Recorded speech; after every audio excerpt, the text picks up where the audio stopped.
Just waiting for initial jobless claims numbers to come through here for last week. 242,000.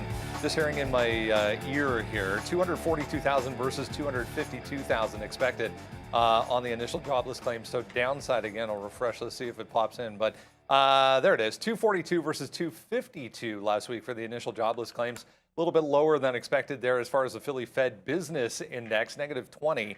Was expected, negative 10.4 comes through. So continuing claims, 1.8 million versus 1.819 million. So that's really all the economic data we were expecting this morning. There is existing home sales coming up at 10 o'clock. We'll get a couple of Fed speakers this morning. Jefferson set to speak at 9:05, and then Fed's bar coming through at 9:30. Tons of things to keep in mind coming up this morning. We'll await any further details as far as this debt ceiling negotiation continuing today in Washington. Remember, huge rally yesterday into the close coming off those comments from President Biden suggesting progress being made ahead of the June 1st deadline coming up in a couple of weeks. We'll talk about Alibaba. What a mission this thing is on right now to the upside, reversing early declines and then some for Alibaba. Tesla was moving around early on. We have Take-Two up huge coming off their report. Lots to look at. It's Thursday, May 18th, 2023. TraderTV.live starts now.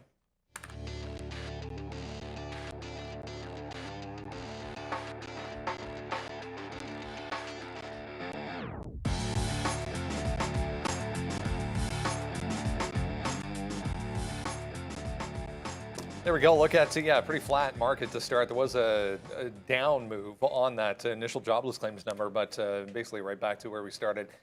Pretty flat right across the entire board so far this morning here in the pre-market. A little bit of negativity there for crude oil off a bit of a rally yesterday. Bitcoin and Ethereum kind of chopping around here so far as well. Just seeing Too Simple, TSP, going to cut 30% of their workforce.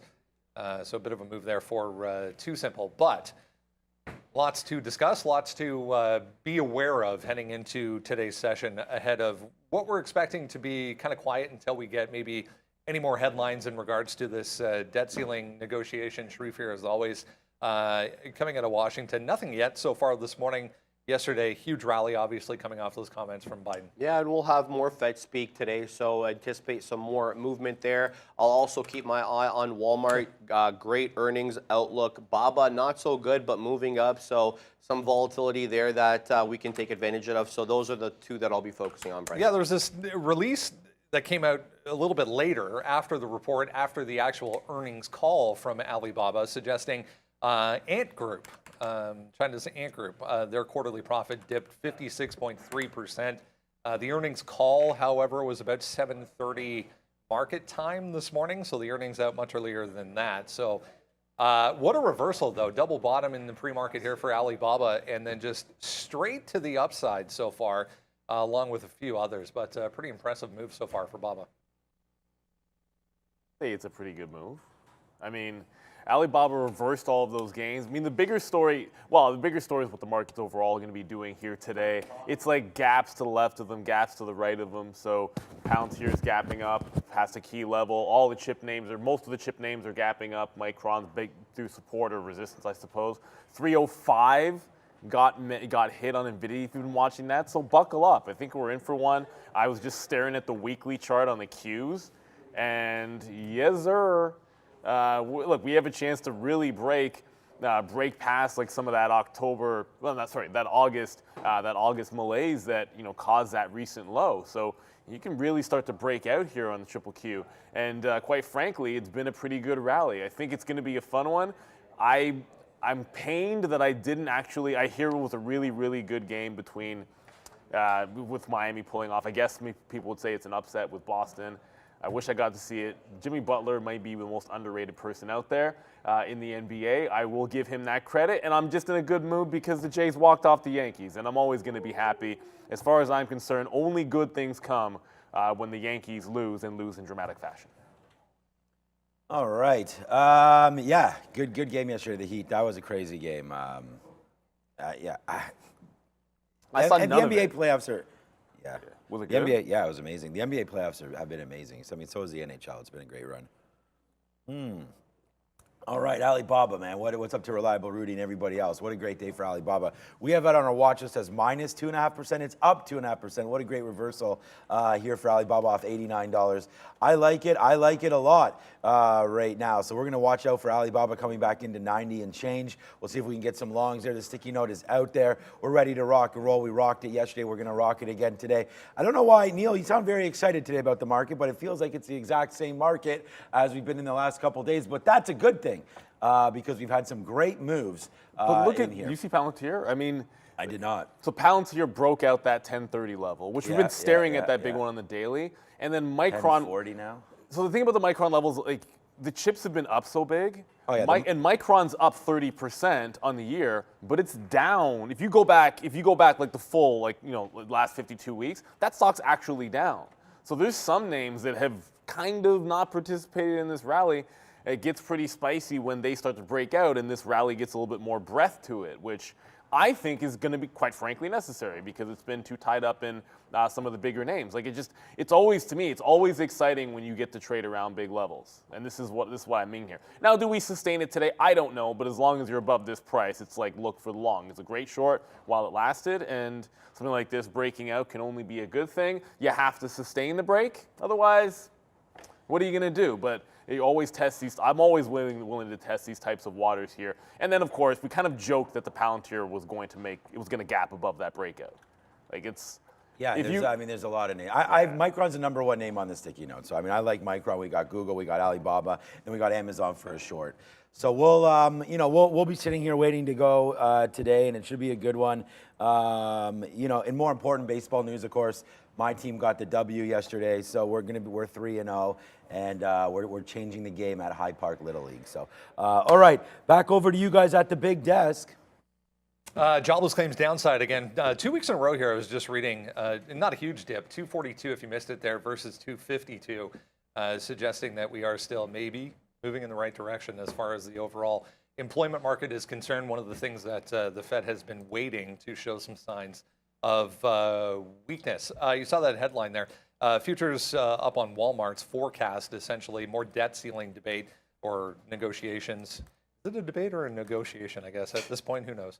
But yeah, Walmart in focus this morning, coming off their forecast specifically. But there's more headlines down here regarding these regional banks, both PACW and WAL, trying to bounce once again this morning to the upside after what happened yesterday. Maybe we get a little bit of follow through so far this morning. We're trying to hold anyways. Take-Two, a huge move for Take-Two, up 13% off a better than expected report and forecast going forward.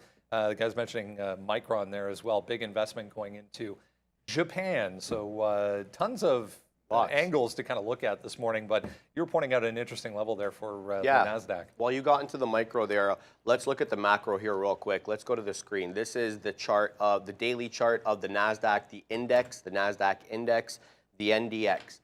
We have a high here that we made in August. That high is 13,700, all right?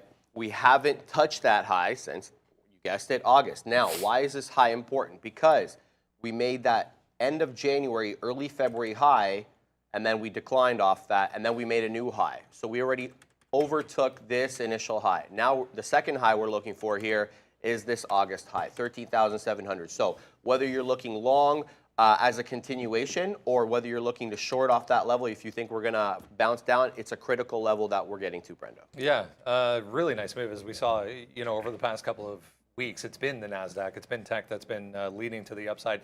Some technical issues we're hearing from Arun this morning. So we'll keep an eye on the futures and keep you updated on what is happening. I wanted to mention this. We're going to have Luis come in here and talk a little bit about some of the small caps that have been moving around over the past week or so. But nice look for Netflix. After the close yesterday, they came out and said, yeah, they're ad-supported tier now at 5 million active monthly users. So Netflix, not a lot of volume here pre-market, but looking pretty strong as well.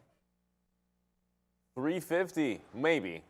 Netflix has been trying to get to 350 for the last couple of weeks now, and it feels like maybe this is the rally that'll do it. It's a little bit stronger. You bounce out to 50 here. I'm kind of zooming in because this wick here was like 48. This is the last time we were at that 50. I don't want to say it's been sitting out the last move, but you know, there's some of the other names, and again, it's not really part of the FANG doesn't really matter as much anymore, so I don't even know if you call it that part of that group, but it hasn't been quite as exuberant as the rest in terms of breaking new highs or, you know, the last couple of weeks, those screaming up days. As a matter of fact, I'd almost put it in that camp of it's still got major resistance to go, and you could say once it gets past 350, you get a little bit more breadth to these moves that we've had in the overall market. So, you know, I liked the story here. I think ultimately they did something they had to do. It wasn't necessarily the best received, but the results are probably going to speak for themselves. And I think in the long run, Netflix is the winner. Some of the comparison that they get to Disney is certainly apt. And you know, I can't see any way when I look at all of the multitude of streaming companies that I'm paying for right now. Every time I'm like, oh, I should get rid of them. This is the only one for me that's like, no, I wouldn't. And you know, quite frankly, I know a lot of people that are in that same realm. If we get to 350 today, it's the type of level that it's broken before and not really closed above. So you might want to give it a bit of a shot. If you're looking for shorts off that level, I don't know that the short's at 350. I think it's one of those overplays where you let it get past there, look for the short above, and then try to take a curl on it. Otherwise, the long makes a heck of a lot more sense closer to 40 than up in the middle here at this 45. Not a trade per se, unless we get that $5 move, and then at that point I'd be engaged with Netflix. Yeah, to me, a more exciting. I agree, man. I mean, I'm going to never cancel Netflix. That's for sure. I was a member since the DVD days, of course. But to me, a much more exciting name down here would be Disney. You know, from one option, never cancel Netflix, to the always cancel Disney. Down here at $90, it's bouncing off. I think you get way better risk to reward here on Disney than you do on Netflix. I probably own more Netflix than I do Disney, but down here at 90, we talked about that. We bought some at 98, I believe, 98.50, 98, something like that. And then we got a dip down, and I think it's about time to buy some more. We've been bouncing off this $90 level. Let's see if it wants to rally the rest of the way. I prefer Disney than Netflix at the current situation, but Netflix is a big winner. We've trimmed some. I first bought Netflix at 170, so that was literally the bottom. I took a shot at that, just like when we were buying some Meta and things like that. That was the first time I bought it. Didn't buy too many shares, but have sold Netflix into this rally. So raising some cash to make some decisions. So, you know, Disney is a good decision, I think, to put some money to work here. You have that bottom of 85. You know, instead of trying to, you know, there's one thing about adding to positions when you're at 350 for a Netflix. Another thing to try to buy and find some value down here with a name like Disney. So, you know, I know they're two different names and going in two different directions, but for me, I think Disney's just a better longer-term situation than Netflix as far as the current prices that we're at. So I think if you're looking for a little bit of a rally that could get going here, I think Disney could be the name instead of Netflix at current levels. All right, as mentioned, let's bring in Luis Barbado from the Day Trade the World office over in Barcelona, Spain, to join us for a little discussion on what's been moving around.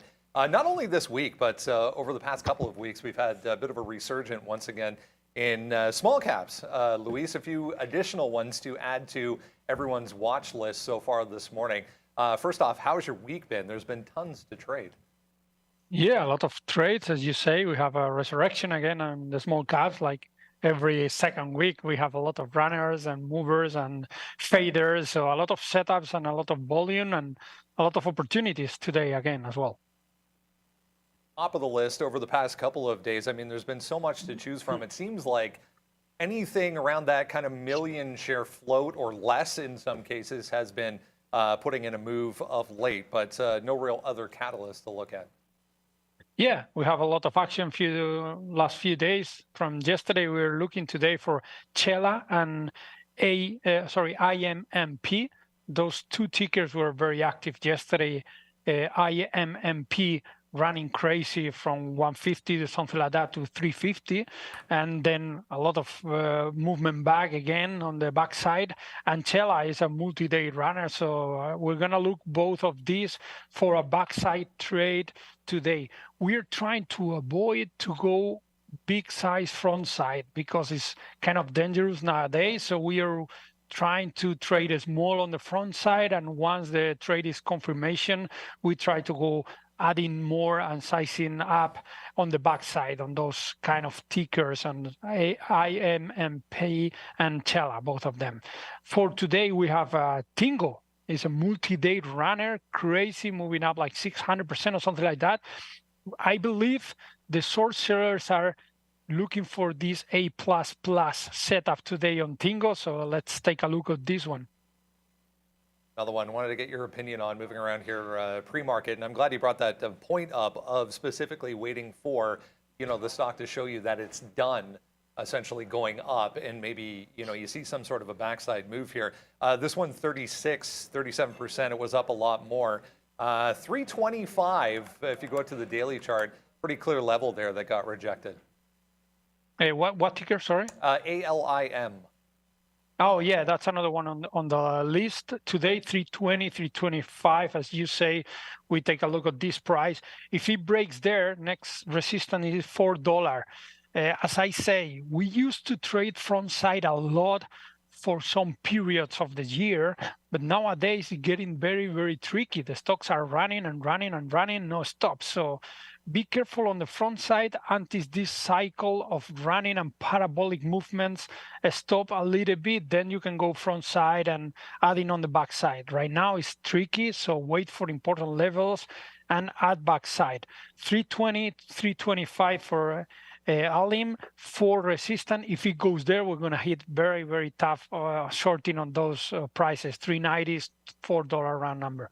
It's an idea that I think a lot of people, especially new traders, seem to struggle with, and that is waiting, being patient enough to wait for that confirmation of maybe a move back to the downside. Is there something specific that you kind of look for to tell you that this might be the time? Well, first of all, as I say, we used to go front side forecasting that is going to stop. And for a long period, it's just working because of the noise and the volume and the volatility. But for the last 3-4 weeks, it's getting very, very dangerous. So you got to shift pretty fast your mind, your thinking, and waiting for confirmations. What do you look to go backside? First of all, when let's say the interest in the stock, you see it getting lower, it's less crowded, the stock. If the stock is crowded, it can keep running and running, and margin calls on the short side all the time. So once you see the level 2, the time and sales is getting less crowded, less participants are playing, it gives you a signal that the backside might be starting. And also always when you play backside, hard stops, because if it keeps running, you want to be out of the trade for sure. Level 2, time and sales, guys, we use it a lot here. I think it gives you an edge of the timing in the trade and the proper sizing. We saw a clear sample yesterday on Chela, I think it was, or IMMP or something like that. I don't remember exactly the ticker, but you see big bids holding, they disappear. You see some refreshing offers, people pushing down. So, level 2 gives you a lot of advantage with all the other participants. Another one that's another one of those recent additions to the NASDAQ. We see these all the time where there's a low float, recent IPO. You might trade for a week or two, and then all of a sudden pops back up. This is the one, WLGS, that I was mentioning. 62%, $2 gets taken out this morning here in the pre-market. What are you thinking on this one? Yeah, I didn't expect this second run. Once it started to bleed down on the first movement down, I didn't expect it to break the highs. It just broke the highs.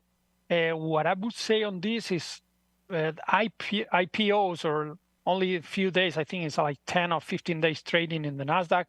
It's a little bit more tricky because you don't have important levels. You don't have this confidence or where it can go. It can go to 3, it can go to 5, and it would be high of all time. So, when it's so near high of all times, it's getting a little bit trickier. So we're going to be very cautious with this stock. Anything else on your watch list so far this morning? I mean, as we said, it's been a very active week. What are you looking at as far as top of the list? I think we talk about most of the small caps. I repeat, Chela, IMMP, Alim, WLGS, and Tingo, TIO, multi-day runner. Also, we take a look of the 2 regional banks that we used to trade, WOL and PACW.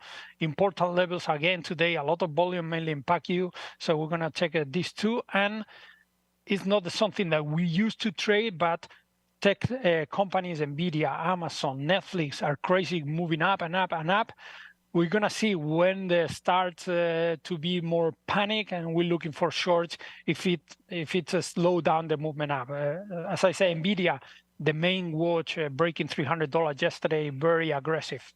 Yeah, it's been an amazing week for the NASDAQ, but specifically some of the tech names, the bigger tech names like NVIDIA and Google as well. PACW, 6.5% here. I mean, it's so headline driven are these regional banks of late. Is there a level that you want to see kind of hold before you really dig into the long? Yeah, on PACW, $6 round number, it was an important level, but we're waiting more for sympathy trades here. We're checking both at the same time, Wall and PACW, and if we see some imbalance in the movements, we try to go to the other one. It's not that we are going to try to forecast what's going to happen here. It's very dangerous with the news. We've seen these bankrupts, in Silicon Valley and First Republic. So we're going to be very cautious with this kind of movements, and we try to trade more for the sympathy movements on both tickers. Yeah, market back downside here. S&P just going red again on the morning. So one of those days we might need to have ideas in both directions ahead of some possible more headlines to come here. Luis Barbado, great stuff as always from the Day Trade the World office over in Barcelona, Spain. Have a great day. Thank you very much, Brendan. Say hi to Son and Neil.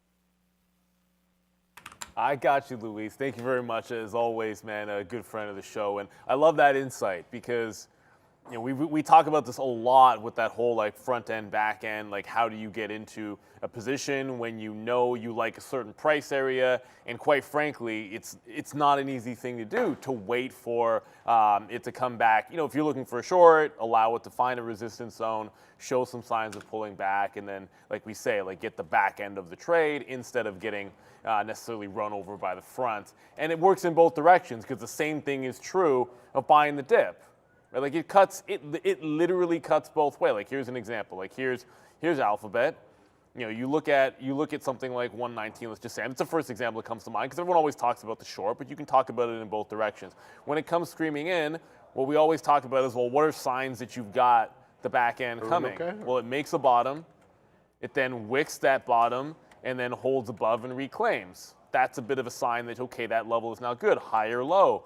The next time it comes in, it puts in a higher low. So, once you see it make that higher low, maybe you get in just in front there. And when you're doing this, generally speaking, as Luis said, stop out usually is pretty tight to the bottom because the overall trend is down. Like at the point that you're going long here, it's a downward trending stock. At the point that you'd be looking here, it's since the open a downward trending stock. And if you look to the upside, now sometimes this is why it matters to wait till it gets to a price level. If you looked at 121, it gave you maybe one shot here that it looked like a short entry, and this is where it doesn't work. If you're shorting into 121, you're just losing all the way, and it stops you out at stops you out at 121. If you try it, observing back end, there's your little bit of a back end curl. In this case, it ends up trapping the shorts, but you're stopped out at the high and you've taken one shot. You're not necessarily just averaging into it. So it's not always going to work out, but I just feel like I'd rather lose, say, short taking that shot than short all the way in. We know which one is usually good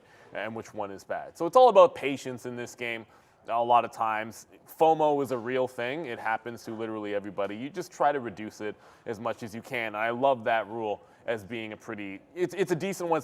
It's not something you can always adhere to because sometimes there's just levels. Like I remember NEO the other day, maybe it was like a couple of weeks ago, NEO at $8. There was one day if you wanted the long, there was size at 8, you were long at 803. PACW the other day, I mean, if you wanted the long when this thing gave you that ridiculous dip down, like there was one at 4, there was another one when it got to like 3. Like there was no waiting for the back end of it. It flushed into a price. There was millions of shares on the bid. You had to punch long on the front end of it or just be sitting in front, and that was the way to get it. There's certainly some examples where you do want to get pretty aggressive in front of a key level. But other times, if it's trending into it, try to allow it to make that bounce, try to allow it to make that turn, grab the lower high or the higher low. Sometimes it's a safer way to play. At least usually know where you're wrong in that circumstance. So, I love that shout out. Always when you're trading those small caps, be careful. sometimes liquidity is at a little bit of a premium with those. And, you can always think about, okay, well, this is my stop, this is my out. Just understand it might go a few extra points after that, and then you have to factor that into your risk. I went to get fruit. So Lewis's segment brought to you by... oh, there's a blueberry. Yeah, there's a blueberry in there. Wow. Yeah, this is, why can't I think it's just honeydew melon. Honeydew melon. All I could think about was cantaloupe. I'm like, this is not cantaloupe. Okay, so here's the question. Did you take all the honeydew, or is there even anything It's but very, honey? I didn't take all of it, but it's primarily, I went to the other side where we have a huge bin of it, so I left it all for the traders. But where's the variety? yeah, I'm at melon salad. Yeah, that's good. It is refreshing. So this is refreshing. So it's go time in the market. We're going to freshen ourselves up here. Lost my voice at baseball last night, so we're going to get going right there. But this is going to be a good one, man. Chinese stocks today should be going as well. We're talking about Alibaba a little bit. Disney down turns red. The market turning red right now as we speak. So a little bit of a downside push here. Let's see what happens. Fed's Logan speaking right now. Current data doesn't justify a pause. So he may, I don't know if that's a voting member, or she, sorry, is a voting member, Dallas Fed President Logan. So Dallas Fed, they're talking about a pause not being justified. So maybe the market goes to the downside. We're excited today. TikTok gets banned in the state of Montana. So that's exciting news. Maybe that flows through on your meta there, Sharif.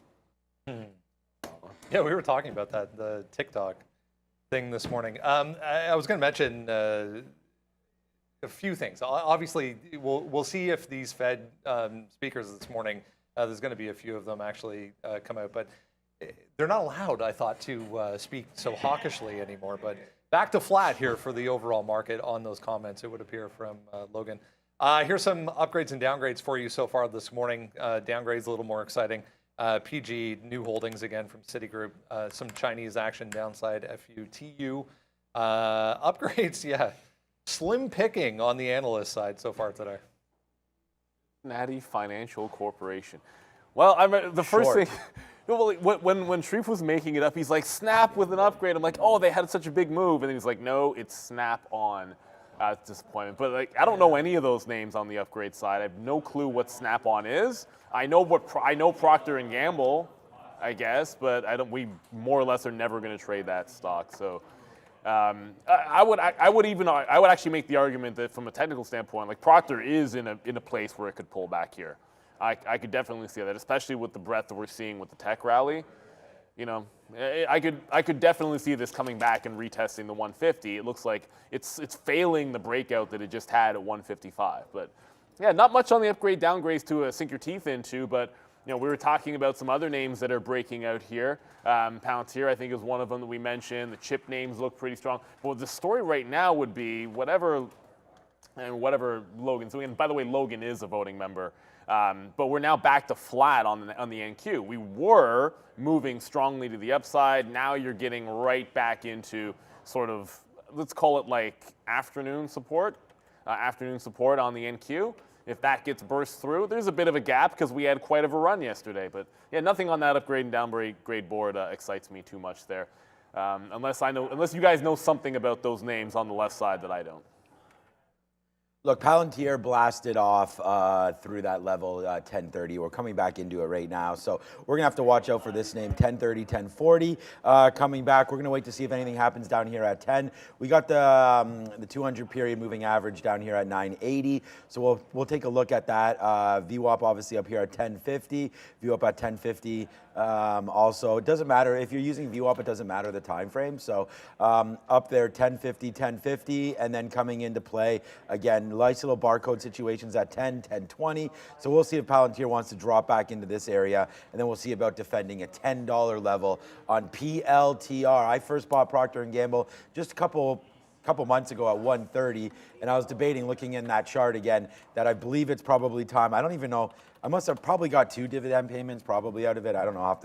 That means I'd have to hold it for 6 months, but This is where we bought it down here into great support, and now you're up at great resistance. So I feel like the call might be made today. We'll get some out of Procter & Gamble. It was downgraded, but again, I don't know any reason for that. I'm just looking strictly at the scale of the stock here, and if you buy down here and you haven't gotten any out and you're kind of bumping around this 157 for like a month right now, 155 to 157, you know, and now you get a downgrade, maybe you do break it through, then that 50 period is 151. We did sell yesterday, actually. I saw it got filled in the middle of the day there. We sold some McDonald's at 295 on that breakdown right into there yesterday. So we let this thing go. We thought maybe it could get going to the high side. We did sell some of our McDonald's yesterday. This is a name that I've held probably for 20 years, and it's at 52-week highs as well.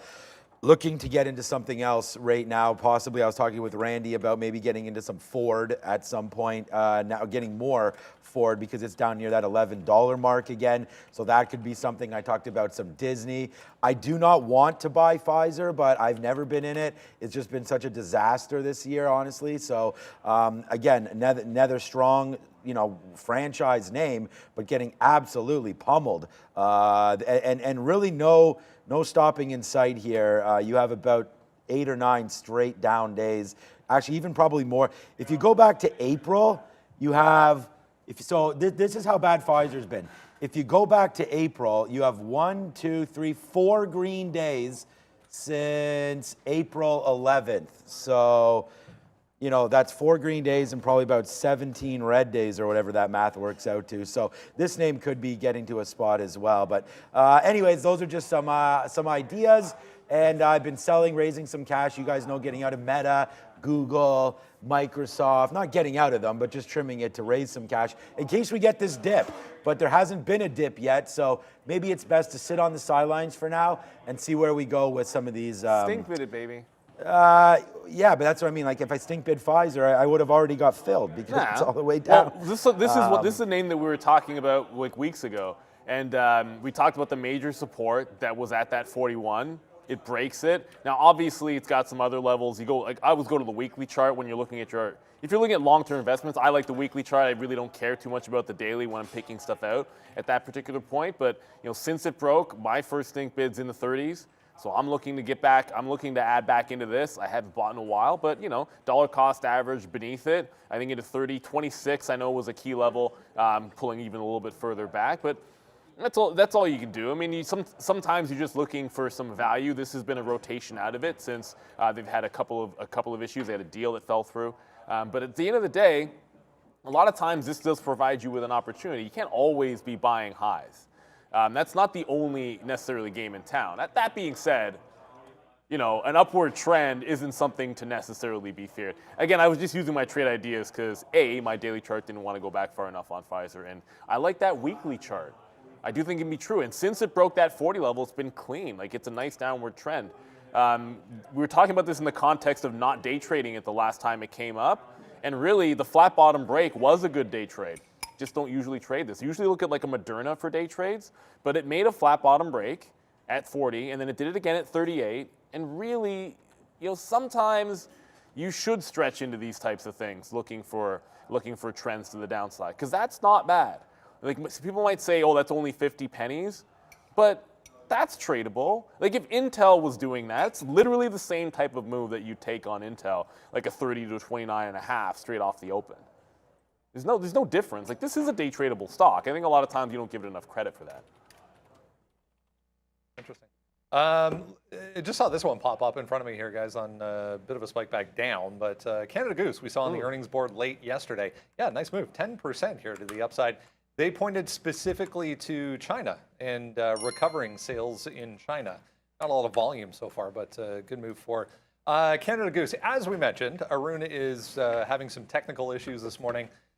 Lighting, specifically, he said. Sharif's going to have a look at the overall market here. Yeah, just basically the idea. Oh, let me bring this in from the side so you guys can have a look. Yeah, the idea here is we're dancing around yesterday's close. This 13,643 is yesterday's close. Yesterday, the obvious level was 13,6. We got through that, so I was looking for 13,650 as level, but we're a little bit above. So if we hold this level here, let's see what happens. But we got Fed speakers on watch. High of day in the pre-market, 13,683. That's it's a blue sky setup going into August, Brendo. There's no higher high. All right, let's get into everything else you need to know so far this morning, heading towards the open here. If you haven't done so already, make sure you grab that. Use a QR code, or you can go to watchlist.tradertv.live, enter your email address, and then that just shows up in your inbox every single day for free. Cisco out after the bell yesterday. Initial move, notably, nicely higher, up to 49 before it comes all the way back to 45, down 4% here so far this morning. It was about Q3 orders coming in shy of expectations there for CSCO. Oh, goodness. Sorry, I was just talking to Prad there for a quick second. So Cisco, this is another one of these potential, I want to say potential flat bottom breaks, but it's a stock that we normally wouldn't trade, right? So on a day where the market's kind of sliding back down in here, you have a lot of stocks which are gapping to the upside, quite frankly, so the overall look on them is still somewhat bullish. And then you get a Cisco, which was already, I mean, if you look at the daily here, why is that skewed to zoom in? There you go. If you look at the daily, you just gave up the 200 period moving average when you were already trending down. And then, okay, well, here's this recent low at 45.5. 45 on the break? It's not, to me, it's not rocket science. If it breaks 45, I'm pretty inclined to just go for something like that. And even the 45.50 at the open sits out there for you on Cisco. So we were just finished talking about, since Pfizer made its flat bottom break, it's maybe only 50 cents at a time, but on a $30 name, is that really that bad? And if Cisco breaks 45 and goes to 44.50 and never puts you in any trouble, why wouldn't you like it? So I kind of like this. I was going to say 45.50 at the open, but I've never really traded this one at the open, so I don't want to be punching short on a stock I've never traded. So I'd like to see it open up. If it's still holding that 45.50, maybe that's a break. 45, I do like the flat bottom break here on Cisco. So just, I apologize, Sharif's mic is hot. I don't know if anybody heard anything that you were saying there, but apologize for that. Cisco sucks? I couldn't really hear you either, but Amazon, yep, I apologize for that, everybody. I hope you weren't saying anything too serious there, Sharif. Yeah, I heard. Okay, so I'm not even going to talk about Cisco. I didn't even look at it. Looking at Amazon here, I think if we're going to have a short, I like Amazon up to this 120. We wicked up to there on that earnings report, and I just feel like you could have something there at 120 for Amazon, especially if we get going. So we'll watch out. We're going to talk about Walmart coming up soon, so let's watch out for Walmart and Amazon today. 116. We had a big move yesterday. Well, we had a big move in a lot of days, but Amazon did not participate. So if the market does fade a little bit, I am looking at this 116.50 area here on Amazon. But again, we want to let it go to the upside. We're going to try to fade it through 120. All right, back over to you, Maytag man. Insider just reporting Google planning to go ahead with its plans to kill off cookies for advertising, for tracking advertisers and what people are looking at. So heads up on that. Again, from Business Insider, Google dead flat here, holding up a little bit better than the overall market, though. This was after the close yesterday. Similar to what Meta was talking about going back to last week, they're going to use more AI specifically for advertisers when it comes to YouTube. Yeah, not just that, Brendo. They're looking to streamline some of their internal processes through AI. Not a surprise there. They're just actually making specific direction as to what areas they're going to be using that for. So interesting to see how this is all developing. How many ways can they possibly come up with a way to talk about AI tomorrow, guys, for Google? Oh, they'll find new ways. Come on, man. Like, let's be real. No, but it's like the new thing. Well, I love those sites like Fact Check. I think they do like a thing where they see how many times things are said in calls.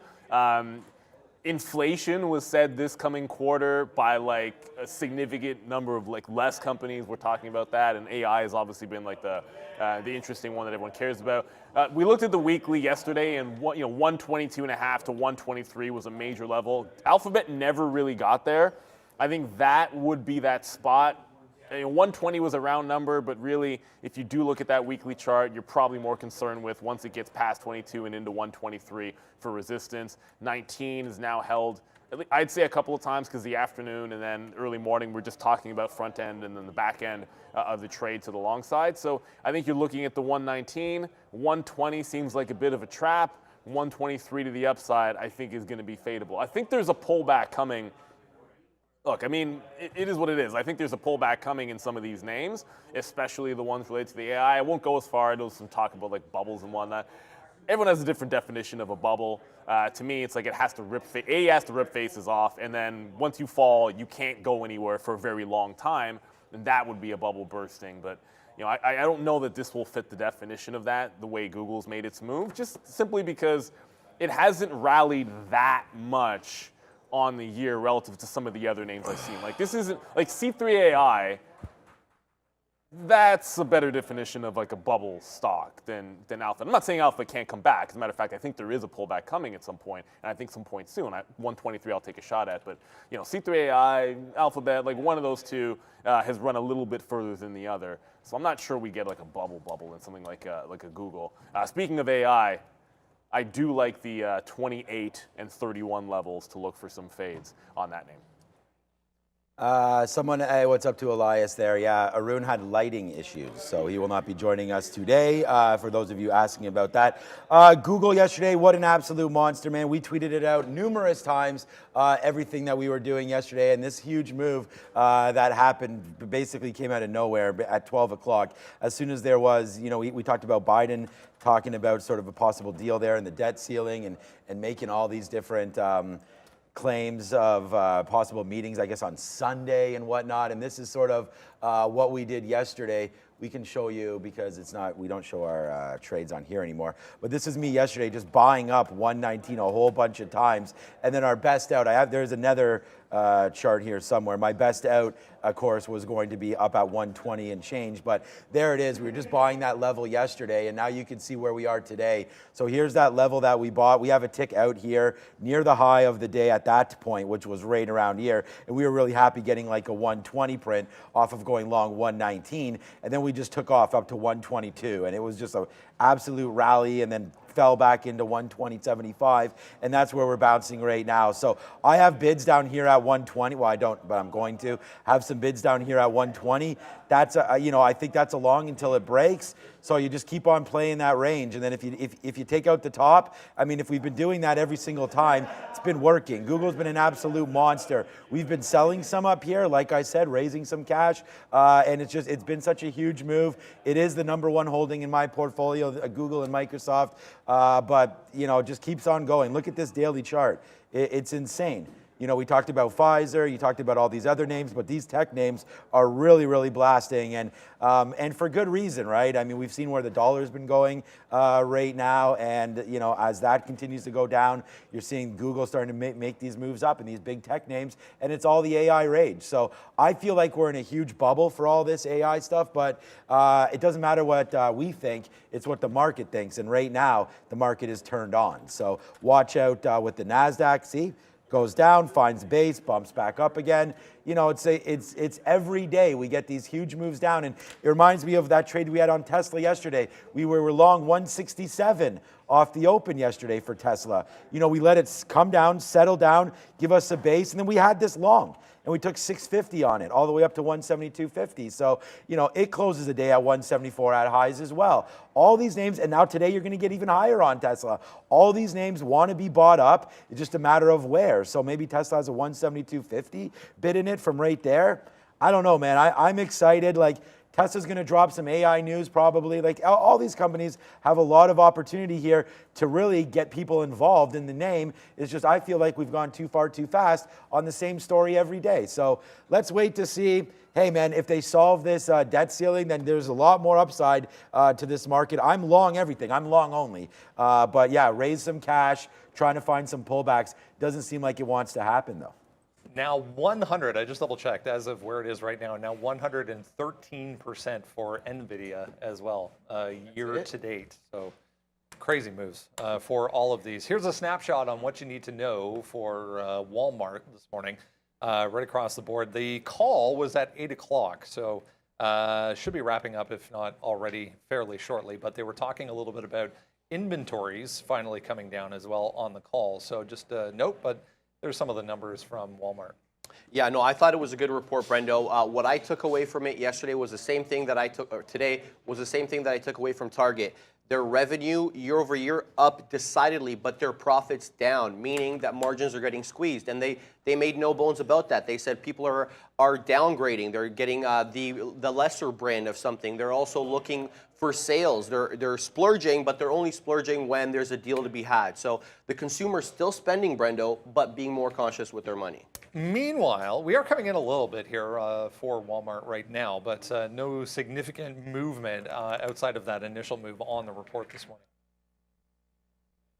Well, we've seen better, more volatile moves in some of the retail names, last quarter than you're seeing this quarter, and that's just been true across the board. But you have a nice little, you have an upward trend since the disaster one, since the disaster that last time, and you've been making, lower highs, but you're coming to a bit of a crest here at Walmart on 155. I think that's pretty obvious. Held the 200 period since the last earnings, broke back to 50.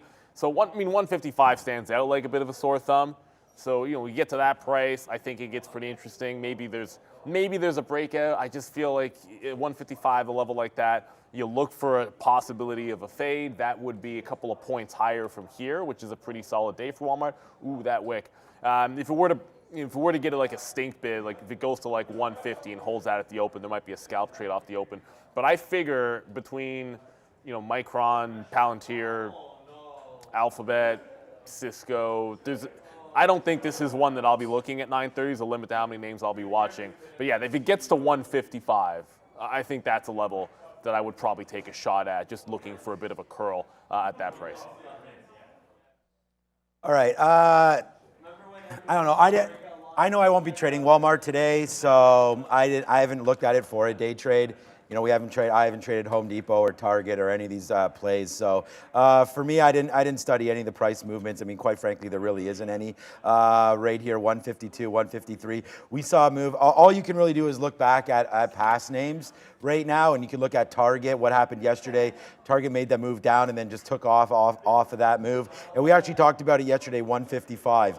That's where it was in the pre-market and off the earnings. Came down, settled down there at 9:30, then ripped off all day. So, yesterday, whatever. We could have sat here. If you rewind the tape, we probably talked some nonsense about it yesterday. And look at this move straight up to the upside, like $8.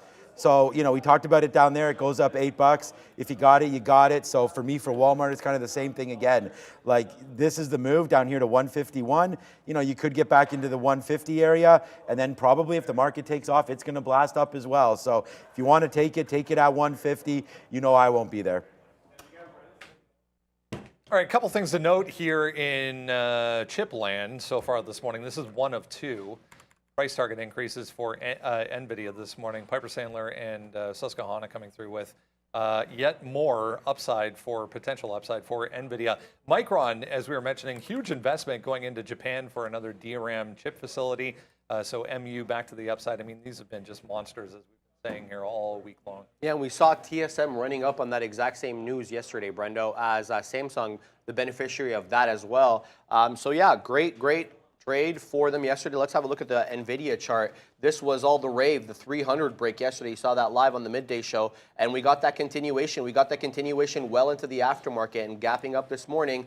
NVIDIA on my watch again, Brendan. Looks like this Walmart call, just be aware, guys, Walmart call is actually still underway, so some more comments coming through, guys, for Walmart.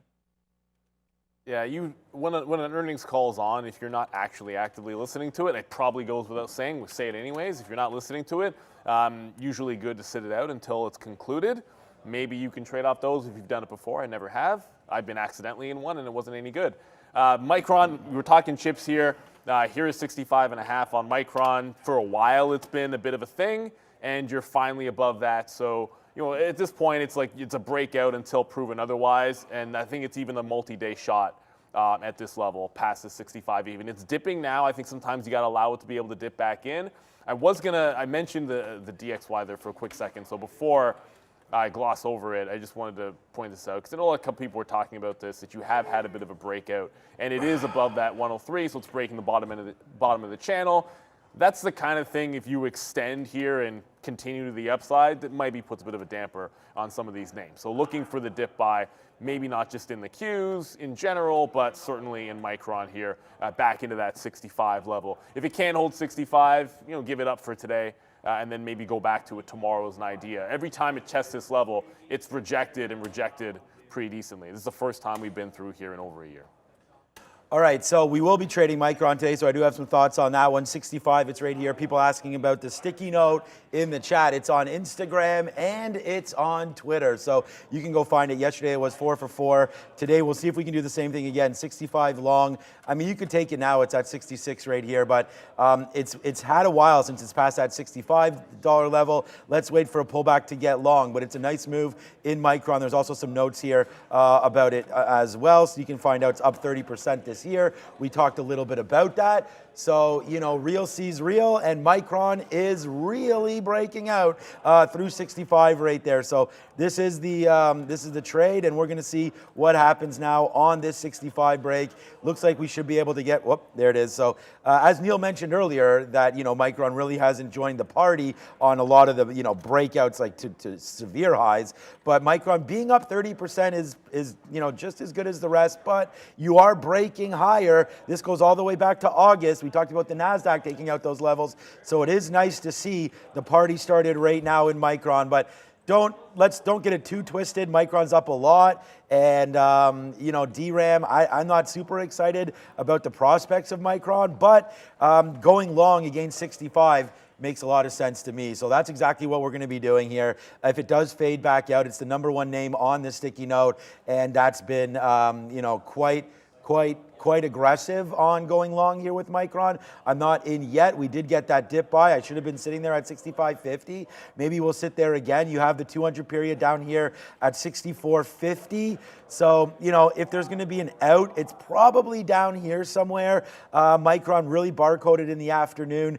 This is a 5-minute chart, so really just went up and down 20, 30 cents. So I feel like if we break that level right there, then we're going to be able to get out. So 64.80, 64.60, something around there to get out if we're wrong. And I'll probably miss. Like if this is a runner early, I will miss this because I'm not trading through the top on this name. I don't believe, I'm not super concerned about losing on this name. It's just if you're going to put on some good share size, and you want to make some money, then unfortunately trading this at 66 and then holding it all the way back to 64.80, it's something I can do, and I've done it before, and we did it on Google the other day on that 120 break, but I just feel like this name, I'm not overly convinced. It's up here for a reason and kept bouncing its head off. So although it's broken out, it still was a top for a reason, and this investment into Japan is great, but at the same time, it could easily come back into this 64 area. So I'm going to wait for a pullback, and I just hope I don't miss it. It's Micron, and I like it. All right, Baba, one of the biggest names on the earnings board that we saw yesterday. Crazy action here so far this morning. Initially downside, we go all the way up to 93.5 and then give all of that back to basically, still 0.5%, but just kind of chopping around here for Alibaba. Revenue miss. They approved this cloud unit spinoff, the board did. And then this came out as we were headed back to the upside. Ant Group, quarterly profit down about 56.3% in the quarter, and that was as of a filing, but struggling here now at yesterday's high, all the way back down for Baba. Yeah, critical level here, Brendo. We just bounced off the 90-70 area. That was yesterday's close, and it's also where we did the majority of the trading yesterday from 10 o'clock onward. So key support level, look for a short below that breakdown of 89, but I'm looking for it to hold personally. Volume definitely higher on the relative scale as well here so far in the pre-market, guys, for Alibaba. Oh, volume? No, there's no volume on this name. 5 million plus. Well, our server's run at like 6, so it's more than 5.5 million in volume. I'm sure it's significantly more than that, but the 50, the 200, they both loom large on this breakout. The thing about this is it could dip down to like 89 and still be in the midst of a second tier break on the name. And a lot of times we've seen this kind of thing before. With earnings that initially you get that move to the downside, maybe rug a few people, and then you just sort of rip up. However, we've also seen Alibaba in particular, sometimes when Alibaba's super violent and you go dip buy hunting in it, it'll break multiple levels, and then that's like the ultimate rug pull. And that's certainly in the back of my mind, because I do know, like, there's been often times where it looks really bullish and everyone's on the Baba train, and then it ends up being like an abject disaster. But I can't look at that 50 period and 200 without looking at a chance of testing it. So 88.5 into that 89 area, which was a supply zone before. It gets down there. That's why I'd look for a curl. Always look for the bounce first, and then the long off a name like that. Just worth noting, I'm going to throw this one out there. If these get bearish today, PDD is relatively weak in the space, and you can see that in the daily chart as well, reflected beneath the 50, beneath the 200. If there's a serious sell-off, and I'm not really looking short in Baba, there's a very big difference between these two right now, and I would lean to trying to short this name if I missed out on. If there's a big flush, I just want to hop over to Pinduoduo. Note the fact that it cannot seem to make the breakout at 66 to 66.5, and then look for shorts underneath 66. But you'll be looking for dip buys first on Baba. If that fails, I feel like there's a trade here on Pinduoduo to the south side. Yeah, I'm already sitting here at $90. This is another sticky note name, so find it at Trader TV Sean or on Instagram, the sticky note for Alibaba. All I simply wrote was, it's nice to see that we're finally, above that $90 level here. We got the earnings report behind us now, so now that it's out there, we don't have to worry about anything. The call, I think it's over now, from 88.50 all the way to 93.50. Let's just see if it does have any pullback down into this 89 area. I'm bidding 90 just to test it, but I do realize that 89 or so is probably an area to be concerned with as far as getting out on Alibaba. So that's going to be an area. I'm going to go long on 90 and see if we do hold. We just had the imbalances come out here, so let's have a quick look to see if there's any effect on any of these names. Whoopsies. We're going to go shorted by size. There it is right there. I saw Palantir is what I was trying to click on with the bid, not doing anything right now. So whenever there's a bid, this is not that big, but whenever there's a bid, you see you're starting to get a little bit of a move up. A Palantir again on the New York, so that bid's been there all morning. So let's see if this can dip down. These are the two names I have bids on right now. Alibaba and Palantir, we have those bids, and we're going to see if it can get going. Amazon, we already called it a sell, but there it is right there as a sell, so we'll have to wait for that 116, 117 there for Amazon. And then after that, man, Snapchat, there's a good talk about that yesterday, up 7 or 8%. Now, still, wow, that's aggressive, man, 9.50. I didn't even realize it was that high.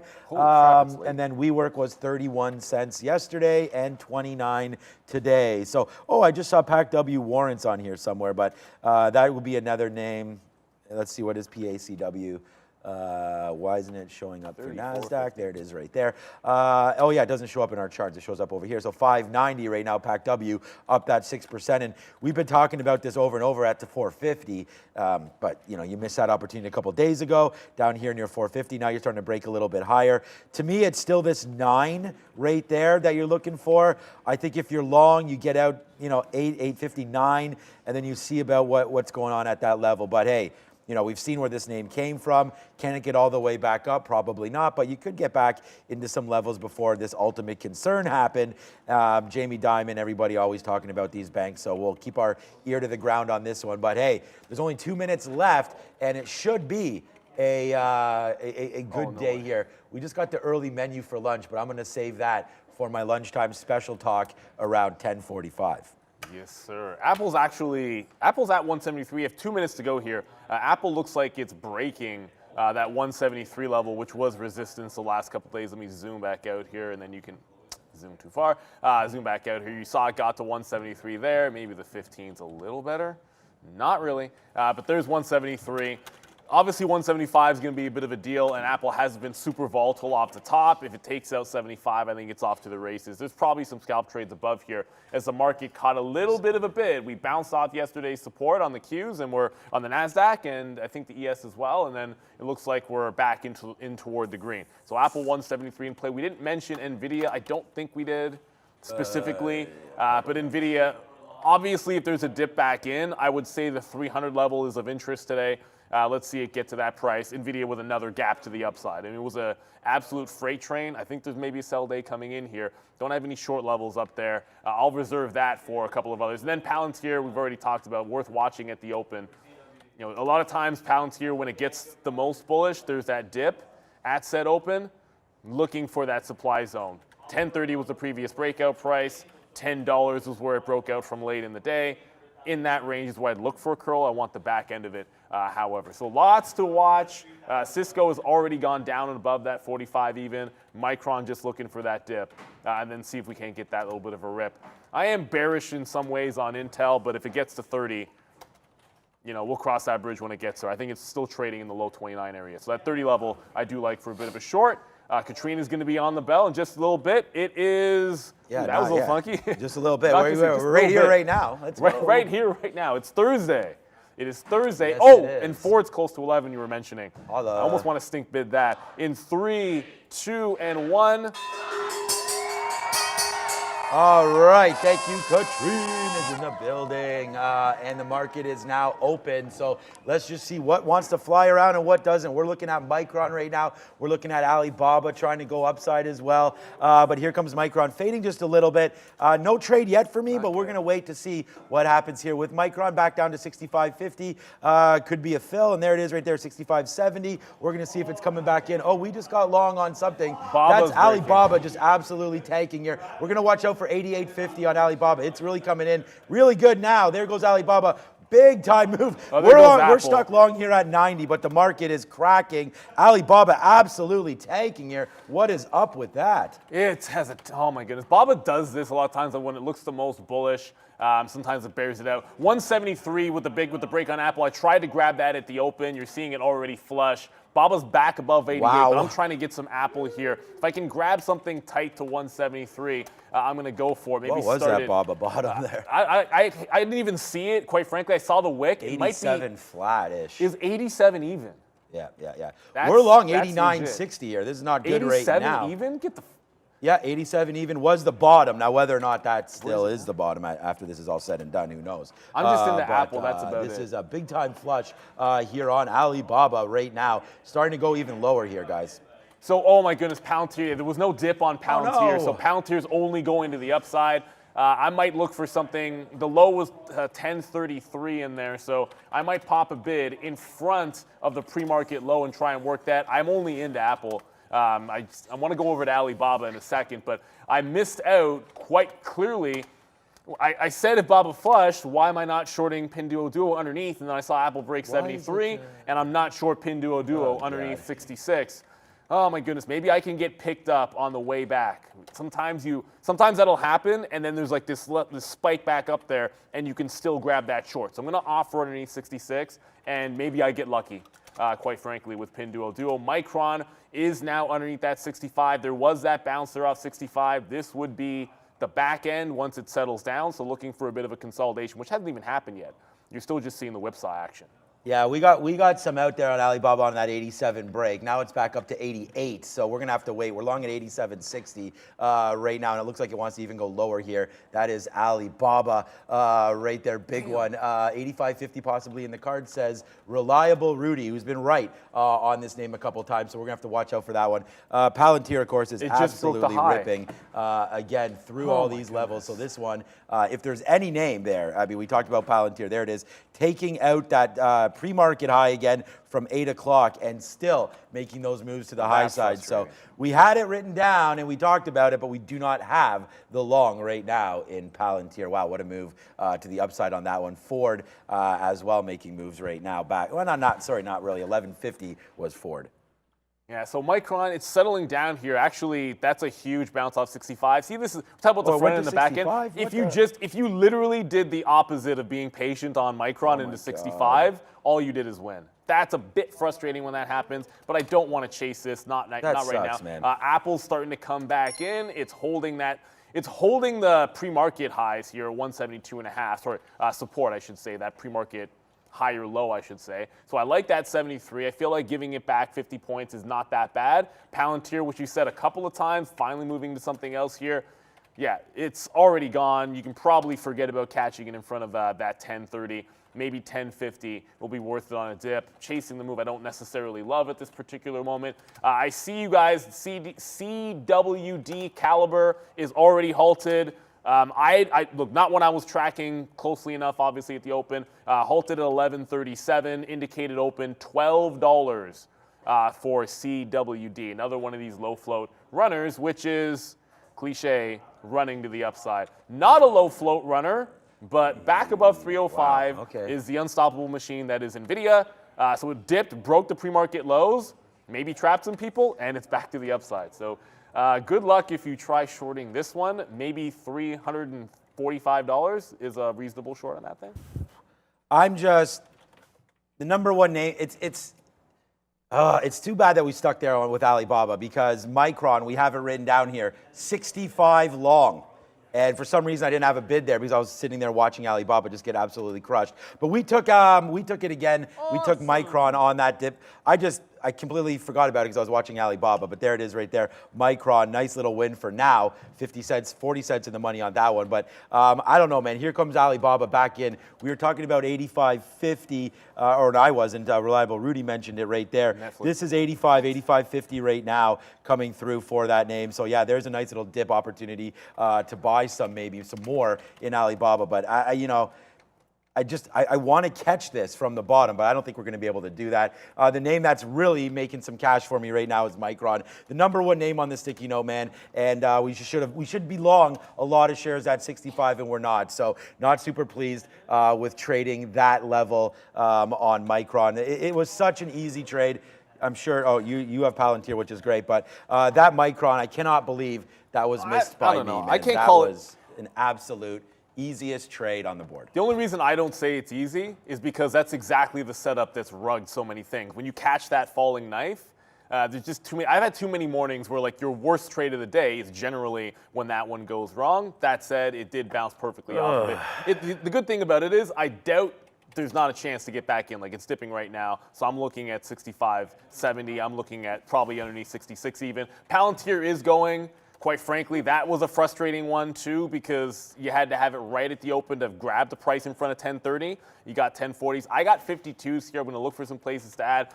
Worth sort of scalping out to the high of the day as we'll try and ring the register on that one. Apple, it broke that 173. The frustrating thing is you could have had this like twice on Apple, but I got it once. Like you could have had the original breakout at 173. And then the second time in, now you're getting back into the high of the day, 173.5. I'll probably take a leg out there. Oh my goodness, I'm looking at PDD, and it's not like it's consolidating down here, like $1 away from where I wanted the stock, like closer to 66. It's a tough one to chase it because like I'm asking now. I have to ask myself, am I giving it $1.50 to $2 worth of risk?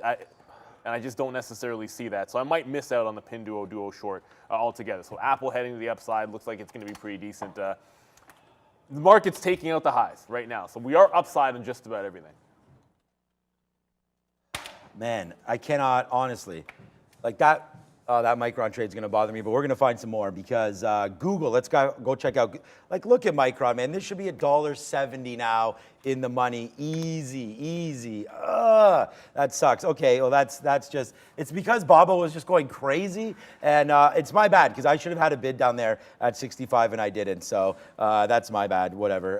We'll move off that. Let's just check out right now Amazon real quick here. Amazon 117.50. Let's see if it can make a move higher into 120, but it's getting near some key levels as well. That's Amazon on the move back up. So here we go, man. I'm still Netflix. Oh, look, big time, dudes. Micron is now $1 in the money, and I didn't even give it time there. Look at Micron just continuing to rip up. We still have a position on here, but there goes Micron, big time movement to the upside, man. We really banked on that, but lost on Baba. That's too bad, man. That was the number one name. Now I'm going to hear about it from my wife. Look at this, Micron long 65, and I don't have a stupid order waiting there. All right, what's up, my guy? Yeah, Sean, the NQ very strong, up 0.4. The ES very weak, down 0.04. There's a reason for that.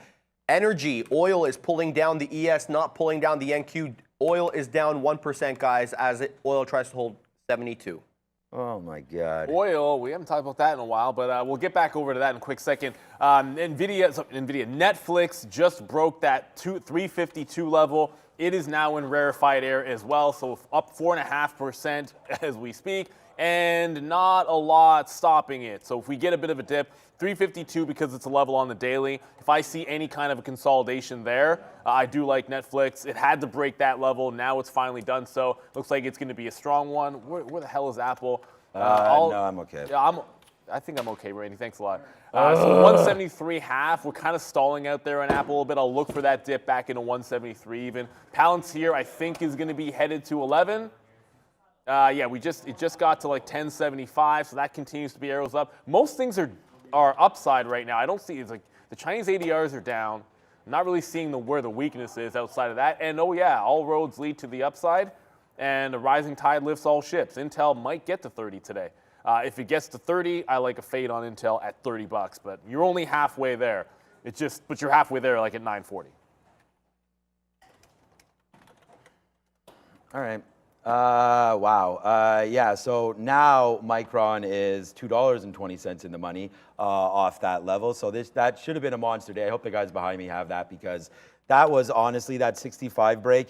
There's not too many opportunities, and where you're going to get, it breaking the highs of the 65 level comes right back. We got it yesterday in Tesla, and it's the pullback trade, right? It's exactly what we've been talking about. That's been working, and it's like, that's too bad. I mean, it happened on Palantir as well, which was good. And now you're seeing Palantir back to 1065. So maybe this is a trade that we'll have to focus on right now. As we got some out on Alibaba. I mean, our day is actually fine because of Micron. So, I have nothing to say about that other than we did lose on Alibaba early. But again, that was just a stink bid that got filled and run over. But there's Palantir trying to come back a little bit. I think we could try a little long now. It's going to be our first long. We'll take a 62 fill rate there on PLTR, and we'll see what it wants to do.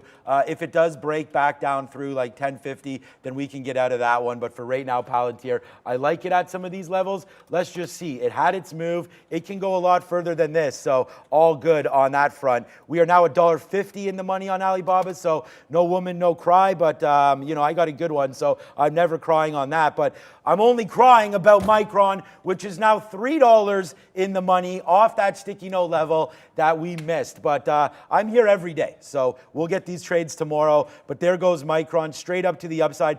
Goes right down into the level, and yeah, Merry Christmas on that one, because that's what's going on. Sticky Note Nation, proud of all of you out there. Thanks for following. Let's just keep this train going, man. We're now $1.70 in the money on Alibaba, and we are $2 in the money on Micron, so I can talk about it, but it's still a $2 winner. There it goes, Micron, straight up to the upside. We just should have a much better price. And then Palantir bouncing around. What's Palantir's high? 70s, we'll get a piece out, but not really that. I just want to get out 10%, and then we'll wait for a much higher move here on Palantir. But that was a good one, man. CWD is halted apparently in Carvana moving around. Yeah, that CWD, this is the second halt, but it's a down halt. So just look, man, take profits on these names, because as quick as it goes up, like you can obviously halt to the downside. Although the theoretical auction price right now is saying here, that's $9, that can always change. So, I mean, as it gets closer to the open, just watch out there. If you're curious about the open price or any of these halts, just let us know. We actually can see what they're indicating in the open. ENVB is also open. I think it just opened back up. Some guys on the floor are actually looking at this. It also rugged just now, $2.50 to $2. I just got Pinduoduo.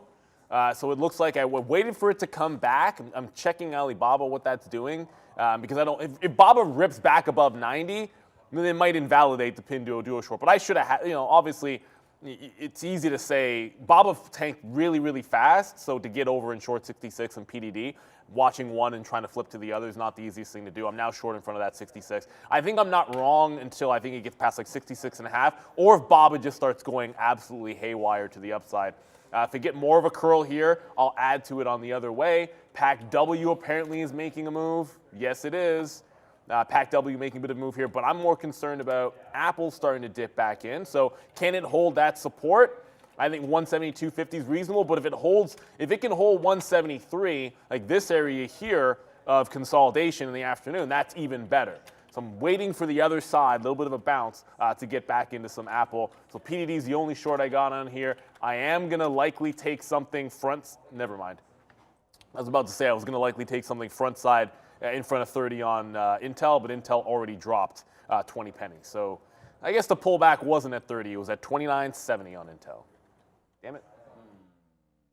Okay, yeah, it's getting 9:44 right now, so okay, we've regrouped from all this. MU still ripping, so we still have that trade on. And then, of course, Alibaba, you know, buy the dips, man. That's exactly what we did. It's too bad that we got stopped out of a decent amount there at 87, but we did buy it back, so that's giving us a little bit of a pullback right here. But yeah, we did get stopped out down there, and we got stopped out of about 2/3 of the shares, so that sucked off the open. But we've pretty much made most of it back with this MU trade, but we're still red, very red on Alibaba, but our day is well fine at this point. Let's go over and look to see some other names here. Google was something that we talked about earlier. Google.NQ right here, 121. It's trying to actually make a little bit of a base as well here for Google. So maybe that could be something 120.80, 120.50. But it's not really moving around too much considering that the market's up 0.44. We saw this yesterday with Google, so maybe we have to just let it settle down a little bit. Amazon is ripping, and this is kind of what we thought would happen here on Amazon up to that 120 area. And we're getting pretty close now for a potential fade. But the market just wants to work, man. Every single day this market wants to work, and it just continues to go to the upside. And your boy, of course, is spinning this right now on Palantir. So, you know, this could have been the biggest day of the month by far. And now, because Micron, monster, Palantir, monster right now, and Alibaba off that bottom has been pretty damn good. And there goes Palantir, man. Nice move to the upside. We're in it at a perfect level. We got 60s long, and there it is up to the day's high, and we just took a piece out up there at 77, 78. So that was a good trade, but there we go, man. It is going to the upside here again, and so is Alibaba right now, just trying to break through 89. When we do that, then maybe we get something there. That's that 21 period that we're kind of bouncing off. We already got, we got out there, which sucked. Buy, get out of it, then buy it back, and now we're sort of reaping the benefits of that decision. But really, the best trade of the day by far, and was given right here, and it was easy, we could have all seen it, was that Micron at 65. Just wish I was over there. My bad not putting out the orders. Sometimes I have them out there, sometimes I don't. I'm not going to live this one down. So 946 though, and we've got some bangers on board right now. So let's just play with what we've got. 89 right now on Alibaba. Yeah, I think 11 is going to happen on Palantir today. It's just too significant of a level not to happen. I think you're still buying dips. I'm moving the dip buy probably up from 50s to that 60 level as well. Pinduoduo, thankfully, it did make a curl underneath 66, so I got the 70s in there, and we're able to get some out in front of 30. If it makes another push up, I think I try to go for like 66. As long as Baba's trending back to the upside, I think I'll look for higher highs maybe to play this and not get too aggressive. But this feels like, you know, this is the one to be short, I do think, in that group to be short. And you can pretty much stick a fork in 352 on Netflix. Netflix just touched $360. So suffice to say that that breakout is absolutely gone at this point. Apple is pulling back in here, and it's not the only thing on watch for me right now because, come on, load up. You actually got a pullback in Alphabet that has held a bit of a double bottom, not quite that just yet, and it's starting to creep back into the upside. So some of the names that aren't breaking highs of the day are looking to play a little catch up. Apple trying to do so. Alphabet as well on that tip. We haven't mentioned Meta, not once. Meta got all the way up to 240, almost 245, 44 and a half or something like that, and is trying to put in a lower high here. So 43 was a big level before, so another stair step up there. Just about everything looks strong with the exception of a couple of Chinese ADRs out there. I don't really know what's going on in Snapchat, but I assume it's still breaking out off that $9 level. Get to that when we get this dip buy in a couple of names here. All right, I'm getting some more out here on Palantir, but we also are waiting for a, like Neil mentioned there, the $11 bid. That would be really nice if that came through. But we do have, and you guys know what this is. That means it's a new position alert. And, you know, we do have one coming through here on our friend Amazon. As you guys can see, it's a short. We did take some shares, so let's get some shares out if we can at 75. Man, That's going to be crazy if I could somehow get positive right now off of this move, considering we lost $3 on Alibaba early. But here it is, man. We'll fade that Amazon play off of 119. So, sorry, 119, 118 right there. So we'll just keep on bidding. We don't have too much in the money right now. It's only 13 cents, but my risk is that 118 break. So let's wait to see. I feel like we're close to 1-to-1 here, and I like the risk to reward on this play. Maybe it's time to get out of Micron, as it's just trying to bounce around. We got as high as 68.50 there. That's a great trade. Obviously, it's $3 in the money from that bottom, and we're only $2 in the money. So 68, 68, 60. That bottom, 66 O's. Let's see, where is the, okay, yeah, so we're all the way down here at 67 for the 21 period. Let's wait to see if it bounces around there. We did already get a bounce off 67.50, so maybe that's a good opportunity. Hey, I want this market to pull back, everybody. Like, we are short Amazon, many more shares than anything else right now. So that's a good trade for us. Alibaba all the way back. We cleared it out at 89. We still do have a small piece on this one, though, as well. Let's hope this market can really pull back here, and we'll be able to ring some serious freaking registers finally right there on Amazon. You know, you can hold me down, but it ain't going to be down for long, because here comes Amazon screaming right back. And what a crazy day, man. I'm not going to live that Micron down, but Sticky Note Nation, man, it's why I do it. So let's keep that going. Yeah, lows of the day here. Well, sorry, not everything's low of the day, but curl happening on the NASDAQ and the ES. 13.7 was just barely breached on the NASDAQ. That's going to be one name in trouble for me. It's going to be Apple. So it's getting back in. I talked about that little 172.50 area. I reloaded there at the 80s, but I want to see it bounce here. Let's see about the back end, not the front end of that move. It's getting pretty darn close. PDD's pretty much at the low of the day. However, some of these I think are still dip buys. You're getting a bit of a pullback here on Palantir. I thought I had bidded 1060s. Let's get in there now in front of 1060. I still think that one's going to be very valid to the upside. Netflix could be giving a chance to get in. Well, never mind. Netflix was just doing this. The last I checked at it, now Netflix is at $361. Oh my goodness. When Netflix goes, it does not stop. It just play. No, it's freaking relentless. Like, I swear to you, I had just looked at my chart and the stock was pulling back $3. I talk about one thing, put one order in Palantir, and it's up 5 from where it was. Like, it is, quote, levitating. At this point, I guess I'll wait for $375 to short, and really I'm just throwing a ridiculous number out there, but it's probably not stupid. So Palantir, not there yet. Intel, if it does fail at 275, I might take a baby like short, wet the beak here if I see it fail at that price again. But I'm really just waiting for that 30. I want to be patient with it. Just saw a little bit of a curl on Apple, so I just bought a little bit more of a dip there. And going back over to the one short that's, I guess, resisting the bottom here. Here's a higher low on Pinduoduo. I'm also observing a higher low for now on Alibaba. Look, if Baba holds 88 here, I don't know that I like this holding 65 because I'm playing it a little bit sympathy. I'm not saying Baba are my futures here on the Pinduo short, but that's kind of the thesis to start with. So if Baba starts breaking back to the upside, I probably need to get out of Dodge here on Pinduoduo and just take the 65. Yeah, Alibaba's not really breaking higher. I don't. You sure? Yep, Okay. I'm sure. I'm in it. So, okay, we got some pretty sweet reloads again on Amazon right now. So there it is. It just came right back up to 118, 119. So as promised, man, no playing around for me here. Let's just see if we can't keep this train sort of going in the right area for Amazon. We are ready to go short at that 118 level, but also ready to get out if it breaks. So let's just capture some profit as we have reloaded this position again down here to 75 one more time. Let's see if we can get a 69er fill. It's just bouncing off 60, 70 right now. So I think we can pull back, especially if this market wants to dance a little bit right now, but we are kind of breaking through some key levels on the NASDAQ, so not 100% sure what's going to work and what isn't. Micron is falling back down into that famed 21 period, and I've made the request, and it's request granted. It's going to be Max on the with me and Arun on the midday show next week with Sharif. So that's that bottom, that's that level Max brought to my attention, this 21 period. So we're going to continue to watch that and see if that makes any sense. Hopefully it makes dollars and not cents. But there we go, Micron.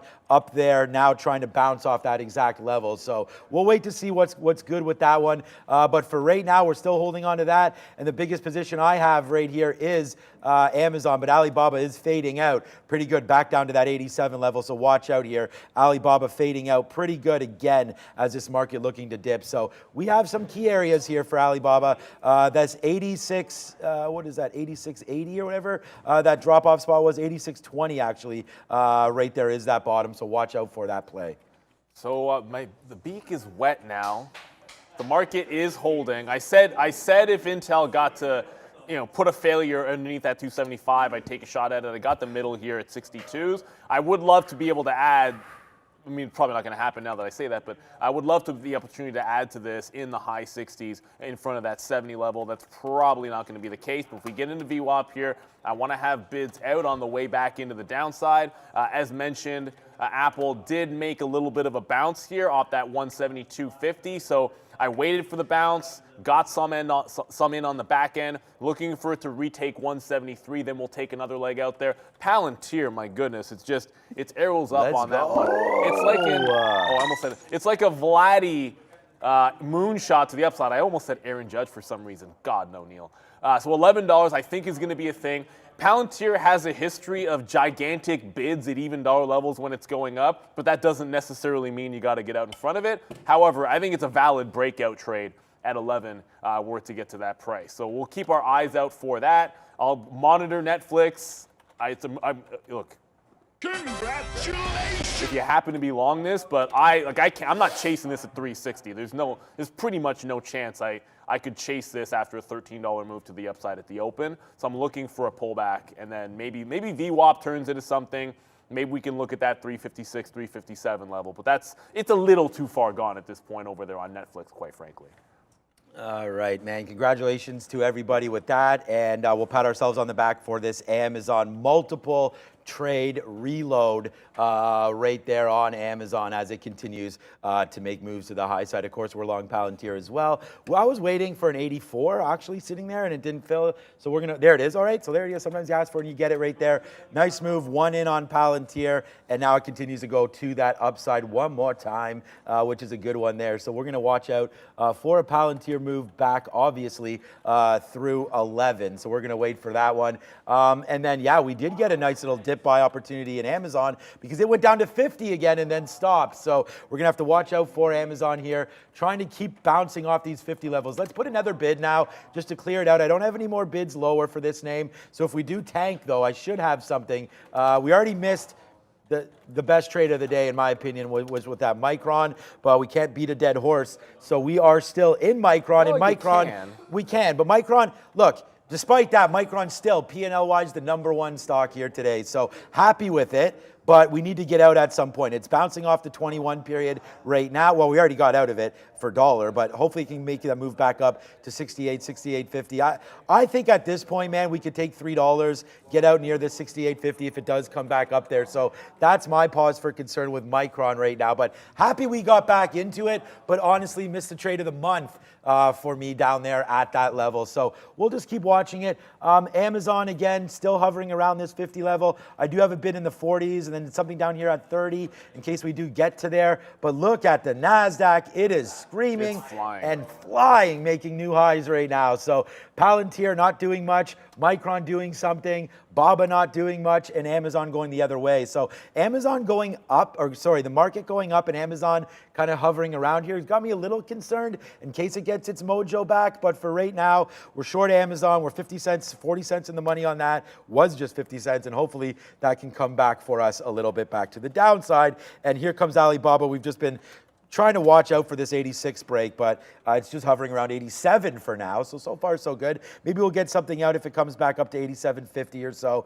and then watch out for that break of, that's the 21 period again. So I have to remember that 21. All right, 21 Savage. A couple of things. One, only because I noticed this, and I know when you mentioned, I know when you said 50 on Amazon, you meant 50 cents, not the 50 period moving average. It's easy because we say the 50 and like It might sound like it was a 50-period moving average, but it was the 50-cent level that you're covering at. Yeah. It's always important because you want to know where the key prices are, I think, at all times. The market is now Disney well too? past 13.7. Apple's back above 173. We're going to go with ringing the register above 73. I'll go one more time in front of the high of the day. Then we're holding, looking for 74s and 75s. For now, PDD looks like it's going to be cruising. Palantir just did a bit of a double tap.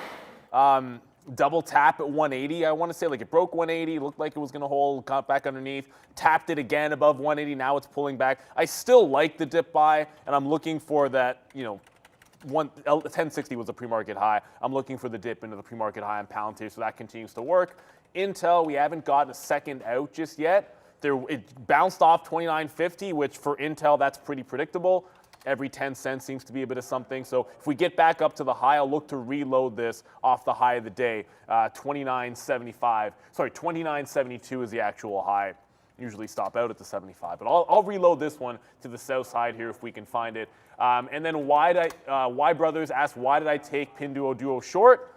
Well, one of the things I mentioned is if BOVESPA sold off, which sometimes they do on good news, Pinduoduo is a crappy looking chart with it's a related name with a weak chart and obviously a trend to the downside. So look at the resistance at 66. Yeah. If BABA flushed, I just wanted to try to get it. It happened to pop back up. BABA happened so fast, there was no chance to get short at 66 even.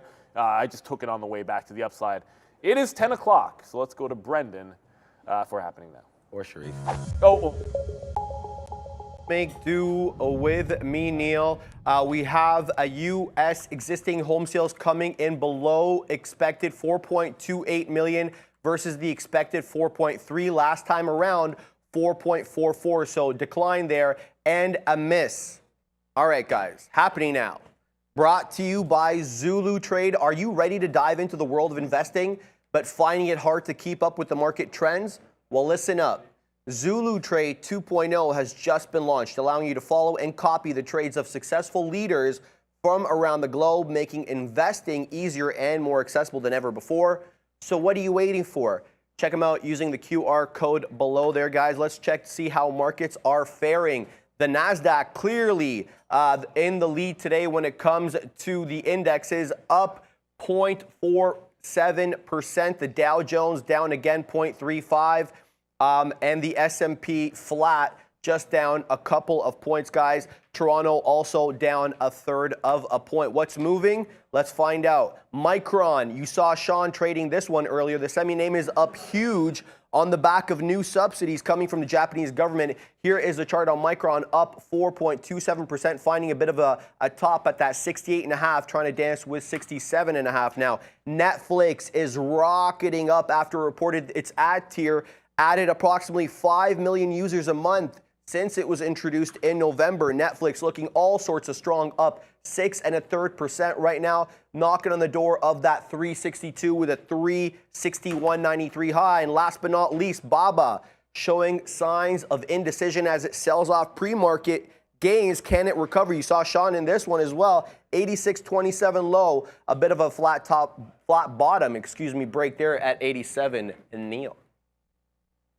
My bad, Sharif. It's because you fill Brendan's shoes so seamlessly that it's easy for me to just make that mistake. And that's a credit to you, quite frankly.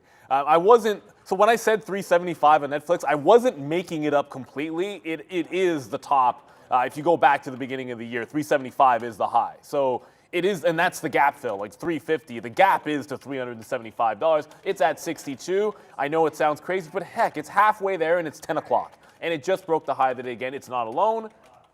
NVIDIA, it's about to get to 310. There is pretty much no stopping this, so as it drags everything higher, I'm reminded that, caution, obviously I'm short Intel here and all of the chip names are running, right? So Micron's running, AMD's running, NVIDIA's running. So it is relatively weak, at least for now, Intel, but that can change in a heartbeat. AMD approaching $106. It just made a 105 breakout. So if there is a dip, AMD looks pretty juicy for a 105 pullback. Obviously, when you break a high like that, if it pulls back into previous resistance, I like that play for support. So eyeballs on that one to see if we can get any kind of a dip to be able to play that play to the upside. Apple just came back in. Apple doesn't seem to want to go that badly. It's done this before. We've managed to get it good with our entry prices, but it's trending down at this point. So when it's getting lower highs, if we make a lower low here off that 172.50, again, I need to see it dip and then catch the front end of the trade. PDD just broke low of the day, might be continuing. I think, look, I wanted to get back into this. Like, it doesn't mean just cancel these orders. They're no use. 65 would have been a curl. I did not get the back end of that one as it continues to flush in here. So I have Intel, I have PDD. I'd like something else in there if I could. You're still looking at that top at 1080 on Palantir. It doesn't seem to want to break just yet. Oh yeah, here's another one. Shout out to Rapid Home Repair. Netflix is up. Disney breaking the high of the day as well. So that makes a lot of sense to me.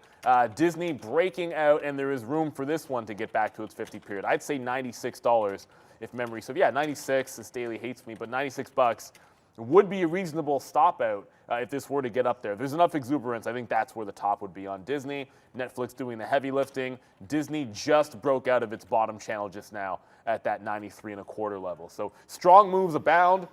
At least a couple of shorts are working in here. It's about getting away into like an NVIDIA or an AMD at this point, or a Micron on a pullback, if that even happens at this point. Yeah, we already made an awesome pullback trade on Micron already there. So we know it's not awesome. We'll see where it goes. We got 50s. It's at 70s now. So that is the Micron trade here. We'll get some more out. We just took another piece out at 68. We're just sort of adding to already what we've made here on Micron. It's bouncing off VWAP a little bit there. So there it is, man. We took a 50 bid, and that is that reload that I like there on Micron. And by the way, Amazon right now is ripping back up to the upside. So, oh man, I was waiting at 90. It got his, okay, we'll take some more short now, but I was waiting at 90 to get more. Look at this fill that we got at VWAP down there during that number, man, 117.30. This could rip back to the upside, and if it does, fine. But there goes Ali. Okay, now we're short again. Now we're really short here on Amazon. Let's see what happens. Alibaba also going the other way, obviously, as we're light on this. We got out, but here it goes. We're going to watch out for that 85.50 area for Alibaba in what is the most, like, you know, we have the #1 P&L name on the show with Micron, but we also have disaster name here with Alibaba. So that just continues to make a move to the downside as well. And there goes Amazon right back up through that 118. So we tried it. There it is, man. Cup of coffee again on that, because there's the break higher. Does not hold that 118. So that is that in a nutshell. Alibaba, we'll test it here off 85.50. I'm over this trade. I mean, we've already gotten out of it. We got hit there for sure, which is why it hurt. The Micron trade hurt the most, because we had this at 90 and then boom, right to the downside. This is in the first 3 minutes here we're talking about. We actually got out in the first minute or two once it broke 87. I was like, nah, I can't keep holding that. Initially, the out should have been here, but it just happened so quickly. It was like, oh my God. So we'll buy that off that 85.50 level right now and see if it does hold. But that is, of course, Alibaba. Amazon breaking through 115. We'll just be more patient with that one. We give a little bit back on that name. And then here's the 20 minutes. So here's 85.50 coming through. Yeah, I mean, I don't even know if 85.50 is going to hold, dude. Down here to 85, that's looking like something that's more specific. So we don't have that many shares, but here comes Baba pulling down even lower now into 85. Let's try it, but looks like 85 wants to break. How low can she go, Alibaba? I just trailed PVD Micron, because it's at support pretty closely here, like 63, come like 15-minute. So 63 here, you got this nice little bid. It's a bit of a gap fill. So I think it can get either there or it holds this over-under 64 the last couple of days. So I'm going to trail this to 64, hold to 63. Apple's trying to follow the suit here with the overall market finally. That's just no good. So as we're getting back up above VWAP, I'll take some out in front of high of the day. Look for the next available dip buy. But if we break 173.5, it's about adding to the position necessarily above. I mean, AMD, like, forget about it. Forget about a dip into VWAP. It's all green at this point. So I only got is Apple and Palantir, which is slowing down a little bit. But if you look across the board, whether it's AMD, whether it's NVIDIA 310, say that so easily. But Tesla is down 0.5%. And really? Actually, yeah, and so it rejected 175 and still trailing.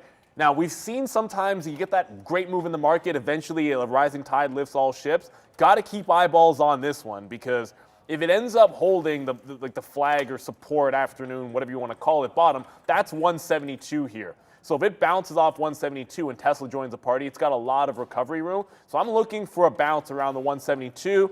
I am now all out of the flush in PDD.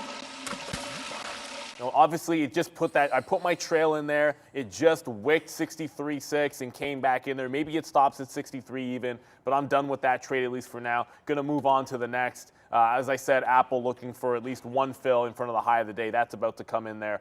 So we'll ring the register on that.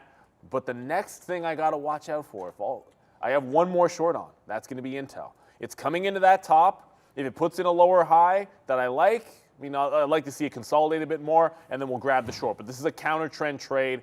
Always be careful with counter trend trades. They can run you over pretty quickly. I'm stopping out above the high of the day, and then the next trade will be at that 30 level. I like 30 much better than this price. If it gets to 30, to me, that's the Alamo on Intel. I'd give it a little bit past that level. Were it to get to 30 even, that's the bigger short, and you got to wait for it to actually get there. I just wanted something else that wasn't PDD if the market was going to reverse, and it doesn't seem like the market wants to. I agree with that. Right now, we did get back into Amazon and put that back on the board a little bit there off 118. We got some outs in, again, at the 50 period down here to 170, 117.70, 117.80 was a fill we also got on that. But here we go, man, making more money back on Amazon now, despite, getting hit there when it broke above 118. But hey, that's sometimes what trading's all about. You're not going to get the very tops or the bottoms, but we did get stopped out there. We'll get another bid here in the low 70s. Hopefully that will fill. We're just waiting here to see if this one name wants to get back, and that's going to be, of course, Alibaba. We just bought some 85s there. Let's see if it gets back to the upside now. I don't know. We're trying on it. That's all we're really doing. I can't explain why it's down this far, but it is down 5 and a bit. It was going in the pre-market there, Alibaba. So, wow, what a big movement. 94 down to 85.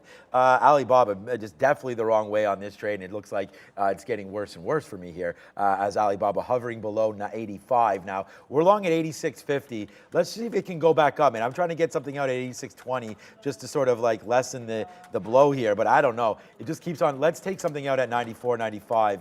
I just offered it. I don't know, maybe we don't get that again, but just trying to say, you know what, this is wrong. If it does blast all the way back up to the upside, there it is. We'll take another piece out. So we just got a quarter out there. Hopefully it can go. If not, man, it's going to have to be 85 or bust there on that one. Amazon, like I said, right back down there to 117.50. So let's see if we can get a bounce play off that. 117.50. I'm going to put another bid. Wow, as if Amazon, you can also go into the gates of hell as well. Although I think this might be the second best P&L name here today, Amazon. But Palantir is trying to make that move for us as well. Palantir, nice move up to 93 and going again. So we'll take another piece out at 92 if we can do it. Palantir, man, the one-hit wonder right there. One in at 61, and there's an out at 93 as Palantir skyrocketing now.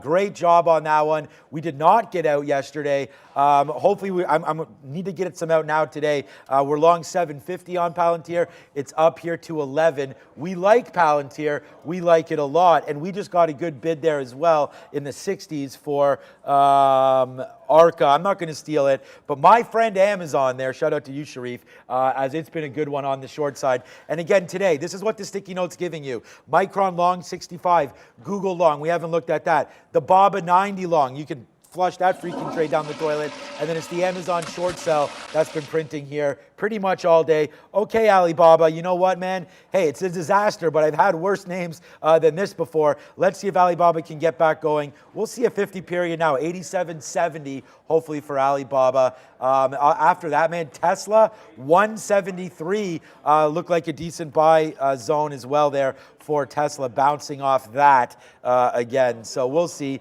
Let's see what this market wants to do. The NASDAQ, wow, up 2/3 of 1% and looking to go higher. The NASDAQ is insane, and so is Palantir. We love Palantir. Yeah, I'm out of Palantir. Micron. I'm out of Palantir in front of 11. Kind of said I would do it. I think you can get, the level's pretty decent. There might be a breakout play here. What I'd rather play is the false break. So if it breaks up and then pulls back, I want to catch that pullback. It's a typical move. Sometimes it happens, sometimes it doesn't. We'll see if it does. So we ring the register on that. rang the register again on Intel out of a little bit of caution because, the market's still going up, man, and this is a bit of a bull flag. So if we don't punch through VWAP or reverse, this is a trade that's likely, to eventually follow the market if it does get too crazy, too set upside. I keep looking over at Netflix, and it's like it just keeps going and going and going. It's the Energizer Bunny of stocks. 375 is looking a little bit more likely at this particular point. But in the back of my mind, I'm telling myself, even if you think there's a pullback coming on Netflix, at least let it get to 370. At least let it get there. It just feels like it wants to, so I'm not gonna get out in front of that one. AMD's pulling back a little bit here, so this could be the chance. 106.50. I know. It's like you say pulling back, but it's like it's at 106.50 on the stock. So and it's not even pulling back that far. But look, if it's VWAP, if it's 105.5, I just want to see the bounce somewhere in that range, and then look to join the party. It was relentless to the upside, yesterday. So I think you want to at least play for a little bit of that here. C3AI, that's another name that, quite frankly, I wasn't on this one for the morning. I think I was saying 28 and 31 were the levels I wanted to short the stock. Well, it was there in the pre-market. It's got a 27.50 on it as a high. So it was never, not really even close enough to catch this. But if it breaks out here at 27.50, I'll look for the false break at 28 for the fade there. I'm only down to Intel and Apple at this point. Apple's still bouncing. I like me some Netflix on the south side, but if you're gonna short that one, you better be pretty darn sure about it at this point. Yeah, all right here. FanDuel, my wife is just messaging me. They have the Toronto mayoral race on FanDuel, so I'm going to go check that out. Do they have all 175 million candidates? I'm betting on Olivia Chow. She's going to win. It's going to be an absolute easy walk for Miss Olivia Chow. Probably. Okay, so Palantir up to $11 right now and looking like it wants to continue to go to the upside. You married the right one when she's sending you FanDuel props and stuff like that. So shout out to you, Marissa. Okay, here goes 11 right now. Wow, okay, let's wait to see what happens with this. There is some size there at 11. We could get out and just regroup this, but we're still long at 1060. Let's see, it's going to probably take 11 right now, so we'll wait. 1098 right now for Palantir. Nice upside. We just took it out. I mean, we only have a small piece left. We took some nice pieces out right here. It's too bad we took out too many shares at 84 and 85, but there's another out at 93 as we watch out for PLTR trying to go back up to the upside right now. So, yeah, and the good thing about my wife is she doesn't gamble herself. So leave it to me to lose all the money. And but that's a great little update on that one. Amazon, down to 30 cents in the money right now, but it just keeps on bouncing off of these levels. So we've learned our lesson before. It's just this reminds me a little bit about Google yesterday, where we kept on going long at 119, and then eventually it took off to 122. Does this name do the opposite, where we keep getting short up here near 118 and keep covering before an eventual move down to this 116.50 area? So let's hold out hope for that one. Alibaba, it's a good thing we got something out there at 86, because right now it's coming back down a little bit. We're going to watch out for that 85 break, as we talked about, and a shout out to you, Reliable Rudy. Again, I know you're all over Alibaba. I don't know what your position is right now, but we're going to see what's going on with that one. Airbnb. Remember we went into some cash the other day.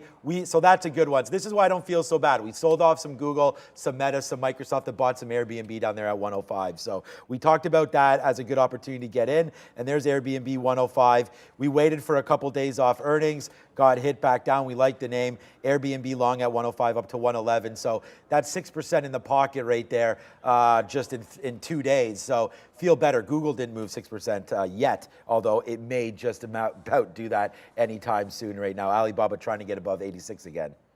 Oh, Tesla, baby. Tesla wants 175 again. Sometimes it's late to the party, but if it's going to be well dressed, I don't mind it.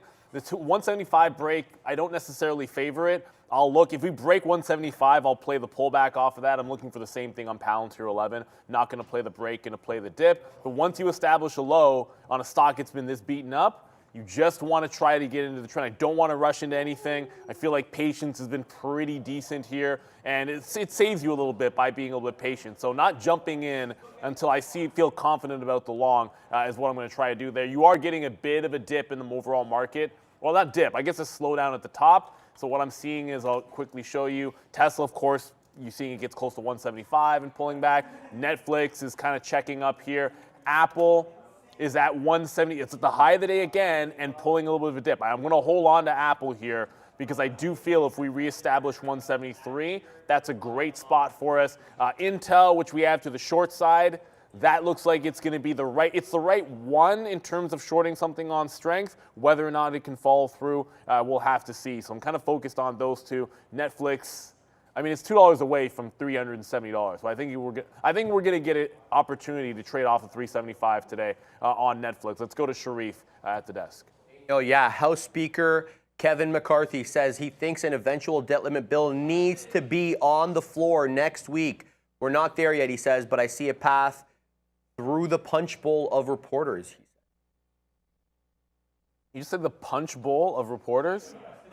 He did. He said the punch bowl of reporters. Just ENVB, we want to get to this one. Thank you very much, Andy Fasella in the chat, for mentioning ENVB getting to $3 here. So we talk about things stair-stepping to the upside. It's not just the big caps. You got some small cap runners. Congratulations! You just know $3 is a psychological level. I'm pretty sure, I want to say this is something that Luis talked about. When you get to these massive supply zones on a stock or resistance or bag holder levels, I don't care what you want to call them. They're areas where a lot of people have been waiting for it to get back there so they can get back in the green. And then they look, they're happy to sell a lot of times. So I think there's going to be some sell volume in there. Whether or not it stalls the stock, it remains to be seen there. So shout out to that. What else is moving? I see some Beyond Meat is moving. I am still monitoring C3AI. So C3AI is back above 27.50. It's getting close to that 28 level. I'd be looking for a fail at that price. If it can even fail at 28 even. I'd feel like that level and 31 are the two that I like it. Psychological level, Aaron Yeager there is just, it's like if you look at a price level on a stock, and we're looking at ENVB, just to maybe slow it down for a second, because things get exciting. So a psychological level can mean like $3 is a round number, right around where this stock had resistance before. It's not exactly at 3, the top is actually 320, but 3 is, people like to put sell orders at lazy prices. I've been guilty of that in my long-term account oftentimes. So anyone that's bag holding this from like 315 or 320 might be liking a $3 sell price. Or they might like to put a trailing stop at 3. Those types of things can have sell orders come in at that round number. So yes, 320 would be the high on the daily chart that you're looking at, but 3 even is that psychological level where it looks like there's not failure here, but obviously the sellers are starting to take control at a price like this. That's all I'm trying to get at there. Hopefully that helps a little bit. Apple's struggling a little bit with the high of the day. If we get up to 174, I'm just going to get an offer out in front of it and see if we can take that next out. AMD, I guess we're not dipping into VWAP anytime soon. AMD back at the high of the day as we go. To the small cap recap, it's these chip names and it's breaking the high right now. I'm a little speechless. I mean, Micron has been an absolute banger, guys. Micron right now. Look at this reload. Although I could sit here and talk about how, disastrous missing that bottom was, and honestly, it would be a complete day changer, obviously, if we had that. But we're still happy, man. It's still, like I said, still a great name. We found a pullback in that at 67.50 and just been taking out profit ever since. So it's been a good day besides that Alibaba trade. And here's Micron, man. Again, just follow what you believe in. And we believed in Micron today. And wow, what a great move it is to that upside. All right, with any further ado, it's Sharif. Let's go. Yeah, Neil covered ENVB quite well, so we won't gloss over that. But TSP up 20%. Let's get to the chart, Rob. If we can, 155, looking at if we can get to the high here. We're knocking on the door. It's been stair-stepping up. I got to tell you, though, the volume a little bit suspect on this one. But this one, you guys remember this one? GFAI. Yup, the AI back, the AI name back, starting the day below 5, 498 was the low, making our way almost up to 6, 596 the high, up 15%. Guys, not too many in small cap world today. All right. Oh, man. Yeah, U.S. Conference Board April leading index minus 0.6.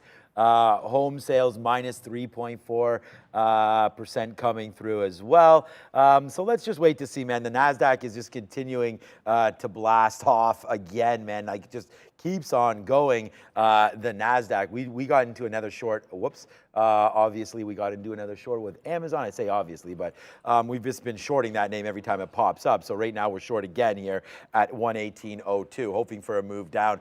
Here's the weekly on the NASDAQ. I mean, we could talk about the DXY, or as Neil calls it, DIX, right there. But here it is, 14,000 right there. We can see what's happening. That's the next level for the NASDAQ, man. So I don't, we're very, very close to that right now, man.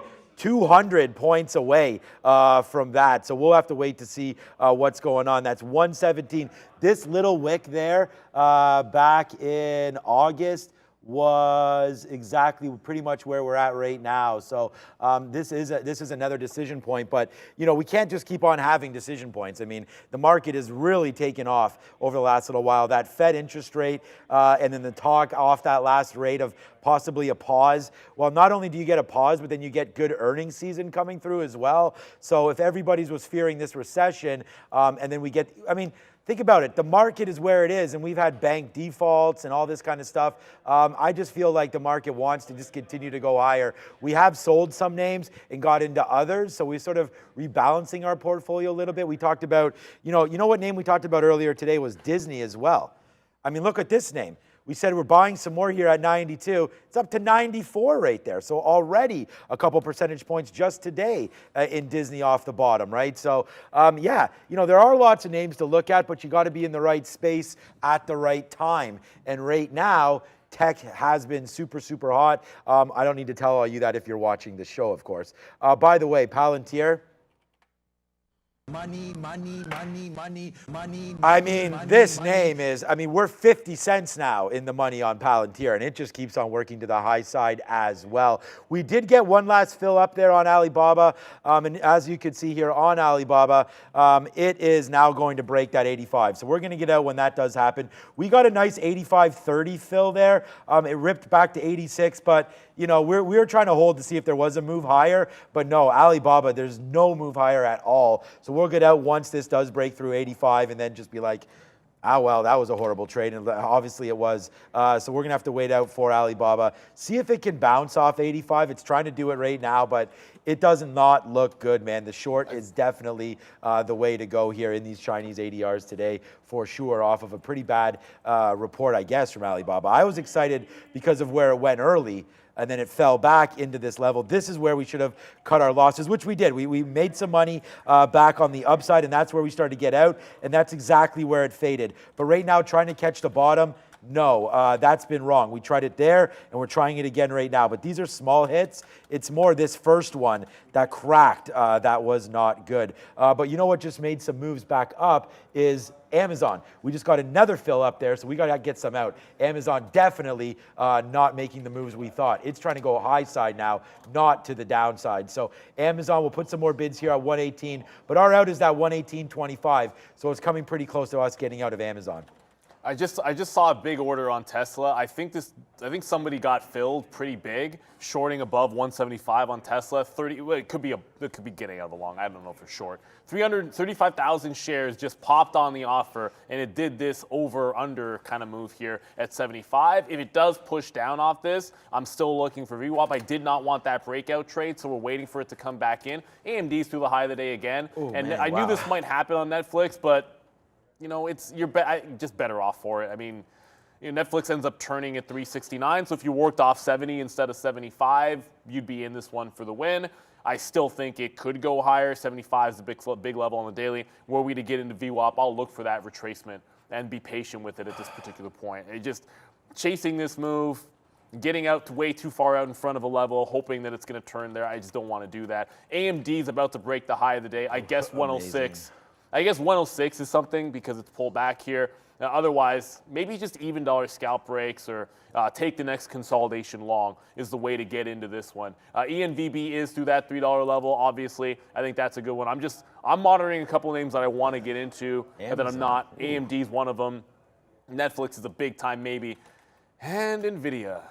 It's holding 310, but I feel like it's pulling back in here. That's giving me a little bit of the fact that you pull back a little bit in NVIDIA is maybe a sign the chips could come down, but I see AMD just broke the high of the day again. I might need to just grab some VWAP here on Intel. It just, at some point, the market keeps going up. This just keeps going with it. As far as Apple goes, it feels like a bit of a hold. I try to get some out in front of 174.5. Sorry, 174 even. What I'm going to do is trail some of this out underneath that previous high. So I'm willing to trail some out here. I'm willing to reload at 173. Wow. We'll get to Tesla in a quick second, but just managing over here on the Apple trade. There's a lot of wows in this market. It's like, I don't know which one. When I hear wow, it's probably AMD, because that's at 107. Wasn't that just at 106? Whatever. I mean, Palantir is 70 cents now. So if you want some money trades right now, first of all, we got stopped out of Amazon, but that's okay, man. We kept on getting out of Amazon. But Palantir is really the monster that we should all have right now. 11.27 now for Palantir, as that just keeps on motoring, man. I cannot wait to be done the show now with only a half hour that I'll get out and sell some of this. This is a monster move upside for PLTR, man. Just taking out names and levels right back into here. So watch out, man. We're coming up to 1150 right now. Okay, well, eventually we'll be able to see that level a little bit clearer. There it is right there. 1150 coming through for PLTR. So that's the monster that today will not stop. And we have one trade in. So shout out to everybody that's PDT Nation right there. That's right there, 1060. Wait for a little bit of a pullback. It wasn't much, man, but there it is. Wow, this is really extending back up to the upside. And there is the resistance of Alibaba. So support. Again, support, but it's coming into resistance right now, back up to 86. So we get a little piece out at 86 off of our 85. We should have bought more down there, but coulda, woulda, shoulda, back down there to the downside right now. So that's 86.25 coming through for Alibaba. Let's see, that is that top. So we want to break that, and then we'll put another offer right around here, like 86.50, in case it does get going through 86, which it's trying to do right now. Let's put an offer at 86.40, see if we do get that filled. But for right now, man, it is moonshots all over the damn place. Like I said, man, the number one name right there is Micron to the upside. 68.50 right now goes Micron, blasting to the upside, man. The top names on the show today, Micron, Palantir, and then probably your PDD, because that's a great, oh, you're out of that. That was a great trade too.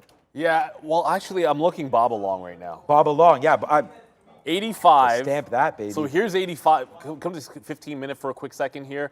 Here's 85. It was a big level. It's a big level on the daily as well when you kind of look at that channel break. So this is a place you bounce. This is the first potential green candle to get a back end of the trade here. So it's looking like it's going to try to close. I mean, I can't predict where it's going to close, but it's bouncing off a significant price level. I'm going to like getting in here probably above 86. I think it's multiple shots on this on a curl trade on BABA here. We're going to go to I haven't even talked about Coinbase today. So we're going to go to the crypto update, and there's a 9 out of 10 chance I'm going to see where Coinbase is at after this, and I'm going to throw up. So let's go to Sharif. Bit of a flat day, Neil, to be fair, in crypto land. BTC is actually just trying to go green. It's actually at flat right now, just went green as we talk. So BTC, bit of a double bottom on VWAP here. This is a 15-minute chart on Bitcoin. ETH, much the same. A little bit of more of a bearish look on ETH, but the mining names, though, they're positive. Mara up 2.68%. It's done well. It's done 8.5 million shares on the day, about at that 1050 level. Looking to take 1040 out. That's the high of day on our friend Mara. And then Riot, much the same as well, up 2.5%. A bit less volume, though, it should be noted. 3.75 million shares, but it is at day's highs. So these mining names doing well. Coin, Neil, it got off that 60 bottom. I know you love that 60 level, so that's a rinse and a repeat right there on Coin. It likes that 60 level. It really does. Like it's the thing about a really good key price is you can generally trade it in both directions. Like that's the way to look at it. It's like, okay, well, it dips into that price heavily and then it bounces off 60. Dips heavily, bounce off 60, bounce off 60. When it breaks it with absolute gusto. So, here it doesn't fall terribly into that price. It's just a small move and it's a breakdown side. It gets through, it holds support, it dumps. Yesterday would have been the only day where there wasn't wild action. There was a small short in there that would have worked for 50 cents and then a breakout. Well, this time it dumps into the level, wicks it under, and then holds, and it's $1.50 up. If we get to 64, you know what's up. I mean, this is 63, 64.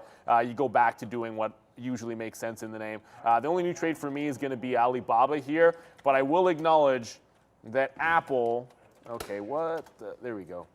I thought I was offering 95. It doesn't matter. I got some out at 95. I thought I was already there. It doesn't make a difference. But you're going to get 174 on Apple. I think 175 is the obvious, not line in the sand, but given the daily chart looks like this on Apple, ignore those wicks, but 174.5 has been big resistance on Apple. I think 175 is a reasonable target for this stock. Looks like that is going to finally be arrows up. I mean, there's so many runners today that, you know, when Apple starts playing a little bit of catch up here, because the NASDAQ and the ES, the NASDAQ, not the ES, are stronger than Apple, this one can really get the market going. AMD is finally trying to pull back here, so I look over at the short that I have on Intel. It's putting in a lower high. I'm going to look for VWAP breaking here. This seems like it's going to be trend down, and then that can work. I'm looking for a place to add to BABA on this move.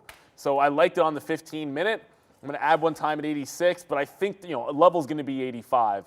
You know, as a matter of fact, let's see what happens as it breaks 86. If it's a real dump, 85.5 might be the place to add to that name. So lots moving here. It's been hard to look at some of the small cap names because the big caps have been going so crazy, but here's one of them. Well, one of the runners, I should say. C3AI waited for it to get to 28. It just did the over at 28 on the break. So this is what I was waiting for. And we'll try to get it short. I thought I paid for locates on this. Not, I guess. I did not. We did. Money, I mean, honestly, you know where we got out of Palantir? 34 right there. Now it's down to 17 for Palantir. So should have just gone short right there. We do have a short tick there because we got overfilled, but then I got out right away. And there it goes right back down to the downside. So a clean trade there on Alibaba, on Palantir, all the way to the downside. Now we'll see if this is a possible reload area, but I don't, I'm not feeling the reload right now. Excuse me, on that name. We are still long, of course, Alibaba, but it's having a problem here. We got a piece out at 86.30 or whatever that was. Let me see where our last fill was on Alibaba. 86.24, so right here, actually, off of this dip buy right there. So we'll see if it can get going here as the NASDAQ is still at some of these highs right now. But we've really regrouped from that hit on Alibaba early, and then I've mentally regrouped from Micron missing what I think was the trade. For me, the trade of the month down there at 65. So that's okay. We still got it back. I mean, the only problem is we would have had more shares down there at 65 because we had a pretty solid level that we believed in. But we took it off that break again of the 200 period at 65.80. It just gave up 80 cents when realistically we didn't really need to. And that's 65 clean. We probably would have been at 65 and a quarter. So it's not like, we would have had the very bottom, but still nice trade there on Micron. Really like it. We also got the reload on it. So like I said, Micron, the #1 stock here, followed by Palantir on the board. But hey, someone that might have a trade idea for us is over there at the desk, and it's Sharif. What's up, big guy? Nat gas is flying, Sean, up 5.3% in just a matter of seconds here. The weekly natural gas storage report comes out, and all of a sudden you get a big wick up from there from 2.375 all the way up to 2.5, up over 5%. Checks Tellurian still not at $1. Okay, that's still doing okay. I hate that. Whatever. It just never mind. Tell broke $1, so I was like, if this ever does the dollar bounce play, I'd take a shot at it. Generally wishing that I'd just taken it out when it was at 170. That's usually what happens for bag holding stocks. You should take that 50% when you get it. Just one move over there in C3AI. It's really true. Like when you're trading a penny stock and it gives you a 50% move, like pretty much 99 times out of 100, you should bank and then play with house money. It doesn't even matter how much you put in. It's a really smart strategic play. So like C3AI back underneath 28, just got to 27.40. We're going to ring the old register. I'm not looking at any gift horses in the mouth this morning. Quite frankly, I just want to wait for the move, make the move, and then if it's a uptrending stock, don't think that it's going to stop being an uptrending stock just because you get a curl on it. This is nice consolidation break. This is what it did yesterday. There was a good pullback early. Was it still long? Yes. Did it dip off to like 25.5 and then it back into 25 and it continued to trend? So you can catch one of those, but it can still look like a moonshot. And next level, I think, is 31 on this. We have not even talked about Take Two. And that one is, this is holding the gap to the upside, which I'm a little bit surprised at, quite frankly. I thought their I know they beat top and bottom, but I thought their bookings were, the guidance and bookings was actually poor. So I thought there might have pulled back here. So strong move for Take Two. Maybe I should read the report again. It's holding this monster breakout. So shout out to anyone that's looking at this. It's through big levels on the daily and has room to 160. Apple flying, BABA on that. BABA's now getting close to 86.5. I do think if BABA gets back, that 88.5 level, I think it has trouble at 88.5. So I think it's going to be resistance on Alibaba there. If we can get to 88.5, man, we'll have a $3. Hopefully that can happen. That's what we just got another piece out at 86.50 right there for $1. We're making back what we lost. We're not making back everything. We took a $3 hit on basically clean shares right there all the way to the downside and just been sort of buying these little swoops right there. So, traders will trade, and that's what I'm trying to do right now on Alibaba and waiting for that 88. I'll take an 88 fill, man. I don't have any offers out right now, but I'll take that fill up to VWAP if we can get it, and then yeah, that would be sick. 89 bucks where we got out before. And again, the thing about Alibaba is that's coming right into there. So that's why we got out on that. The first initial buy was 87. We got them out here at 88. So as long as you don't have this tick right there, then Alibaba's actually been a fantastic trade today to the long. I know that looks crazy when you're looking at a chart like that, but that is what that is. So Palantir, I honestly cannot be happier with the way I traded this. Other than, trying to get more out up here, it was just long and then out and then back and forth. So Palantir today, one in at 61, and then we got that out, as you can see, up there at 11.33. So that was a great trade there. That 60.30, 70 cents on a $10 name. So we're really happy with that as Palantir continues to make moves higher here, up 8.5%. Was up 10.5, but there's that pullback. I don't know how. Well, I know how we called the top. It's pretty simple. If we zoom back out, we talked about that on Palantir right here. It ticked to the exact top. So ticked to 11.50. I mean, I don't know what else we're supposed to do, but that's it right there back to August. We keep on talking about all these levels going back to August. So there it is right there. That's that high we got out of, I keep saying Alibaba, out of Palantir at that level. Micron is pulling back, but we only have 10% left of the reload, so we're going to wait for that one. As Micron, like I said, despite missing it, really happy with the performance we have today on Micron, and hoping that Alibaba can get going. It's trying right now to take down that 87, so let's see if it can climb back up to that level, and then we'll take something out at VWAP. But Sharif is over at the desk again. Let's go with that segment. I like that. Clever side. Micron. Speaking of Micron, Sean, it's lifting up semiconductors decidedly here, up 4.5%. Semiconductor and semiconductor equipment with AMAT, NVIDIA, a lot of names on here lifting up the market. You have capital goods up, software services up. Consumer discretionary, haven't seen this one do well as of late with respect to the inflation issue, but Bath & Body Works with a solid report lifting up the sector today, up over 9%. Communication services being lifted by Twilio, another solid earnings report. As they say, they have a lot of games, software down the pipeline, always excellent margins in gaming and in software. And Netflix as well, up like a rocket, up 7 1/3 on the back of the better than expected ad tier revenue. Some names to the red side, though, healthcare and utilities usually don't do well when the rest of the market is doing well, guys, but mostly green. All right. So, well, mostly green, but one name that is barely green. Honestly. It's up 0.1%, and it's Tesla. And very soon, well, I shouldn't say very soon, it could become the first L, because waiting for VWAP in here, I like it. There was a seller up here above 175, and congratulations to them, because they're like $1 in the money. They shorted above 175 or sold at $1. What doesn't matter? Saved themselves $1, made $1, doesn't matter. But it was a big seller. I waited for it to get to VWAP. It bounced off 74 even. It looks like it's recovering. Okay, if that's a trap, then let's spring the trap. So it bounced a second time. So the second time it's able to bounce off that 174 exactly. I'll put the stop underneath, and we'll see if it can get to the upside. So Tesla, the way I see it, if Tesla can get going and the market up 1%, why not? Like, what else? You know, if everything wants to go to the upside, I've seen Tesla make some big runs before. It's got a good support level. You're getting some higher lows here. If you don't enjoy something like a day like today, quite frankly, I don't know what you're into. I just want to take a second to shout out everybody in the chat. I think it's been fantastic. I'm seeing stock sell. You guys are looking all the right places. The chips have been the place to go. However, there's one thing you got to do. Take a quick second, hit the like, hit the subscribe, because we're trying to grow this community. I think we should be at 400,000 subscribers already. We're not there. I think that's not even that big of a milestone. We're talking about 1 million, and that's what we want to get to. So take that quick second, pay it forward. That's what we're trying to do every single day here, guys. And it's right. You're right. Tesla can be the Lone Ranger. I agree with you. But I'll take that shot usually 9 times out of 10. And if it loses, that's the cost of doing business. So if that was a trap, I can spring it. I don't mind it. We waited for it to make that curl. That's what it's all about. I don't mind taking the L on Tesla.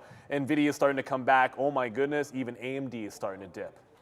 I haven't been able to say that in a while, but yeah, this Tesla just came out. We might be turning in the market here. Might be time to reload. Can't reload Intel short. Intel's breaking down. I don't want to short the bottom here in Intel, but I do like some of these shorts with the market starting to pull back in here. Some strong names just came back in. C3AI is at VWAP.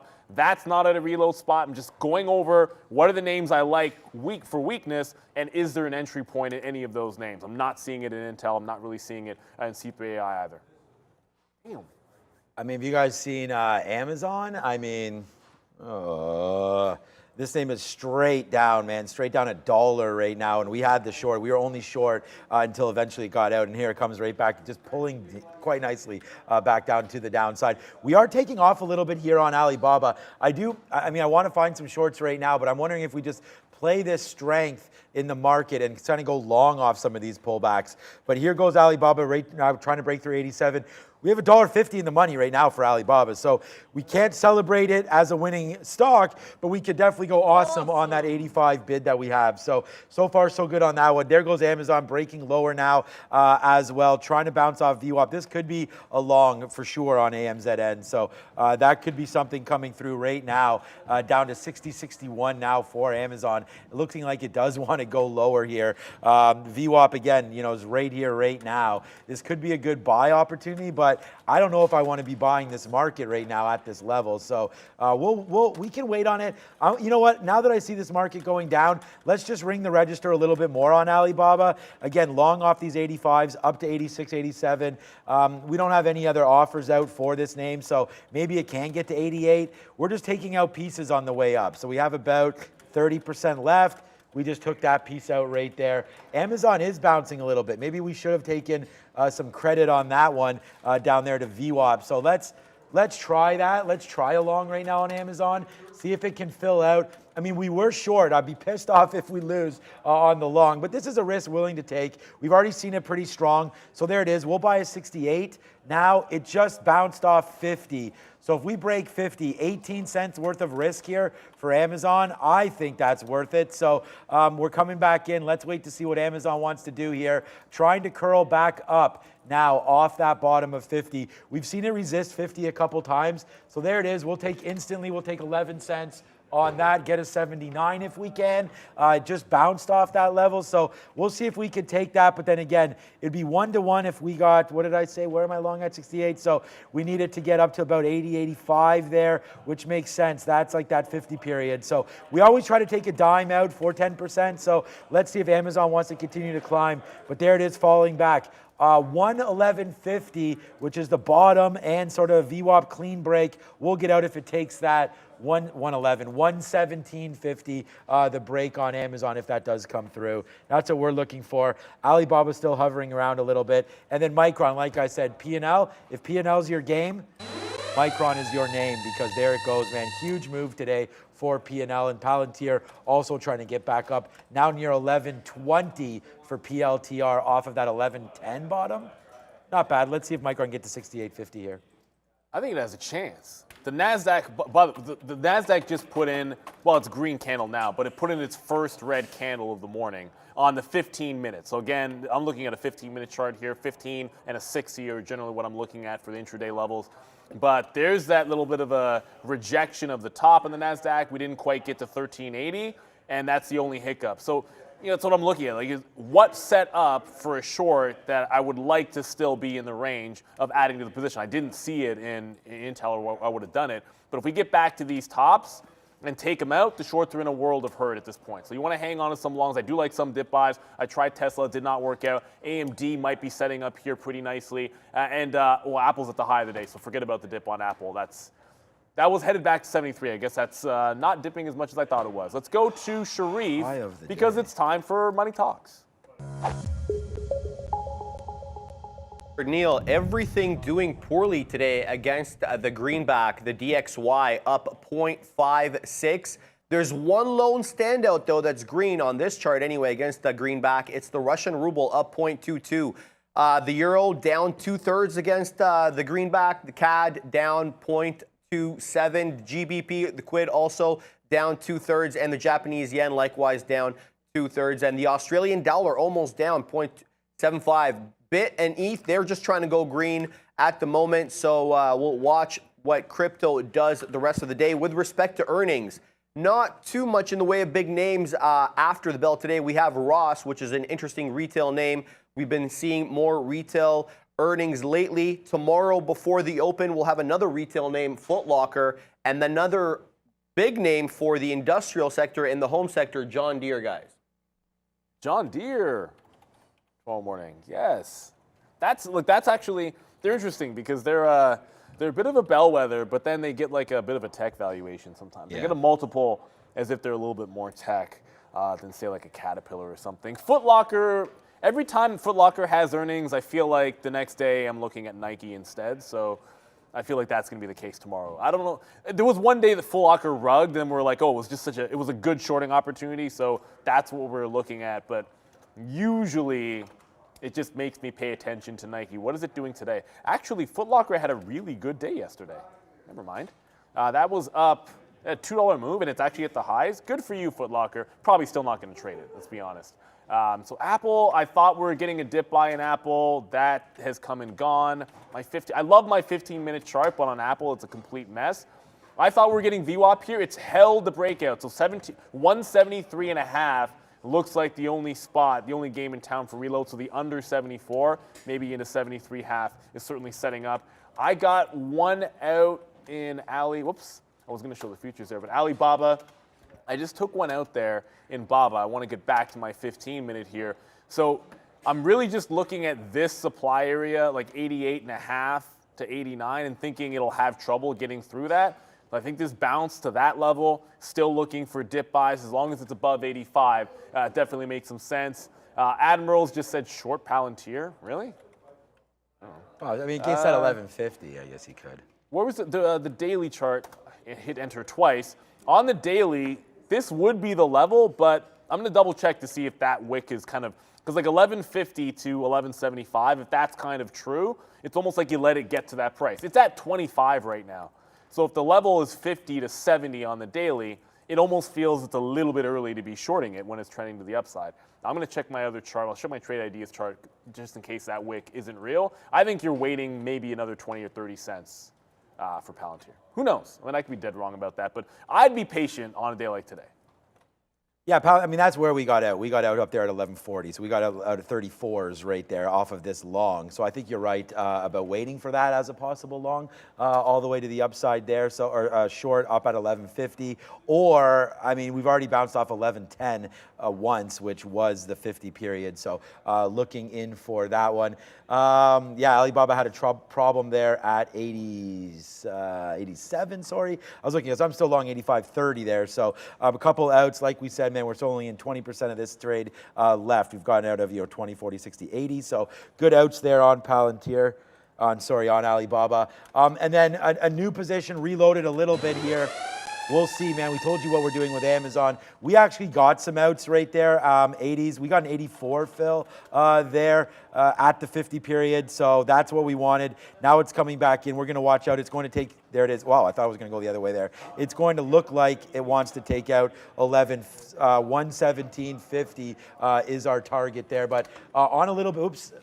On a little bit of a move back up. We want to get out a little bit higher than where we just put that order out right there. We made a little bit of a keystroke there. Let's see if we can get back up, man. 65. We're long now at 58. So hopefully this can get going. We've already been wrong on Amazon on the short. Well, we weren't wrong. It's just it did blast against us to the high side there. So, this is what we were doing early. It's shorts and outs. So these were like, for that very bottom is like 75 cents, but basically in here was 40, 50 cents, 30 cents. Then we shorted again, got taken out, got back in, and this out is for 14 cents, but then got back in and made that all back, basically flat on Amazon. And then we tried the short one more time at 18.20 against that high, and that did not work. So, now we're back into it.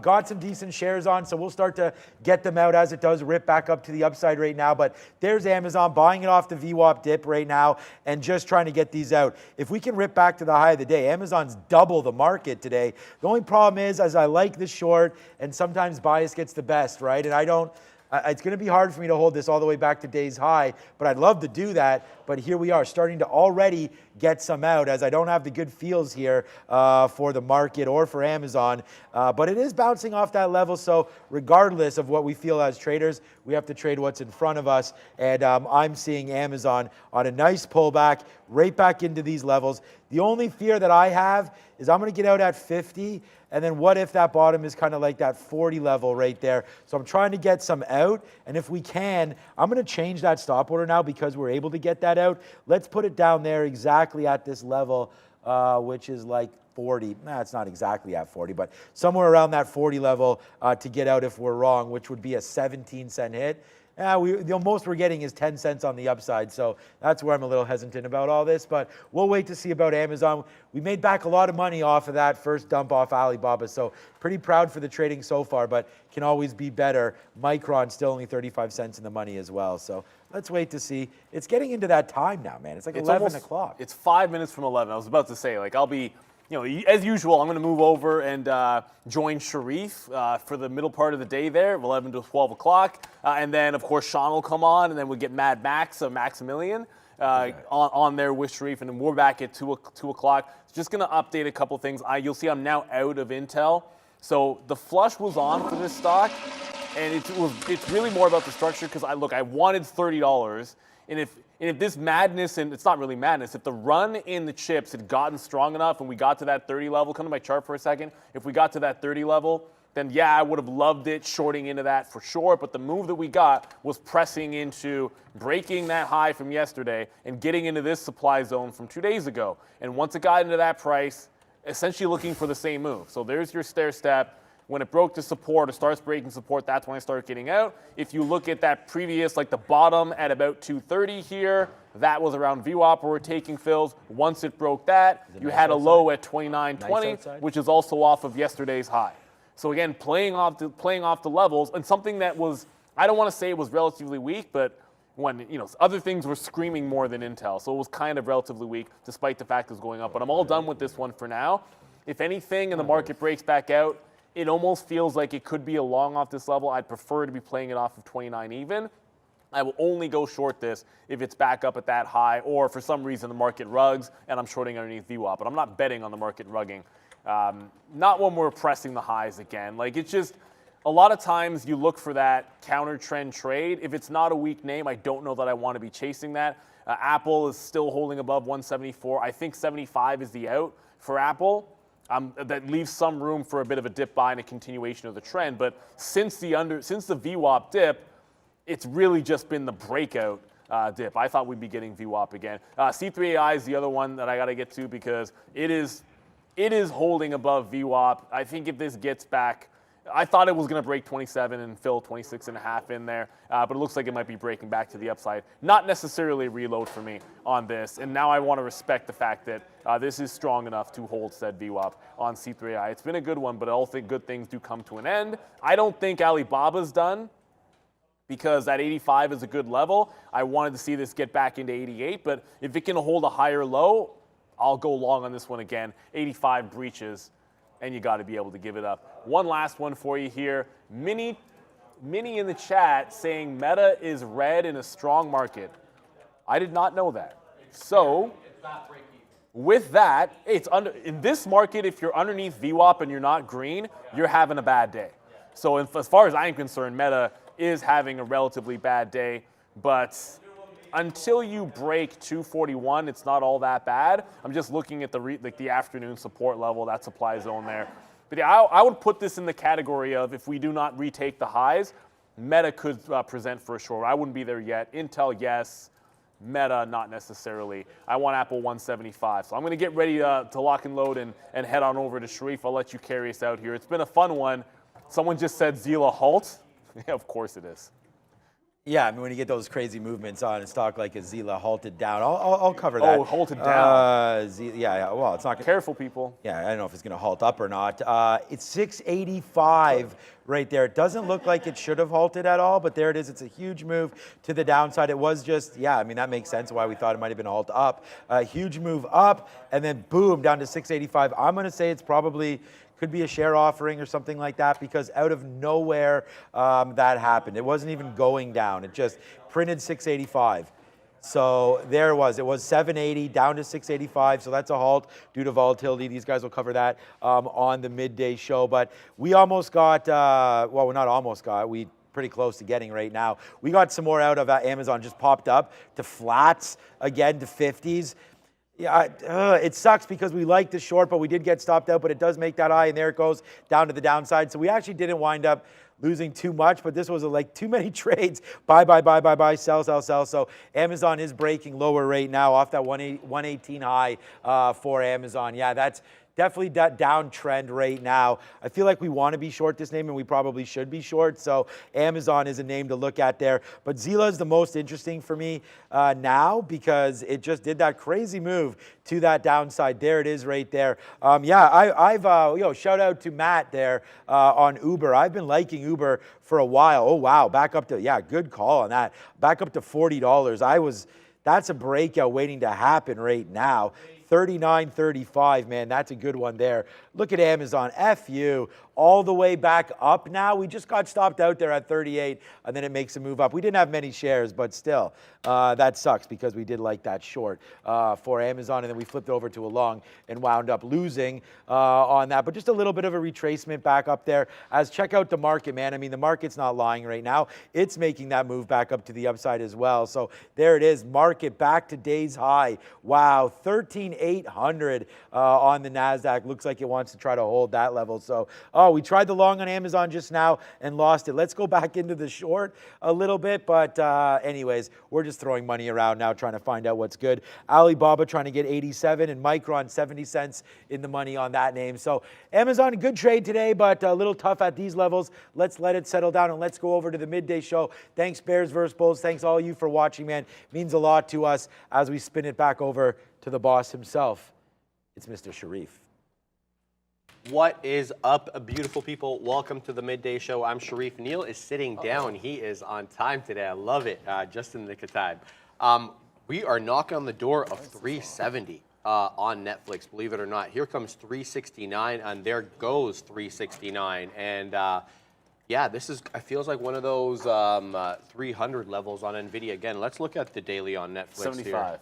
75, thanks, Neil. Yeah, you've already done all the homework. Perfect. I've been waiting so for there that we level. go. So. Yeah, so we're, I guess 70 maybe the psychological level. It's the whole dollar level. We'll see how it trades around here. I was just trying to talk myself into 368, you know, break into 370 for $2. And then I said to myself, okay, I guess I hesitated. It wasn't a planned trade, and I'm like, okay, just don't punch in if you haven't planned this trade out. Digest everything you just sat down and see what's moving. So I see a lot that's moving. That's the thing. Google looks fantastic. Apple, what a great day it's had. Netflix, NVIDIA, all absolute rockets. You saw Sean on Micron. I mean, there's just been so much to talk about. Even Microsoft now making days high. It's only up 8.86%, but the chart pattern looking fantastic. And to be fair, we're still early on in the day here. We shall see where we close out, because what a day it has been, and continuation from yesterday. I really feel like that 300 break on NVIDIA really propelled the market. Obviously, Biden and That McCarthy level was too. stupid. Yeah, it was really crazy. Hard to believe, Neil, that we are now at, where are we on NVIDIA? We are at 312.53 is a high, so already The well moon past, is where we're at. honestly. The moon. The moon. So yeah, what's Sean talking about? Amazon. Okay, Amazon's moving too off that VWAP 117.50 hold. Now looking to trace into 118. So a lot of stuff going on. I just sat down. I haven't traded. Now we're going to start digesting and looking for positions and thinking about anything before I punch in. What's the chat up to here? Do you have anything you want to update on? So just very quick, I mean the market's going. So like, course, obviously, yeah. anything you see to the long side, it's like forget about it. Like 175 is incoming on Apple. Oh, my time and sales is not there. Okay, that's a little weird. But the other thing, it's maybe not following suit here, that I always go to like what's not working first, because that's probably where the next decision has to get made, right?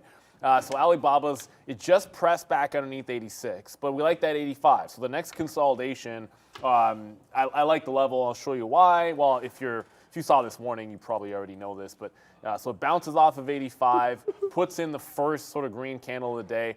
So the next bounce, I'll try to do exactly the same thing on BABA, but the market is unstoppable. Wow. 4,200 on the ES. Yeah. We're about to get to. Yep. And NVIDIA, as you just mentioned, well, first of all, look, if Netflix gets a 375, I'll let it breach the level. Well, I'll let it get there and then look for a curl. I don't want to be standing in front of Netflix today. If it shows signs of weakness, Yes. then I'll take a shot and stop at the high of the day, that kind of good stuff. But NVIDIA doesn't really have anything like that until like $340. That's a bit of a gap. That, I mean, a bit of a gap?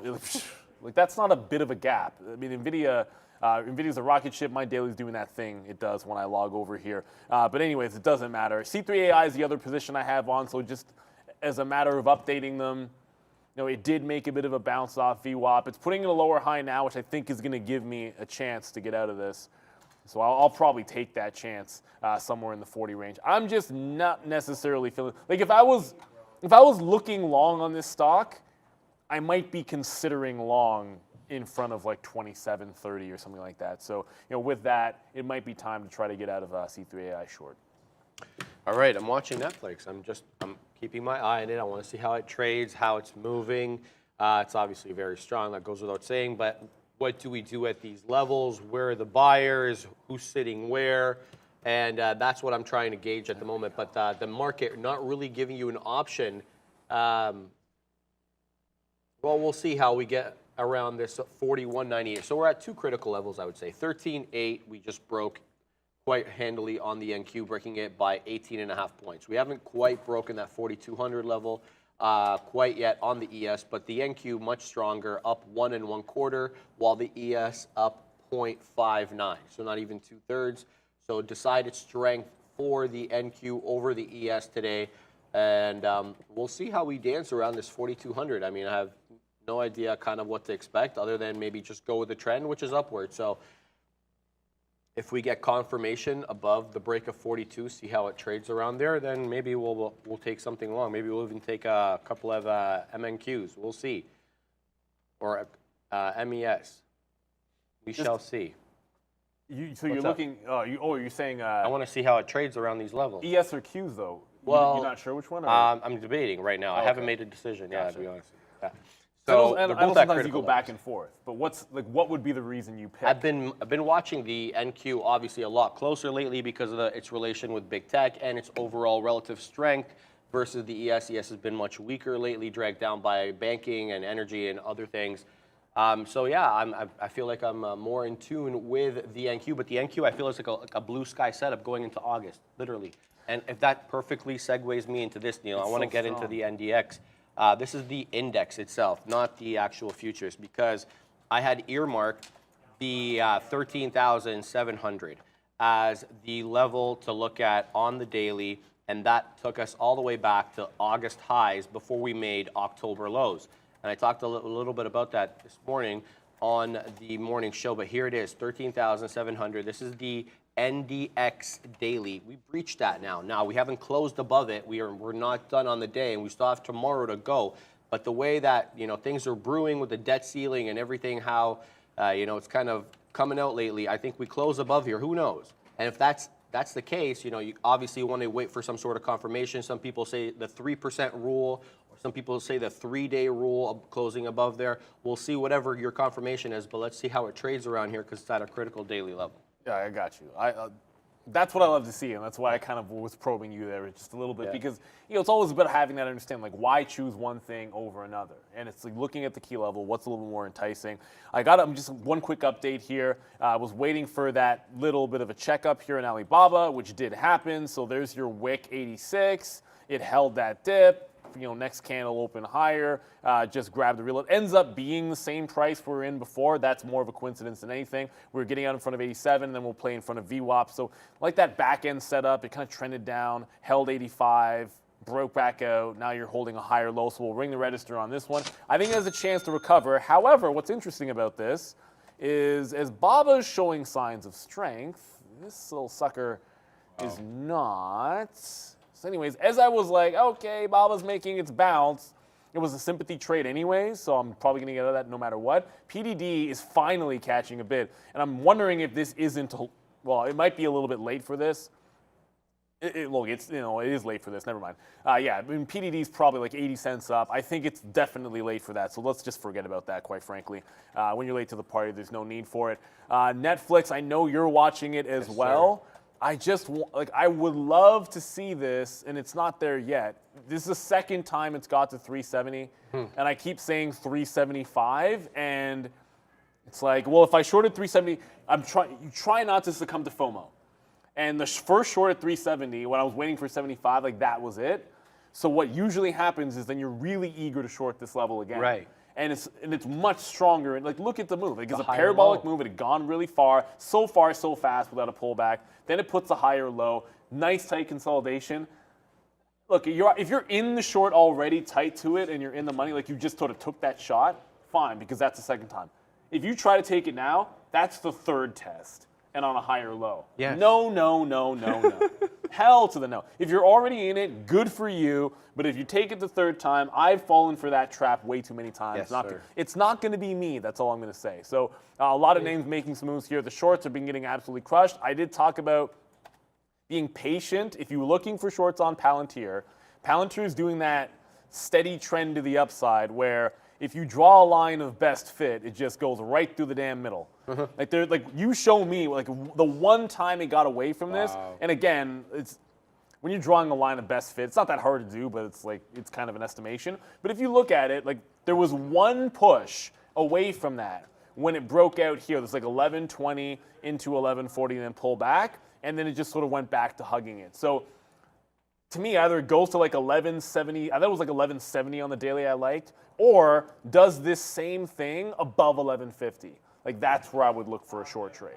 So, and again, you don't have to, whether you like trend lines or lines of best fit, it doesn't matter. I just like looking at things like that. I'll leave that in there, and I wonder if I go back to that chart, if it'll even come back.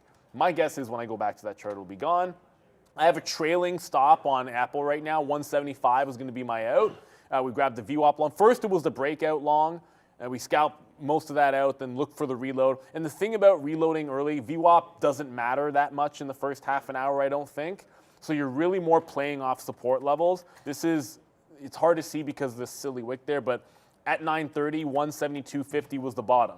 So it kind of gave one check up here, that's an add. And then when it holds 172.50, that's an add again. Today we talked about it pre-market, front side, back side. That's the difference. Take it as it shows you the support level, and now it's going to the upside. That one little trick of not doing anything today, I didn't take a single fill counter trend that wasn't the backside, and the only thing that didn't work was Tesla. That's a good. How many? What's the pool? What's the pool of? I don't know, 6 or. But not everything was backside. Not everything was backside. But Tesla actually broke the stop, so it didn't work on Tesla. Just quickly showing you here. But I kind of used VWAP, which I don't think you should always. If you did this on Tesla off the low, then where I'm going long above VWAP, you could have just been going long here. Maybe I just picked a bad entry. That's the one I'll have to analyze. Why did I just like the round number so much? I like the round number in VWAP. It didn't work out. So I could argue that I had a sloppy entry there, but stuck to the rule. It bounced once off 174. I added. It bounced the second time. I added again. It broke lower. I wasn't willing to hold it far enough, and we take the L on that one. Alibaba's starting to get pretty darn close. It's close to VWAP here. If we get up to, you know what? If we get up to VWAP in that 88 level, I'll probably slap a trailing stop on it. It's been pretty valid to set upside, and I am looking for a few outs. So my out on Alibaba, every time I add, I'm generally thinking about like where was the next pullback. So when we go the first time, I think you at least have to be giving back to 85.5. And then you look for another trade-off of 85 if it gets there. This one here, I'm usually stopping out slightly underneath 85.80. So that'd be like 75 or 70, never at the exact wick, nothing like that. So I'm looking for relatively tight stops on those. Sometimes it works great, and other times I get stopped out on Tesla. Like I just showed you the same type of thing on Tesla where you have that sort of tight stop off the bounce price, and it ends up bouncing lower, and you end up being wrong, and then it continues to go from there. But you got to pick your poison, right? You got to have an out somewhere. So yeah, my stop on that was just underneath 85.75. Good question though. All right, I'm watching a couple of things right now. I'm watching the fact that the ES hasn't broken through 42. We still have held that 41.98 level. I mean, that doesn't mean we're going to flush off this level. I just want to see how we get bought up, especially at key resistance levels, whether it's the top of these ascents or the bottom troughs over here, whatever you're using for your support levels. Let's see how they trade. We have a big range because we're off that 61 bottom, so we're much nearer highs. Let's see how we fare around here. That may dictate some of these other trades as well. The NQ, I mean, it's not at a level that I recognize. 13,824 above, obviously 1800. We'll see how that fares. But the one that I'm watching the most is Netflix and how it's not broken through 370. But, these periods of retracements should be normal. Now, I'm figuring out, a way to get in. And I'm trying to see on the 5-minute, have there been false breakouts on the 5-minute here for the first green candle, first 5-minute green candle will make a new high? No, not on the last one.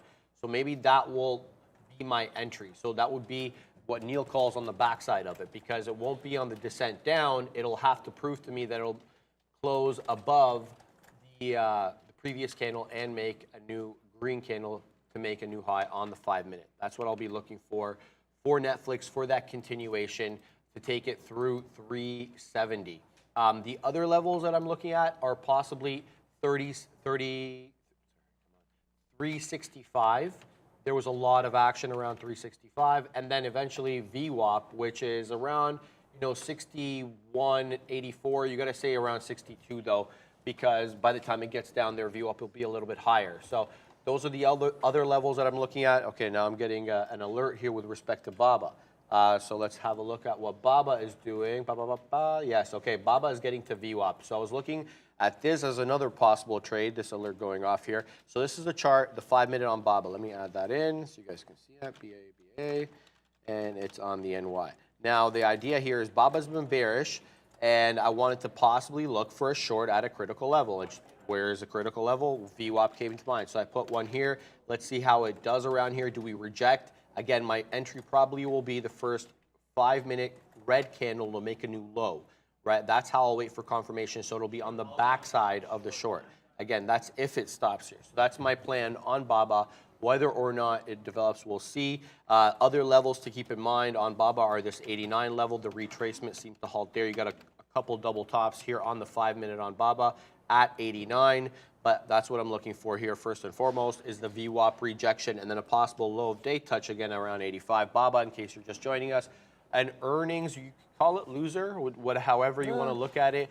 Yeah, it's a bit of a mixed bag. Yeah. Obviously, there were some good notes, bad notes in that report, no question. And some of the good notes, just to highlight real quick, they do plan to spin off their cloud intelligence unit. So they're looking to monetize that. And that's going to be an IPO. They didn't say, though, where it's going to be, whether it's going to be on the Asian exchange or North American. They didn't make any mention of that. We just know it's going to get spun off. First guess would be in Hang Seng? Yeah, I mean Yeah. Hong Kong. Or it's just. Yeah. I don't think that's crazy to say that's where it would likely be, but Yeah. you never know. I mean, you never know. Someone yelling TSM, and they would not It be is so wrong. strong. Adrian, yes, 2.13%. This is the 5-minute on TSM. Let me add it here so that everybody can see. TSM.NQ. Is it NQ? NQ? TSM NQ or NY? I think it's NQ. Hold on a second. It should be NQ. No, it's NY. Never. NY, it's yeah. NY. I knew I was like I questioning always do myself that stupid tech thing. I know, because they're tech. There we go. So this is TSM. Wow, and this was strong yesterday. not We in talked about this one yesterday. We didn't understand why initially why it was moving, because my news blotter has been it's been troubled at the moment. And yeah, this one got a boost from the Japanese microchip subsidy headline, which its client Samsung will benefit from. So 92.89, Neil, knock on the door of 93 on TSM.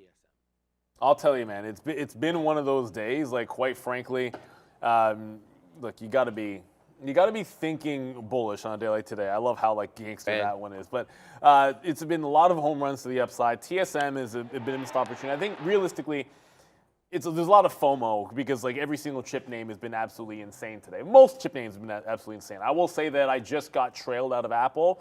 It's not like in my defense, but like the high, once it got into the resistance in front of 175 on the daily, I slapped a trail on there and then it just trailed out. So we're going to ring the register and be out of Apple at this moment. But I was looking at, and well, actually not just looking at, as Intel, which I was short, bounces here. So we took it out, and if you're wondering why I like that level, we did talk about this a little bit. Just zoom out. This is pretty simple to see. So if you go back a couple of days, there was your support on Intel. Wow, I'm missing yesterday's data, but it actually made a high off this level as well. It'll load up in a second, but I'm telling you that's where it is because I know that's where it is. And then that's why we got out. If it gets up to the high, I'd probably take a shot shorting at this at said high of the day, and we'll go for that. Netflix was unreal, Secret Treasures. Both sides.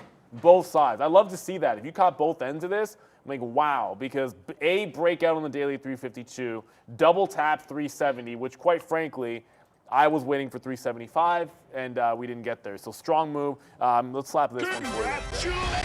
That's what I love to see. Tesla's finally starting to go here. And, you know, like I said, this one will be, you know, like examine why I liked it at that price and not willing to take the under. Like I was patient enough with Apple to take the VWAP fills underneath and let it make the higher low. Because when it goes to VWAP, remember, like that's using VWAP as an entry or exit is not necessarily the way to go. You just want to see that it's got some gravity to that, and then all of a sudden it holds underneath, gives the higher low. Like that's probably a much better entry here. What happens is, well, I can tell you exactly what happened. I don't have to go wait for the train ride home. You get anchored to 174 even, right? So I was anchored to the fact that this tiny, and this is just, it's trading psychology here.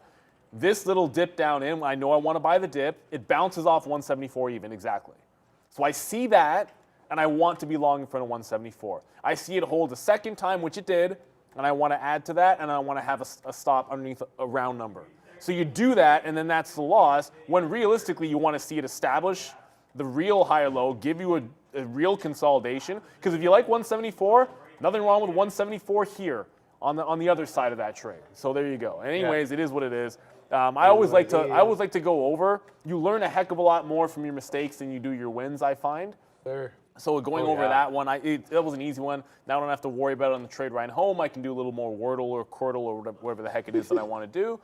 NVIDIA's up 4%. 315 seems like a reasonable number to look for it to pull back. I'm just in Alibaba right now. I just heard from Pratt it's reserving at 313.50. So there's an iceberg at 313.50 on NVIDIA. Not quite 300 even, but yeah, when you find the resistance levels like this, if it happens to hold for like a half an hour at this price, I think you want to play the breakout based on what happened yesterday. But I like it better when there's like a few 100,000 shares on the offer, and I can see like yesterday at 300, you could see people literally just day traders. They're taking 99s over and over again, and then they're taking it again at 95, and you could see them just refilling it. So when it broke, that's what made it so good. Yeah. I mean, and Max got in on that. We saw that was awesome. he got some in the 60s, and then I think it like literally just. I don't see. There's all Good sorts call. of excitement. What's going on? No, What? so basically, like Prad was the one that yelled it out. I didn't see the refresher. I just pulled up NVIDIA myself.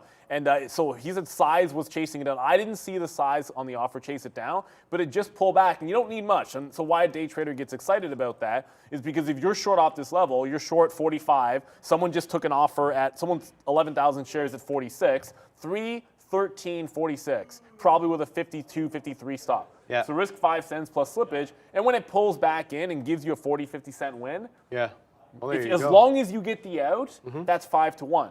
However, if you missed the out on NVIDIA at 300, Yeah. yesterday, sorry, at 300 yesterday, it was at 360 cents right quick. Yeah, it was. If you were short in front, That's what you I'm were saying. getting Yeah. my stop filled at 11, so I got 10 cents worth of slippage. Well, Max got in 60s, Yeah. right? 299 60s, and then he was up $1 in the money almost immediately. Yeah, exactly. That's how quickly it skipped. Guys, I'm wetting my beak here with a Baba short. Yeah, we're wetting our It's beak like now. that, eh?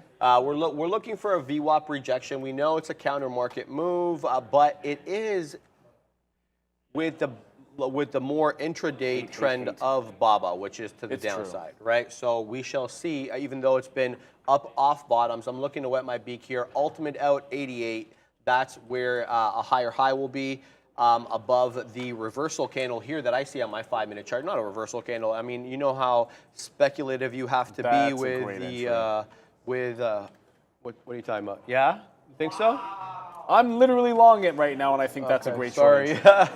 Yeah, I didn't even realize. I don't know. I have no idea, Neil, if it's going to be long. Because risk to It's reward. risk to reward, and that's the thing. I'm looking to 85. I'm gonna risk 75 cents to make $2.75. What the hell, NVIDIA? So that's my thinking. Even though NVIDIA is rocketing to the high side, guys. That's unbelievable, that break. 314.65. It takes 314 out like nobody's business. Let's zoom in here. This is, oh, that's Netflix. Sorry. What am I talking about here? I'm talking, yeah, NVIDIA. What's Look wrong at with that me? Let's break. go. Wow, well, it was a fantastic break here. I'm just going to put it real quick. So go ahead, Neil. No, I mean, it broke that 313.50, that reserve. Once it broke, it was like $1 instantly. So I don't know. I want to hear from other people that were shorting it because I wasn't. What kind of fill you're able to get in there, and hopefully it was a good one because it's right quick up to 314.50. But all I was sort of saying there, it's a good short entry on Alibaba. We'll see. Hey, look, we get to 315 and there's an iceberg there on NVIDIA. It might be worth that play, but they just ran a bunch of stops. What I mean about a good entry, this is 88. That's the supply zone I was looking for. The second it broke, I was slapping a trailing stop on this long, quite frankly. And when you look at the trend of the downside, previous big level at 88.5, so you're looking somewhere underneath there for the short trade. Yes. You get the wick up there.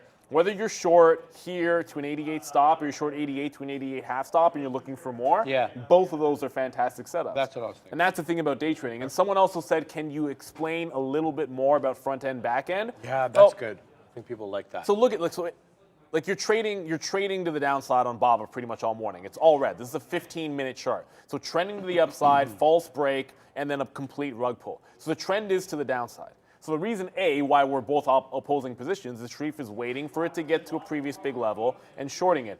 I was waiting for it to get to a big level, which was 85. If you go out here, this is 85 on Alibaba. When in doubt, zoom out. This is the 85 level on Alibaba. So as it's trending to the downside, what is the most significant level in its way? It's not 88.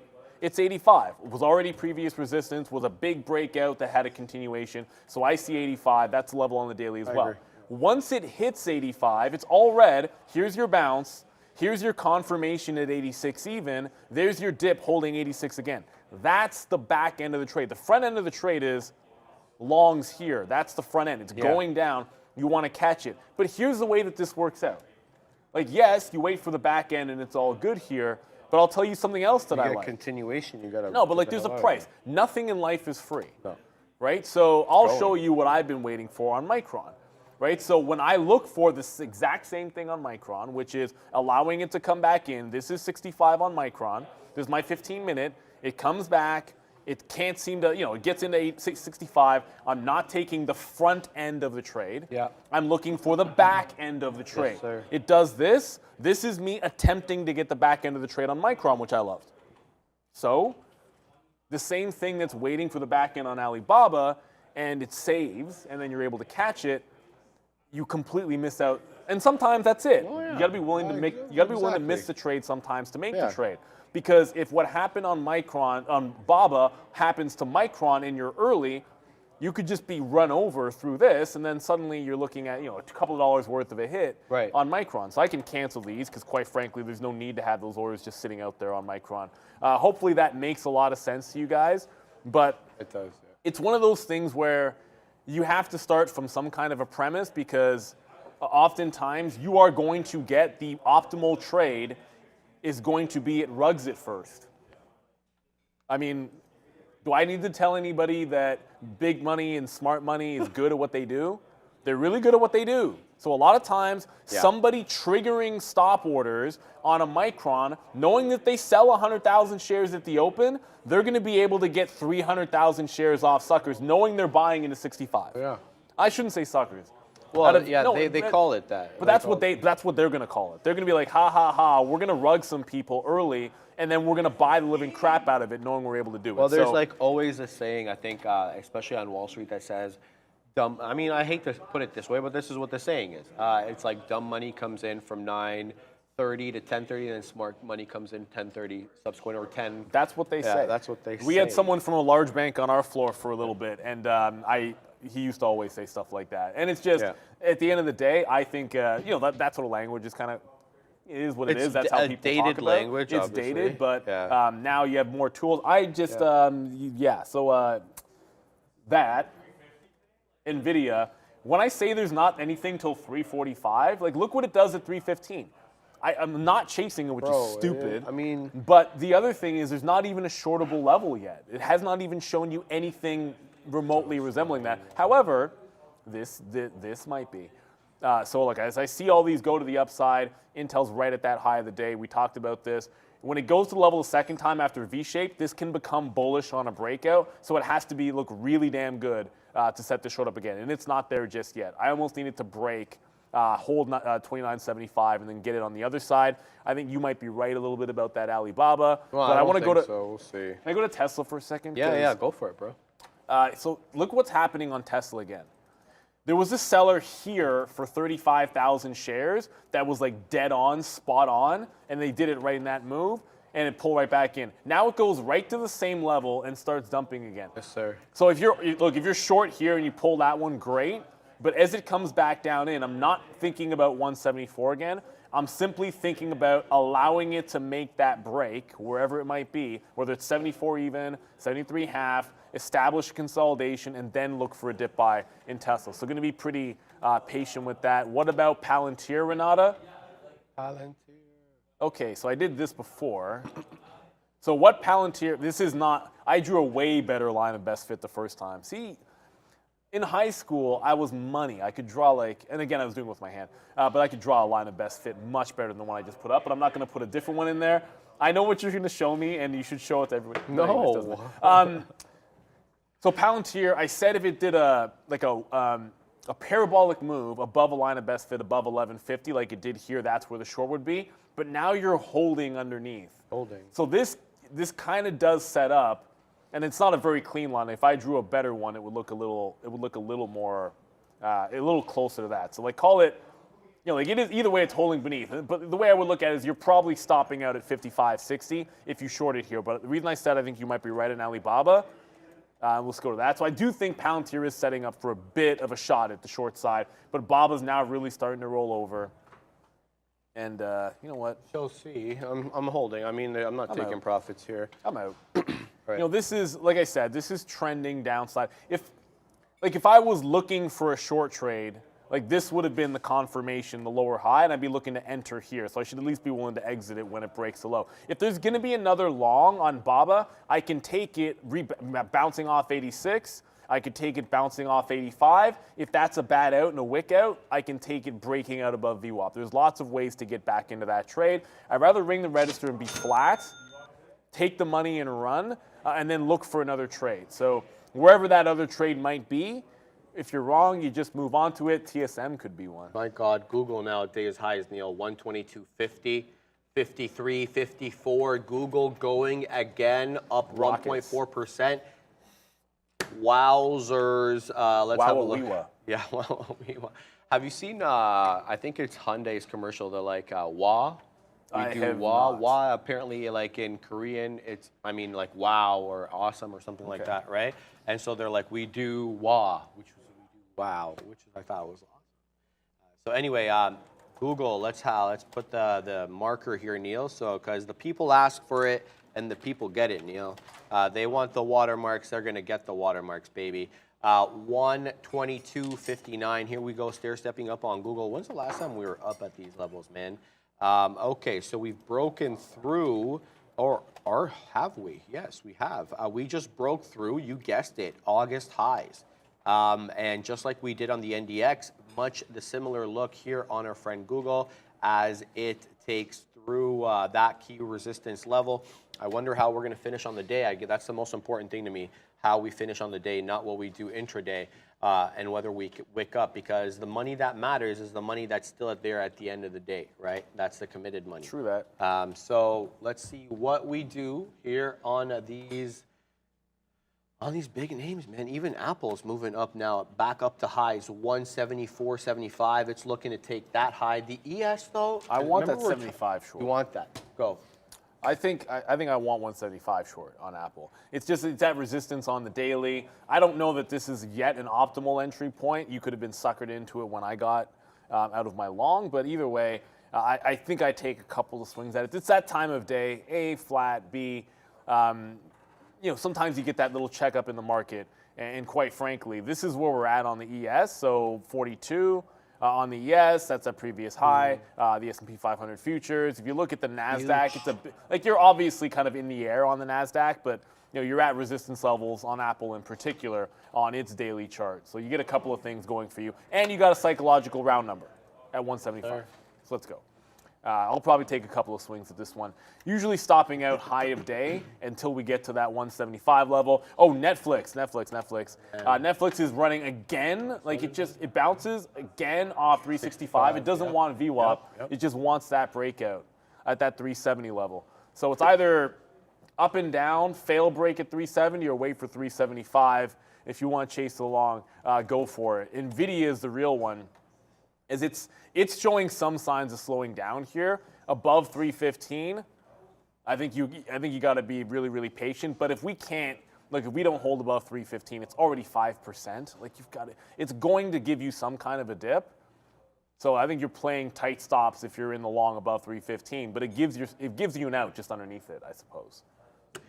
Yeah, I'm keeping my eye here on the ES because we talked about watching how it trades in and around this 4,200 level. Now we're below it, albeit by 10 points or so. We're hanging out at 41.90. But when we get up there, I mean, how do we trade? So that's kind of what I'll be looking for to see how we get bought up. We're making a series of higher lows here.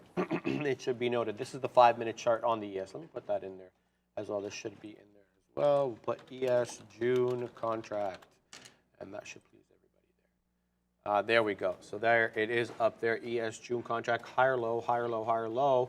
But we've been dancing with that 41.90 a little bit. So you want to see a higher high. We haven't made any of those.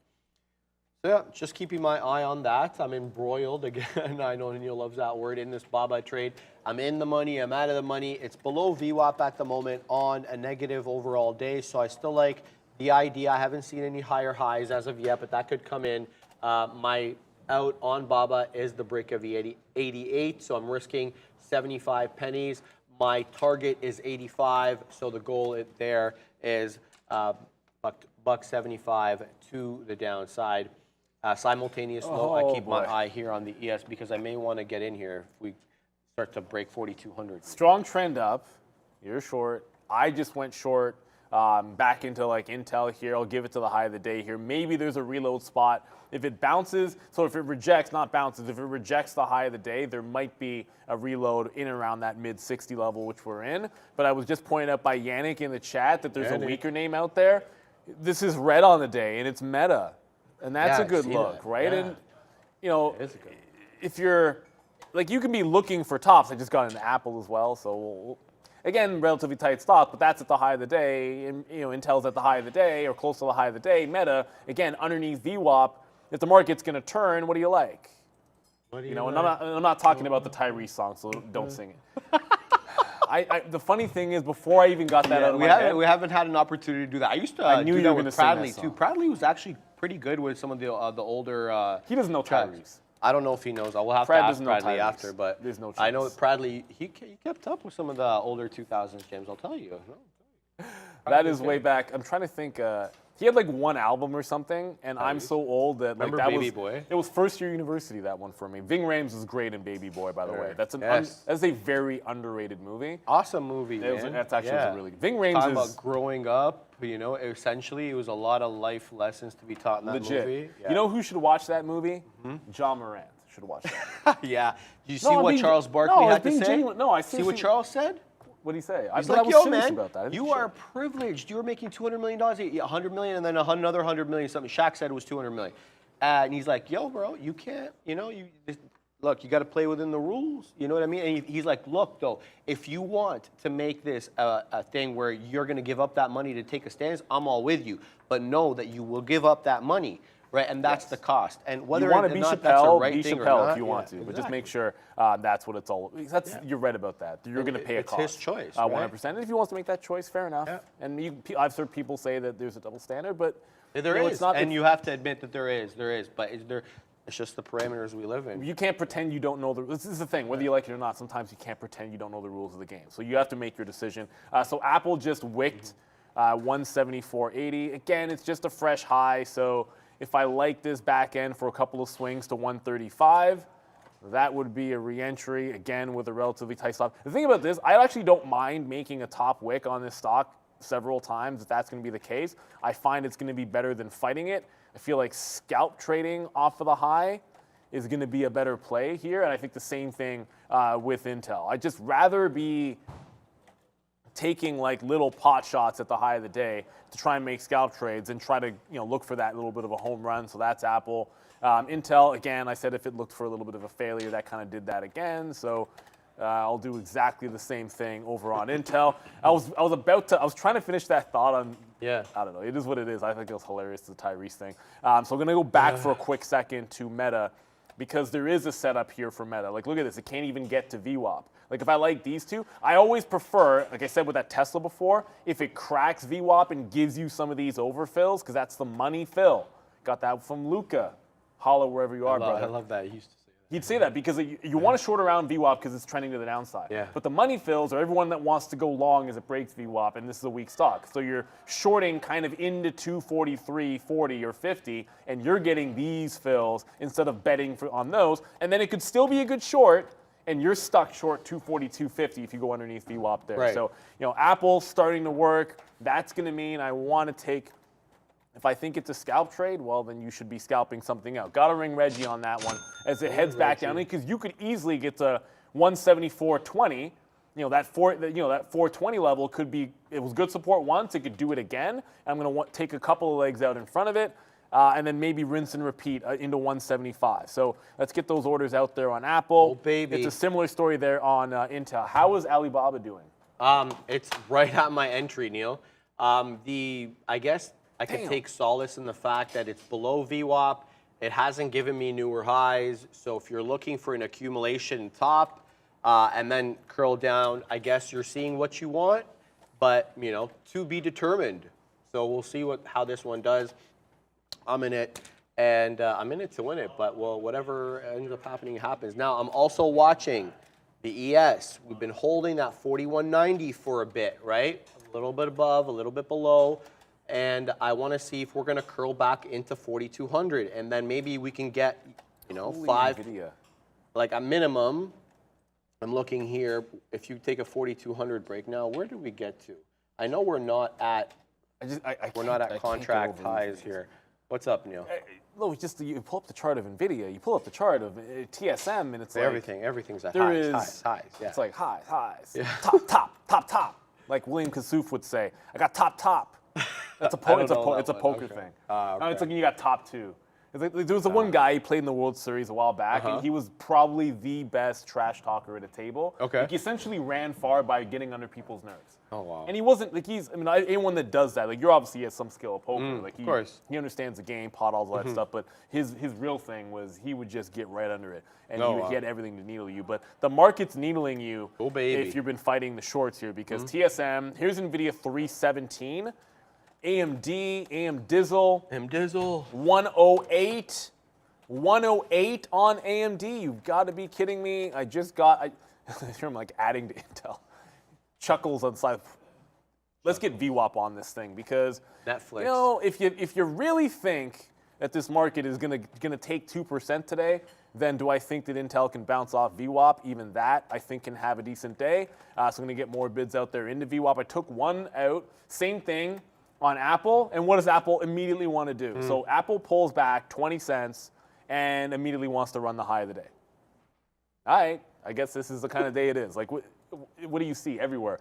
Arrows to the upside. So I'm out of Apple 60 cents ago, and then I'm sure it's good for like 5 seconds, maybe like 30 seconds, and then it's right back into the high of the day. That's the reason I'm getting more bids out there on Intel, because that's what we're seeing. I see Alphabet in the chat, Dr. J. First of all, shout out to Dr. J, Julius Irving. That guy is actually really cool. I met him outside of I actually met him outside of a movie theater in Fort Lauderdale. It was kind of random. He was like on his phone talking to somebody. I didn't want to interrupt, but Google is almost at. It's nuts. If you go to my daily chart's not going to work. So if you can show your daily chart, Google is at that 123 on the daily. It's gigantic. I'm going to slap the fail, not for Google, but on Apple. It's not going to be bad. It's not going to be horrible, because I didn't actually wait till 175. If I'm going to take multiple swings and I take that swing here, I'm not just going to lose the extra 20 cents. Go back to 175 isn't here just yet. So when it gets to 175, we take a second shot at it. Not willing to be stubborn about these shorts. It's a mistake I made in Google yesterday. I'm not making it again into anything that's running off the highs. But yeah, Alphabet, as we're saying, it's getting into that big resistance zone, 122 to 123. So the daily level is here at 123. This would be where I'd be looking for a bit of a turn. There is nothing else of significance on Alphabet outside of the about 22.5 to 23 on the daily. Man, the NQ is just, it's a rocket ship, man. There it goes again. 13,836. We're making new highs, Neil, on the NQ. It's all the way up. Nothing can stop me. NQ is all the way up. Yeah, it is. 13,850, I guess, the next target that I'm looking at, just the even point level, the even level. I was looking at the ES. But the ES is just, I guess, for the moment, not the right one to look for if you're looking long.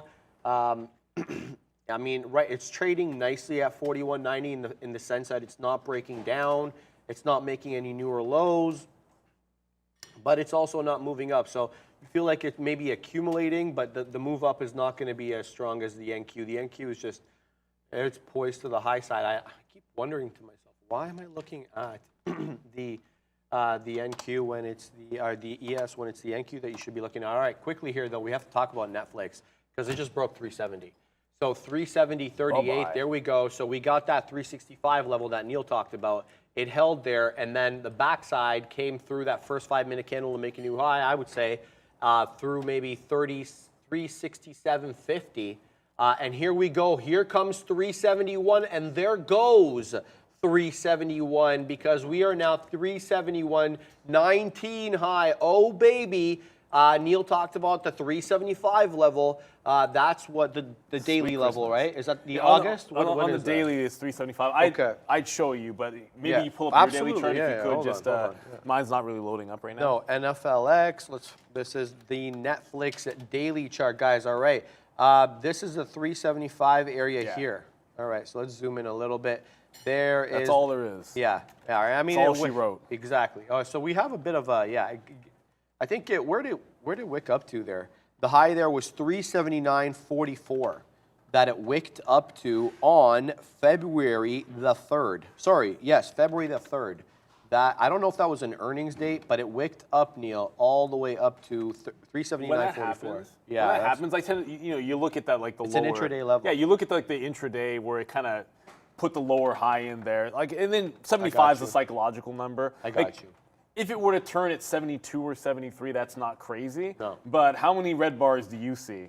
And we just went from 65 to 70 a couple of times there. So let's just give it $5. Like, let's be real. You have to at least give it that, yeah. Well, if you start short at 72, what are you going to do? Like, if you start short at 72, you're not getting out till 75. So you might as well wait till it tries to go a little bit higher. Strong moves everywhere. There was I want to shout out there. I know there's some small cappers out there that are moving. Usually we cover them a little bit more. Lamont asking about ORMP. That's Aura Med, I want to say. Oh, yeah, that's right. When we pull up a symbol, it auto kind of fills it in for you, and then the first thing that comes up is not the NASDAQ listing, it's the Blue Ocean listing, which is the overnight market. That now Robinhood apparently is gonna be using them for 24-hour trading. We actually have them. We've had them here for a while. So at Day Trade the World, you can trade overnight through Blue Ocean. So here's the daily on Auramed. I'm gonna check in a second what the short flow is, but look at $4. Not much else to see here. So it's been here, it's wicked here, it's back here. When you see a level like that, generally speaking, a false 4 break is a clear short. And if it had the volume, it doesn't have a ton of volume right now, a top break with a 95 stop, I mean, that's literally 15 to 20 cents worth of risk. The only thing missing from that equation would be volume going into this. So it doesn't really have a lot of interest in that move, but it is starting to pick up. So that it is set up pretty nicely in either direction you want to play it, whether it's, I don't know the risk to reward in terms of paying for locates on something like that. I don't know what the short interest or the float is. Smaller the float, the more you like the long. The higher the short interest, probably the more you favor that long as well. But yeah, definitely setting up there pretty nicely. You just have to wait for it to happen. Like, I don't know that I'd be long chasing the move. I'd be looking for the break of the top on decent volume with a stop of like 15 to 20 cents for myself, or simply playing a false break. Like, if it breaks 4 even, doesn't get through that previous high, then you look for the short on the way back in with a stop at the high of the day. This market is stupid. Here comes a 4,200 test on the ES. All right, Netflix. Okay, so this is happening. 41.99.25. We've broken 13,850 now on the NQ. That's come and gone. 854 is the high of day. Google at high of day as well. 122.90s, as I say. There are new HODs coming in. Microsoft as well, 318 touch at high of day as well, up 1.2%. Apple, high of day as well, 175.01, that 175 level on Apple again. And I'm obviously go for it, Neil. Well, I'm in Apple. It's got 500,000 shares on the offer. So it probably means literally nothing because it didn't mean much the last time. So we'll see. I mean, it didn't mean much last time.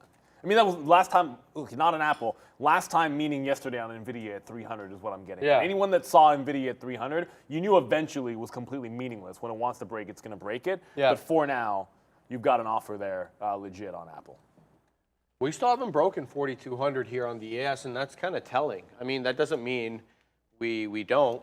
And even if we do we trade above there, or do we just flirt with that level, then retrace? I mean, I've been talking about watching how we trade around here. Okay, we're getting bought up at the 90s, but we're not exactly making higher highs. Now, but we are making higher lows. There's no question about that. It's an ascending wedge or an ascending channel, to be honest with you. It looks like you can make a couple of touches to the top side as well. So, we'll see what happens here. 4,200. Come to my chart. There we go.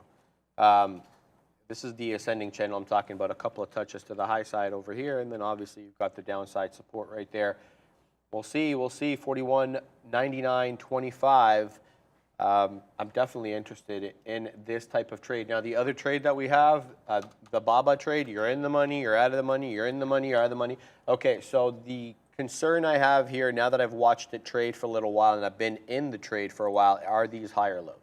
Okay, so you're rejecting, yes, off VWAP, and you've held that level, but now look, you've just printed a newer higher high. This could end up being a bear trap, but for the moment, it's a continuation from basically this lower reversal trend that we had from the bigger downtrend on the day. So this is what I'm talking about. These lower highs over here, if this holds, you'll have 3 touches around here, and then for maybe a top break through VWAP. And that's why I have an 88 out.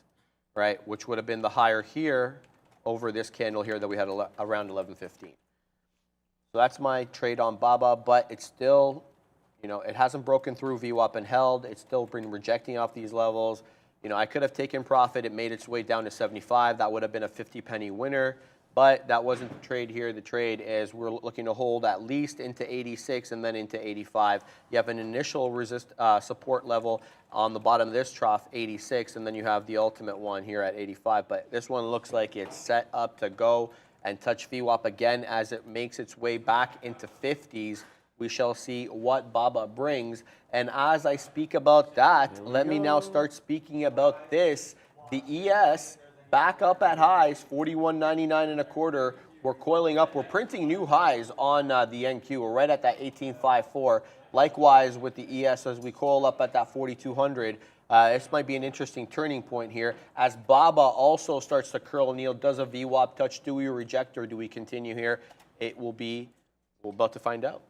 Well, I mean, generally speaking, the answer to that question for the majority of the last 2 days has been continue.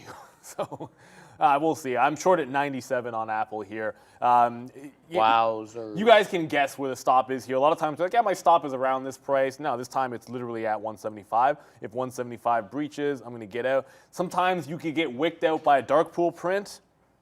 If that happens, it happens. I think that makes some sense. Yeah, Intel's making me nervous, Alex. Any short, here's the thing. Any short should be making you a little bit nervous. I mean, if you're not in an upward market, then I don't know what you're doing. So I put some more bids out there. We're back at the high. I'm not reloading at this level. I feel like if Apple breaks the high and 4,200 goes, is it going to be asking that much? You know, NASDAQ's at fresh highs here. Can Intel break the high? Absolutely. Absolutely it can. 30 is a bigger level anyways, if it were to get up there. Lots of names absolutely running here. NVIDIA's at what? 317. It hit 3.8. No, I hit 318. Yeah. Yes. Oh my goodness. That one's like it's like 335 on the daily. So like if you're swinging the stock after 300 went, you're just waiting for earnings or 330. It's unreal. We haven't even got to earnings. That's the mind-boggling part. And I wonder they better have one hell of a report. They better. I mean, you hear about all these new revenue sources. They're basically renting out their GPUs for people to train their AI models on. Like all these things that didn't exist like a year ago. Now they're all of a sudden new revenue sources they can take advantage of. So what a hell of a business model and what a trade that has been. I think it's now outperformed Meta year to date because Meta and it were dancing for who had performed better year to date. And I got to. In fairness. Like both of those, like what we say that big number, because like that's that high from last year. So it fell from 345 to 100.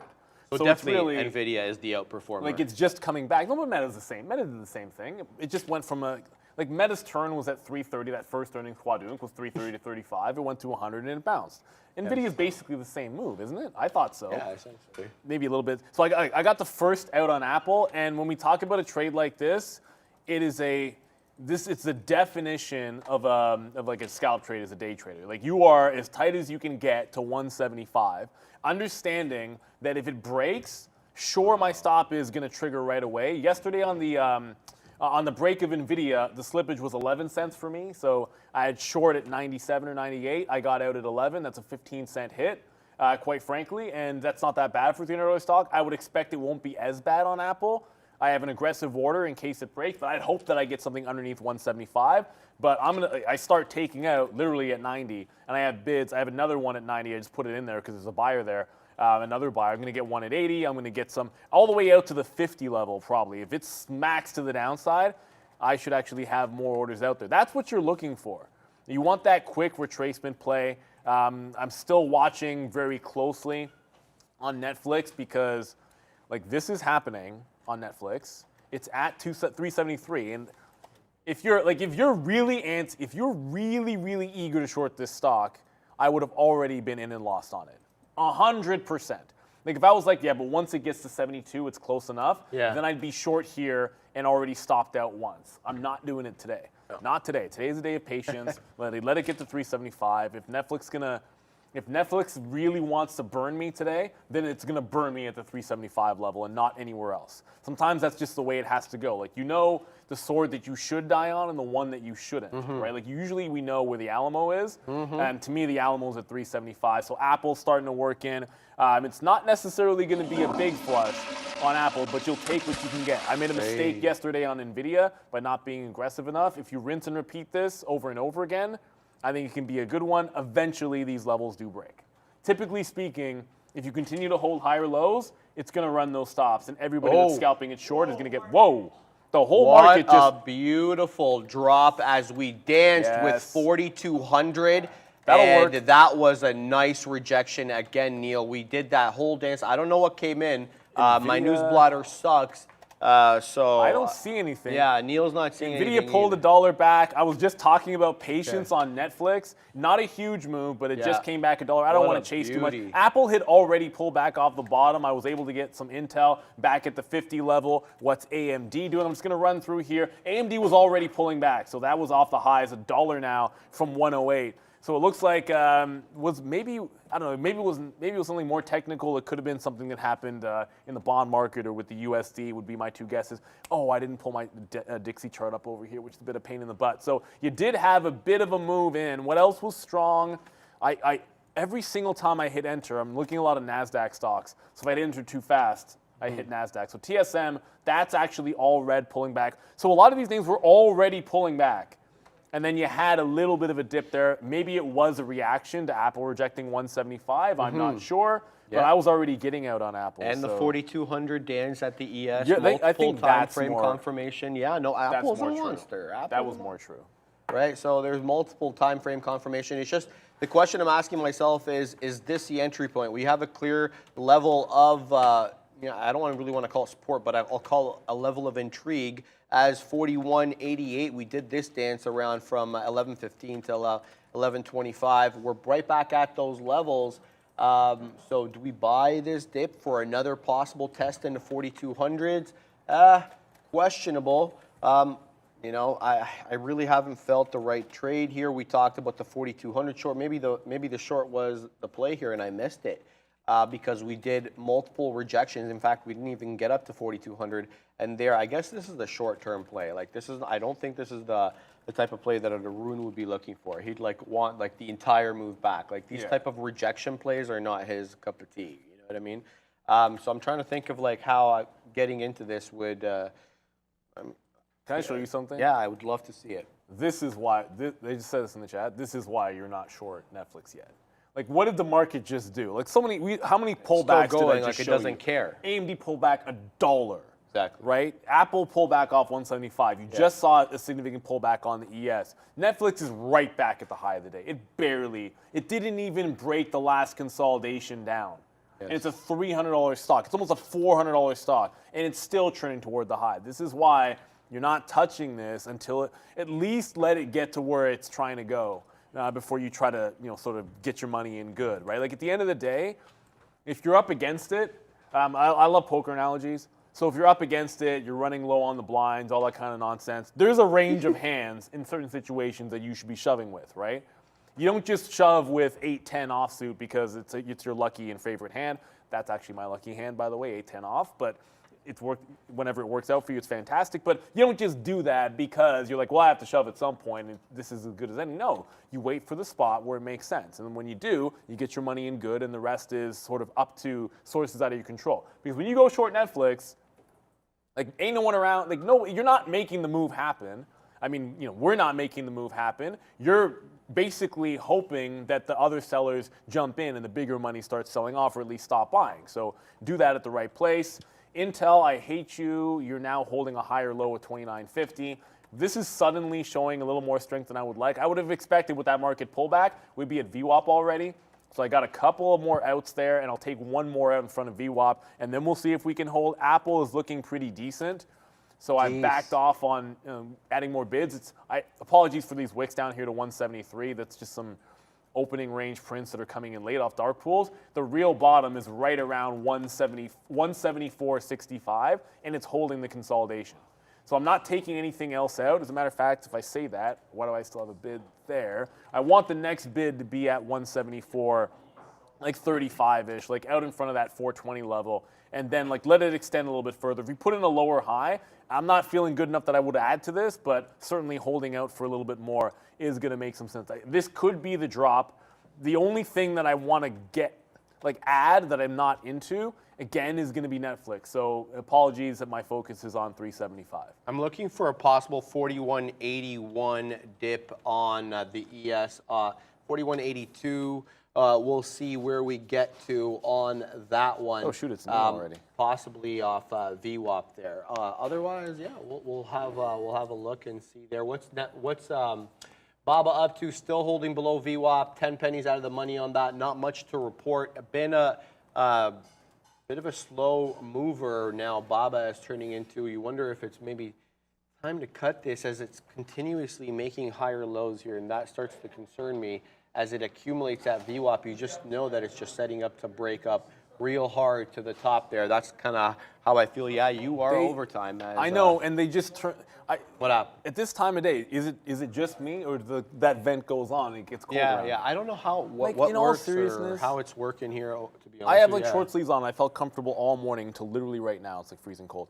Renata says she wants the Khwadunk. So I hope you want the Khwadunk on Baba, Renata. Netflix is above 374 right now. Okay. So this is like it's getting into 375 right here. This is a type of level it probably has to break before you're wrong about it. So, I want to be careful. I want something tight to 375 if I get anything early. This is a situation where you might not get it if you only look back end. So, I'm going to come on. No, did I get it? So, I'm in, but I'm basically, I'd say at this point, like it's a third or a quarter depending on how well it sets up above 375. And this is one of those ones. I think it might have to break 375 to be any good.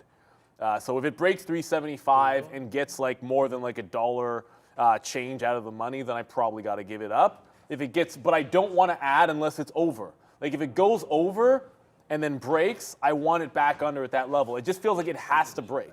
It just has to break at this point. All right. So here comes 375. There's not a lot of size on the offer here. I would never expect there to be a lot of size. There's the break. So now I'm going to get my stop. I want to see where this move goes to. I'll probably auto stop out just above the 375.60 level. I'm going to trust that key to work.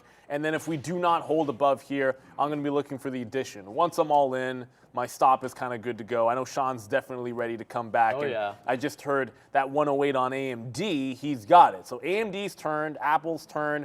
I want to say, like most of big tech has turned. So there's been some short opportunities. The one thing that hasn't, even if it's not necessarily big tech anymore, is Netflix. And Netflix is at that 375 level. So here comes that. It is an absolute monster today. It's also, by the way, it's up 10%. That's it? 10.5%. That's it. What do you mean that's it? I say that very sarcastically. Oh, okay. Of course. It is. Yeah, there goes 375. It doesn't care. Wow, 375, 47. Oh, baby. Netflix is going to the high side in case you're just joining us and wondering why this monster is moving. It is on the back of solid earnings there. What just happened as we broke through? Oh, I missed the back end. Oh, wow. Okay, so that took forever to get out of. I don't know why that didn't trigger. That took 2 points more than I wanted. That's fine. I'm looking for that 41.82 dip. I'll keep my eye on that as this market makes a move down. And now we're looking for that 41.82 VWAP dip area on the ES as it stair steps down. I don't have any news anyway. What was I talking about real quick here? Netflix? So it just made the back end move. Yeah. So my offers are out at the 75 level. I tried to catch the back end. I have my orders. That's me trying to punch down. Obviously, whoops. There you go. So that's the move over. We tried to get the under. It still might press up there, and I'll take it. My stop is secure there. One of the things that you can actually do is I don't need to, but I can set 2 stops if I wanted to reverse. I absolutely do not. But I'm stopping out just above that high, maybe not to the exact wick. And I think 370 is a natural zone. I know it's going to be Sean's time, so let's get this party moving. There's some good shorts have come in at some of these highs. I think we've just made a pretty definitive top. So I'm going to get out of here and have a little bit of lunch and let Mr. Katina, I never call him Mr. Katina. That's George. That's George. And let Sean come in here and join you there, Yes, Sharif. sir. I'll see you guys back at 2 o'clock. Thank you very much, Neil, and enjoy your lunch, my friend.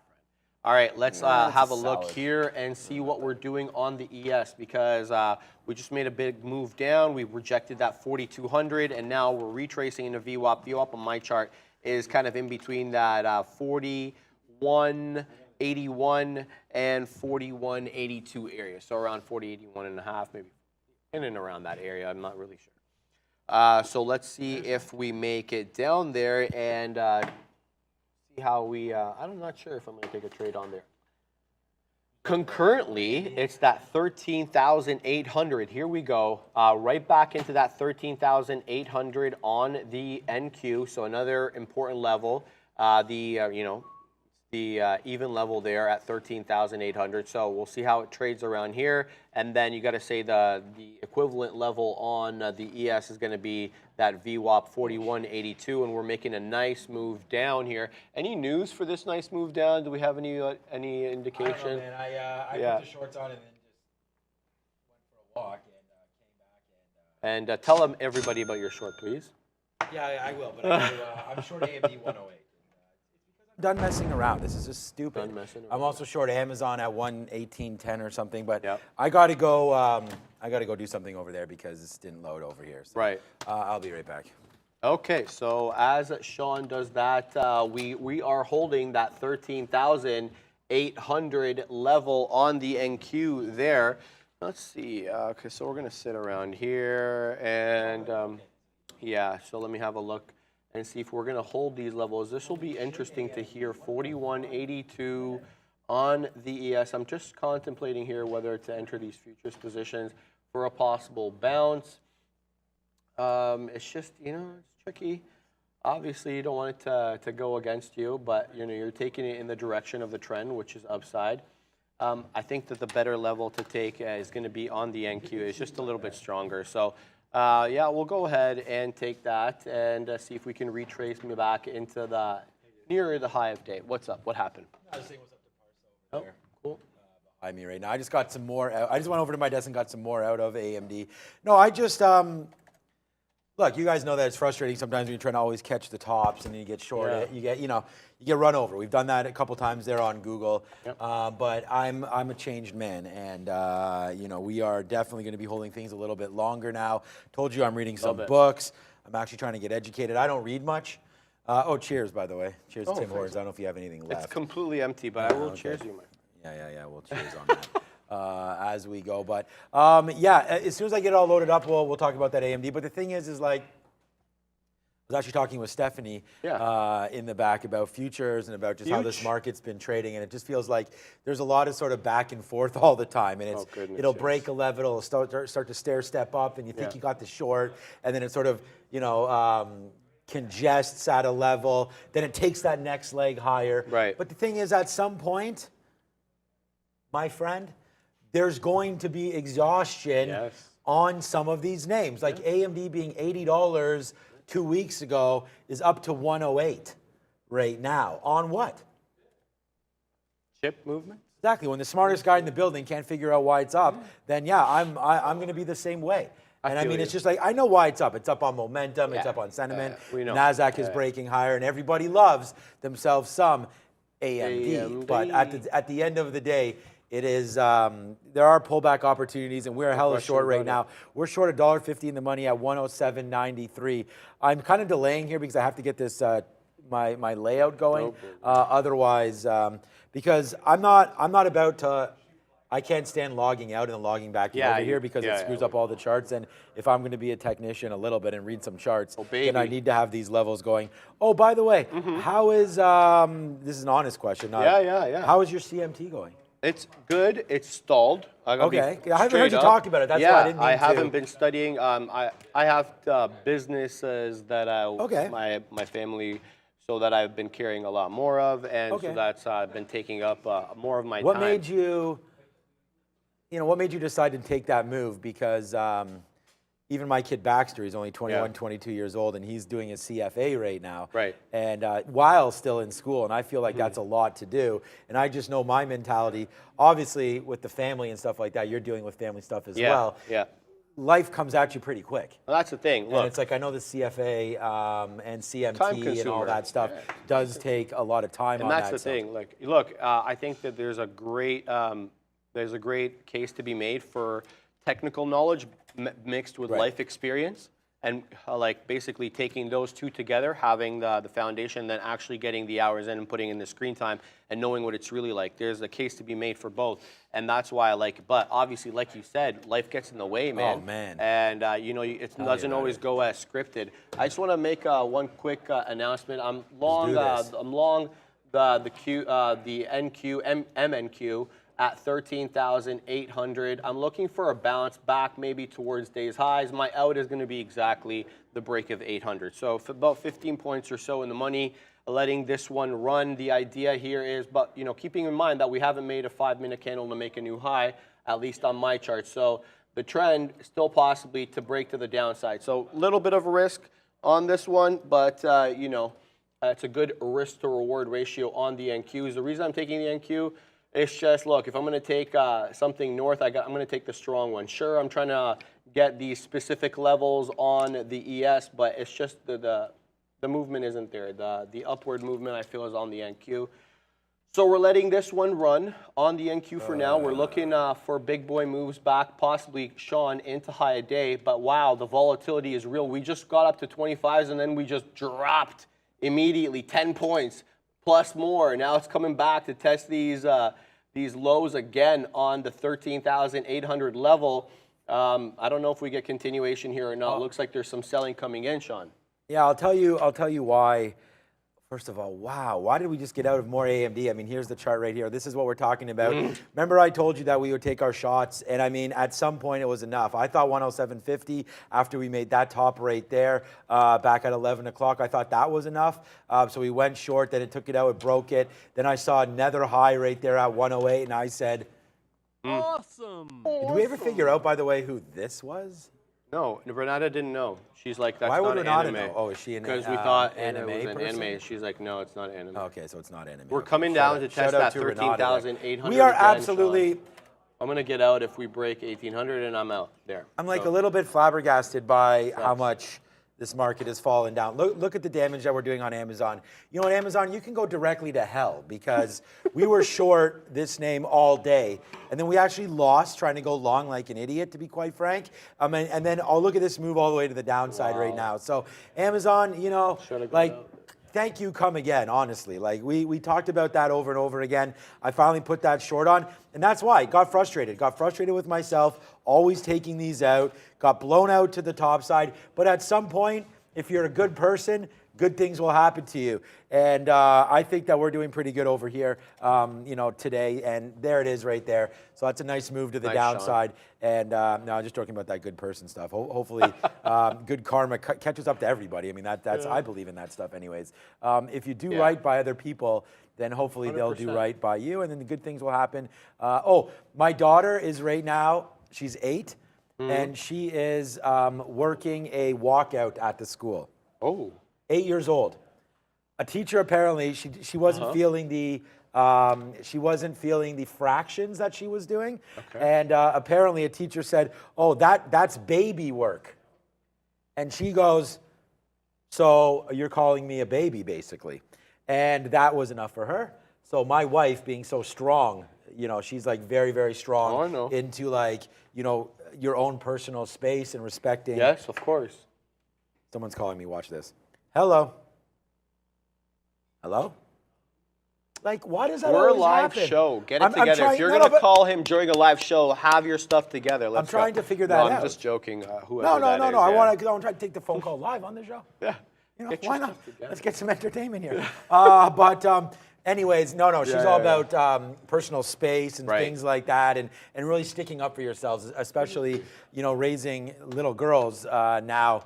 especially with, you know, we talk about this all the time, the TikTok Yeah. and all I those love listening to you when you talk. influencers and things like that. And it's just like, you know, I want to make sure that, you know, it's real. And so she taught my kids to really stand up for themselves. So what she's recently done, and my wife has to go deal with this now, is they're sitting in the office with the principal, and they're basically staging a walkout until it's a supply teacher. I got it. There's like 3 of them. They're like, she has like a little posse. Yeah. You know, it's like, Hey man, it's honestly, teaching them man, character. What do they say? Yeah, stick up for themselves. Doesn't fall whatever apple doesn't fall far from the tree. from the tree. Yes, sir. Yes, sir. What have I done? I love it. Oh, you'll like this. It's my kid's first soccer game tonight. Ooh, Yes, so of the okay. year. So he's on team Katina Soccer League. He's on Team Argentina. Okay. Oh, I didn't know that they were doing them by country. Well, they're not really. I think they are, but it's just he's the light blue. So they're doing that. Yes, got it. He wanted to be, although I'm Italian, I almost got pretty upset with him when he wanted to be on Team Portugal. Oh, that rival. Because, you rival know, right there. but he's all about Ronaldo. So, you know, that's why. I think all the kids. Who is the Italian team's biggest rival? Chat, fact check me. Is it Germany? Who is Well- I don't know who the biggest rival for Italy is. It Spain? I mean, know geographically, maybe France. I don't know. I don't know guess who the rivalry as of there late, is. I mean, it could be France. I mean, they had that don't the World know. Cup back there with Zinedine Zidane. Well, France and Italy, that one. Okay, yeah, good call, Yeah, good call, yeah, I think yeah. it's probably France there because of that whole debacle with our so I friends. think that could definitely be it. But you know what? The thing is, headbutt gate. Yeah. Headbutt. If you can't beat them, headbutt them. So yeah, no, but in all honesty here, we need to talk about making some serious cash because you know, we're not, like I said, this is now $2 for us here on AMD, and you know, I feel like we'll take a bid right now at 11, and I mean, this is just what's happened right now. So I'll have the worst name on the board today by far, Alibaba. Oh, but then I'll have like the 3 next best ones. Okay. You know, and sometimes you take your shots. We talk about this. We do analogies, you know. Right, yes. Like Messi could be the best kicker from the spot, penalties. Yeah, he's good. But what is it, 80%? I don't know what he makes. No, 80%? I don't know. What do they make from the spot? In the 20s. In 1 the for 30s. 5? Oh, yeah, absolutely. No. No. No. Yeah. Now I want to get some fact The dead ball in Didn't- soccer. wasn't he like is 5 for 5? Very low rate. So then what Very low. So what, what- Neil? Penalty. I thought penalty. Penalties. Oh, I thought you were talking about free kicks outside the box. No, penalties. Oh, he's a good spot. I don't know what his is percentage the- is. I have no idea. I probably worded that wrong, so that's my bad. Yeah, it's probably but that's what I was talking 80+%. about. Yeah. Right, because I thought, wasn't he 5 for 5 in the World Cup or Yeah, something look, ridiculous? it's going to be very high for Messi. I Yeah, thought you were but- talking about a dead ball outside the box. Okay. The point is that this is what I was getting at was just the fact that you are going to take some cuts and you're going to take some swings and some misses, and as long as you're there and you're not bleeding out. No. You know, exactly. like we're You're trying to be like there Rambo here. to You be know what I mean? alive. Like you can shoot us about 14,000 times. Most of the bullets will miss for some reason, even if you're only 10 feet away. But when we're in the building, and this is what happens, you better subscribe. Oh, baby. Hola, like and subscribe today. Sharif, where's yours, man? If you don't hit yours Oh, right now, right I'm going to there. reach over and hit yours. Like, subscribe, and share the show that takes you into the heart of the market every day. I feel like I'm rushing through lit- that. you- Why am you I like clearly eating are my rushing- words? You Yeah. clearly are rushing through Yeah. that. I don't need to be rushing through that. I need to So we have definitely 2 shoot that options. again. Either we do it again. We have to, Sean. We have to. Okay, well, It's of. why not do it tonight? Well, good call. You're looking handsome. I like the black.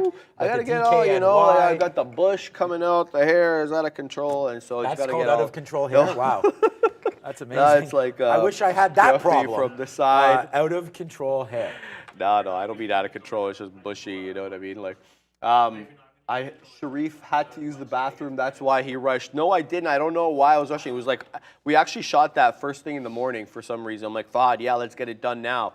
And whatever the reason was, I was doing it quickly. Sean, I'm still in this Baba short. We've been holding this one for a little bit.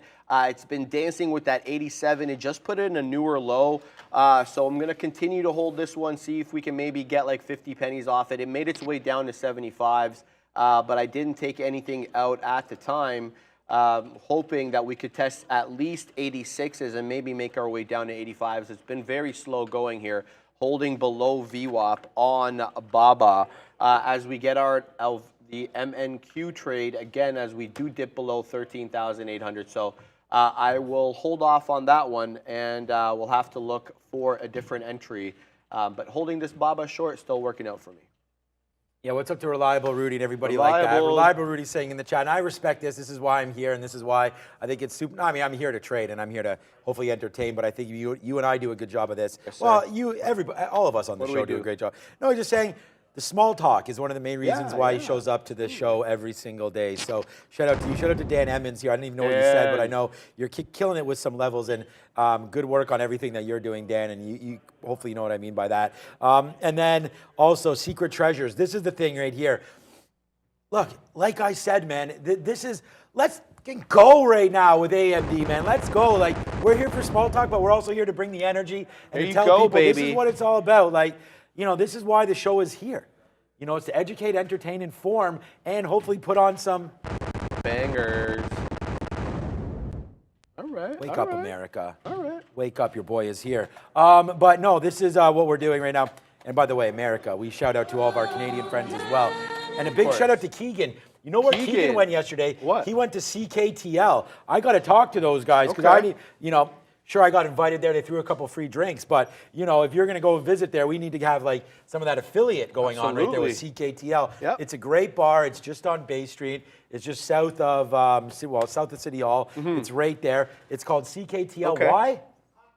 Exactly, and it's the symbol. Proudly so smart. So you go there on an up day in the market, some of their drinks will be slightly more expensive. You've got to be kidding me. No, I but it's love it. sweet, man. You sit in that is there. pretty, that's it's bare. You want to interesting. go one day? I definitely want to go. Okay, we're going to go Is one it- day. Okay. Randy's going to go. We're going to go one day, and it will be on Trader TV Live. Ooh. You know what I'm saying? Now we have a party, baby. And we're going to go there, and if it's not, doesn't matter. I'll be buying anyways. And we're going to go have a couple good drinks. They have a couple nice drinks there, and I saw that Keegan was there. Yes. So a shout out. It's just a kind of a Shout stock out market. Keegan. It's kind of a smaller place, but it's really nice. nice, and it's Intimate. fun to go in there. And Sean. they may or may not know me in there. I've only been there once. We're 50 pennies in the money now on this Baba short. That's it? Yeah, I know, right? I'm happy about it, but we got to wait for 86s. That's going to be the first out. That's 78 pennies away.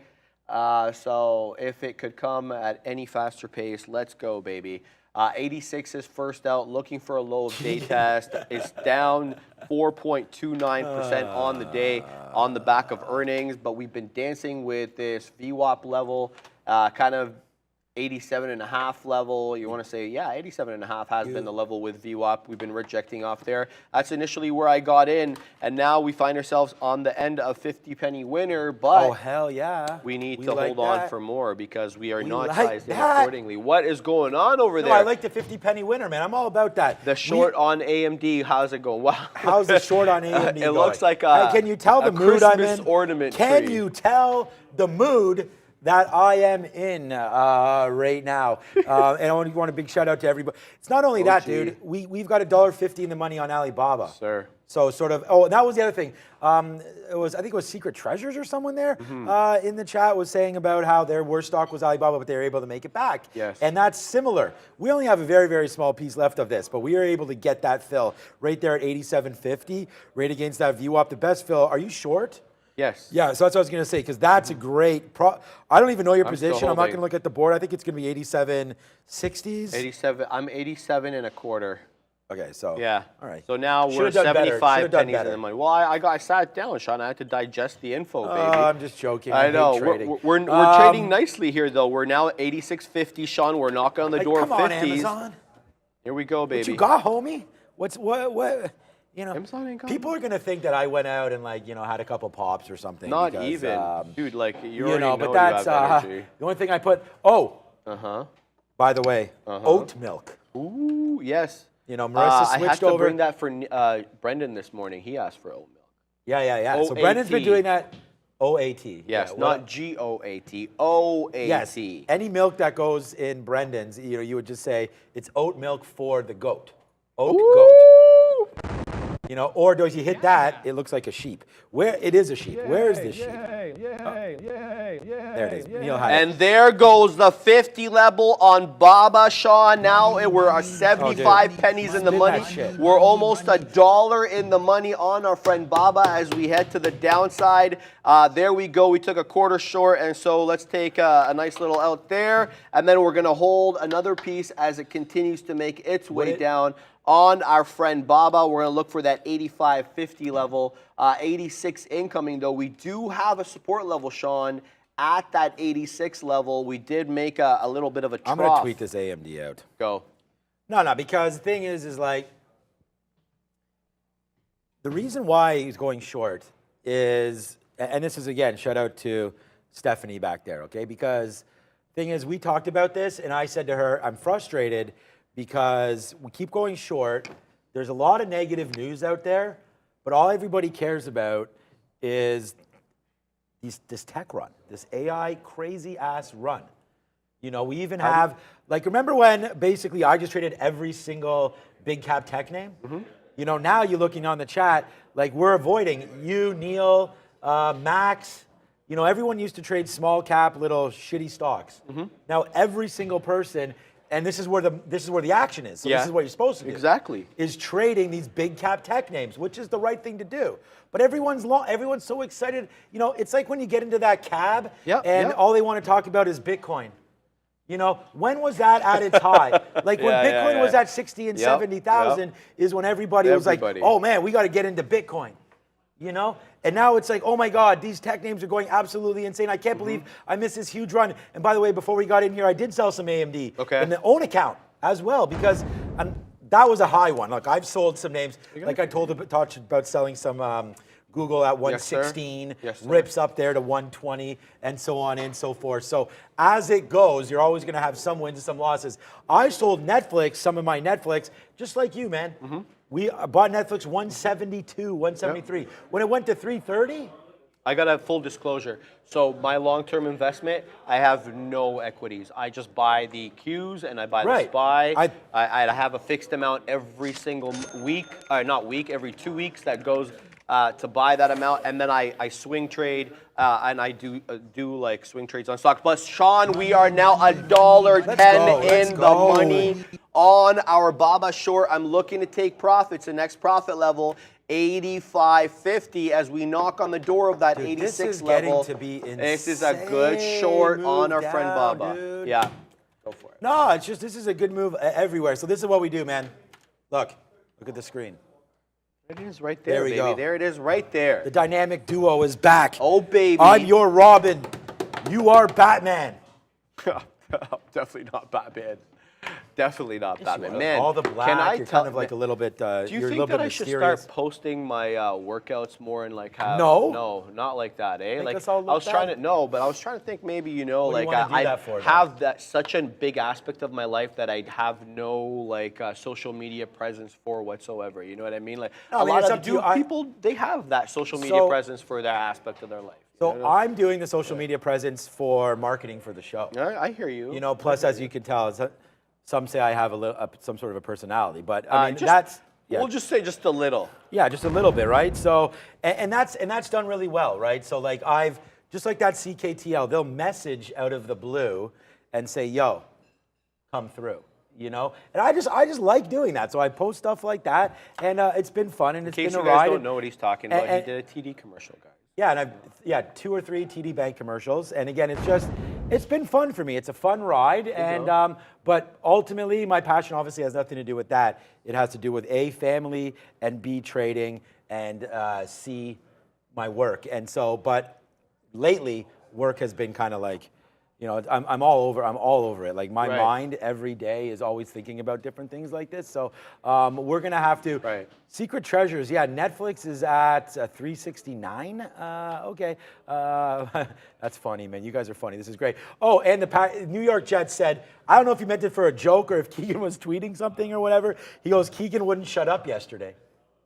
He wasn't even talking. That was the funny part about it. He was just sitting there. I wonder if he was a little bit like beside you and in between. He was talking West though. Oh, good. Just off the show. Okay, good. He just didn't have a mic. No, he was talking. If we asked him like, you know, what he thought about Toronto, he told us what he was doing. He's an options trader. He's only exclusively. Options? See, I didn't know all that. He only exclusively trades options. He doesn't. You know, that's his main line of work. So he's obviously a hell of a trader. So shout out to Keegan, man. And next time you're in the city, you obviously know. Get in touch with Sean, get in touch with the show, and we'll have you I would love to have more people come through. Nimit from Singapore messaged me on, it was either Instagram or Twitter, and was like, he'd like to come through, and I'm just like, Hey, man. Next time you're in the city of Toronto. Tony's already ratted us out that we have a very lackluster security around here. You know, I was there so that's when it initially happened. why I liked having you here. But now I actually like I you. got to get paid more if I'm going to do that. Like, if that, there's going to be Let's slow like down on that paid more stuff right now. Okay? You know if what there's I'm going to saying? be like a physical security aspect, Sean, you got to agree with me. I need a little bit more if we're going to do the physical security. I'm putting my body on the But line. have you ever my been family. a bouncer? Never. No. It's funny because my brother-in-law, his best man, he's covering now, here. he's a successful real estate agent. But back then, he was throwing parties at clubs and That's doing the that to thing. generate money. So he saw me back then. He's like, "Oh yeah, you got to come balance out my nights." I'm like, "I'm not Yeah. My mom heard No, wind of that. no. She's like, "Nuh-uh, you're not going anywhere around there." I So that don't. was really the only I don't encounter want had any with of that. my kids or. Yeah. Well, I mean, I only have. Baxter, I think, is the guy getting thrown out of clubs and bars. But I don't. good kid, Yeah, I man. don't know. Yeah. He's great, man. He's really living life right now at university. him, I'm man. really proud of that dude Good for because him. he actually Shout out got Baxter. accepted. Well, he got accepted in 2020, so he didn't have a high school graduation Well, he because did a of gap COVID. year, right? He was working. No. No. Oh, he did. No, he was here for. For the summer. Yeah, for Got like it, an got it. internship thing there, where he was creating algos. Remember that. Like it's going out of style in matter in the of algo days. room. Like why can't? Well, you know what? At least my offspring is somewhat smart, and so that's good. But the thing about it is, well, you always want better life for your kids Obviously, than you have that's for what my yourself. dad says to Which me is all why I the told them, don't you ever dare trade. So although they've already made their first trades. So they've already he's sat been in this here desk, trading. this exact desk, and made trades. Baxter's first trade was at, I think, 3 or 4 years old. And was What? matched. Well, I just hit keys. Yeah. Okay. The first stock he ever traded was Boeing. Okay. So he just traded that. He went in and out, probably lost me probably $10 or something. And then back in and out. Okay, Here so comes 86 on Baba, Sean. I'm starting to cover because do you feel this is getting downside a little bit too much? I'm looking for 85.50. That's going to be the next out for me. The As NQ I want on to the see how we daily. dance though here at 86, Sean. I mean, here's yeah, go ahead. Yeah, no. All I really want to see is the trading around 86. Do we get bought up at this level? Because we did have a support level here. It can't be questioned around this area here. We did get bought up. We did get bought back up. That was the little trough that we made over here. Like I just covered some AMD there at 27, but it's all good, man. We only have like 10% left of both AMD and Amazon, the two A's right there. But look, this is what I was looking at right here. So we've come back in. This is the NQs. This is a 5-minute chart. Sharif, go take a break immediately. Okay, so that's, oh man, 13,775 right there. So we're bouncing. So this is VWAP. This is just a 5-minute chart on the NQ. So VWAP's down here. Anybody could chart a VWAP. It's 13,750.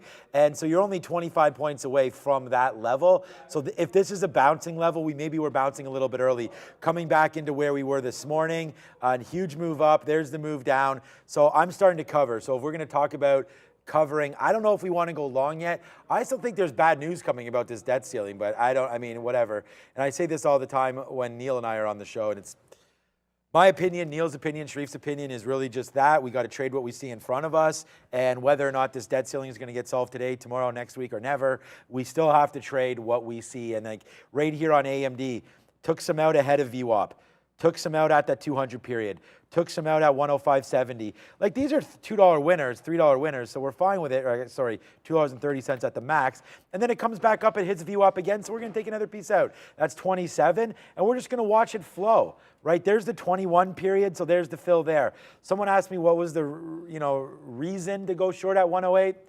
I thought we talked a little bit about that, but thank you for asking if you're joining again right now. So here's the move all the way up. We weren't patient with a lot of names today, but we were very, very patient with AMD. And it's just, all I heard was Neil and Sharif and everybody just, oh my God, NVIDIA, what's the prices it's at? Well, look at AMD, this is ridiculous. And I agreed. But when you start to hear some of that talk, like I bet you Google's pulled back. Like everything's pulled back, so it's not like it's rocket science. But even Netflix, oh my God, what's Netflix doing? Like the minute you can't really rationalize what these moves up are, then I just start to go short. And it's burned me in the past. It's burned me in the past. So it's not like it's working every time. But here's one shot, right? We talk about taking shots at things, right? The battle's not won in the first leg. You know, you want to take extra shots here and make sure that you have that extra padding so that you can take a shot. And I say never lose more than 20%, 25% of your daily net loss goal. So if you're going to shut yourself down at $1,000, try not to lose 250 on one trade, you know. That's sort of been my motto. So with that being said, here's a short off of that high. I thought right here about 11 o'clock, it's time to retrace back down.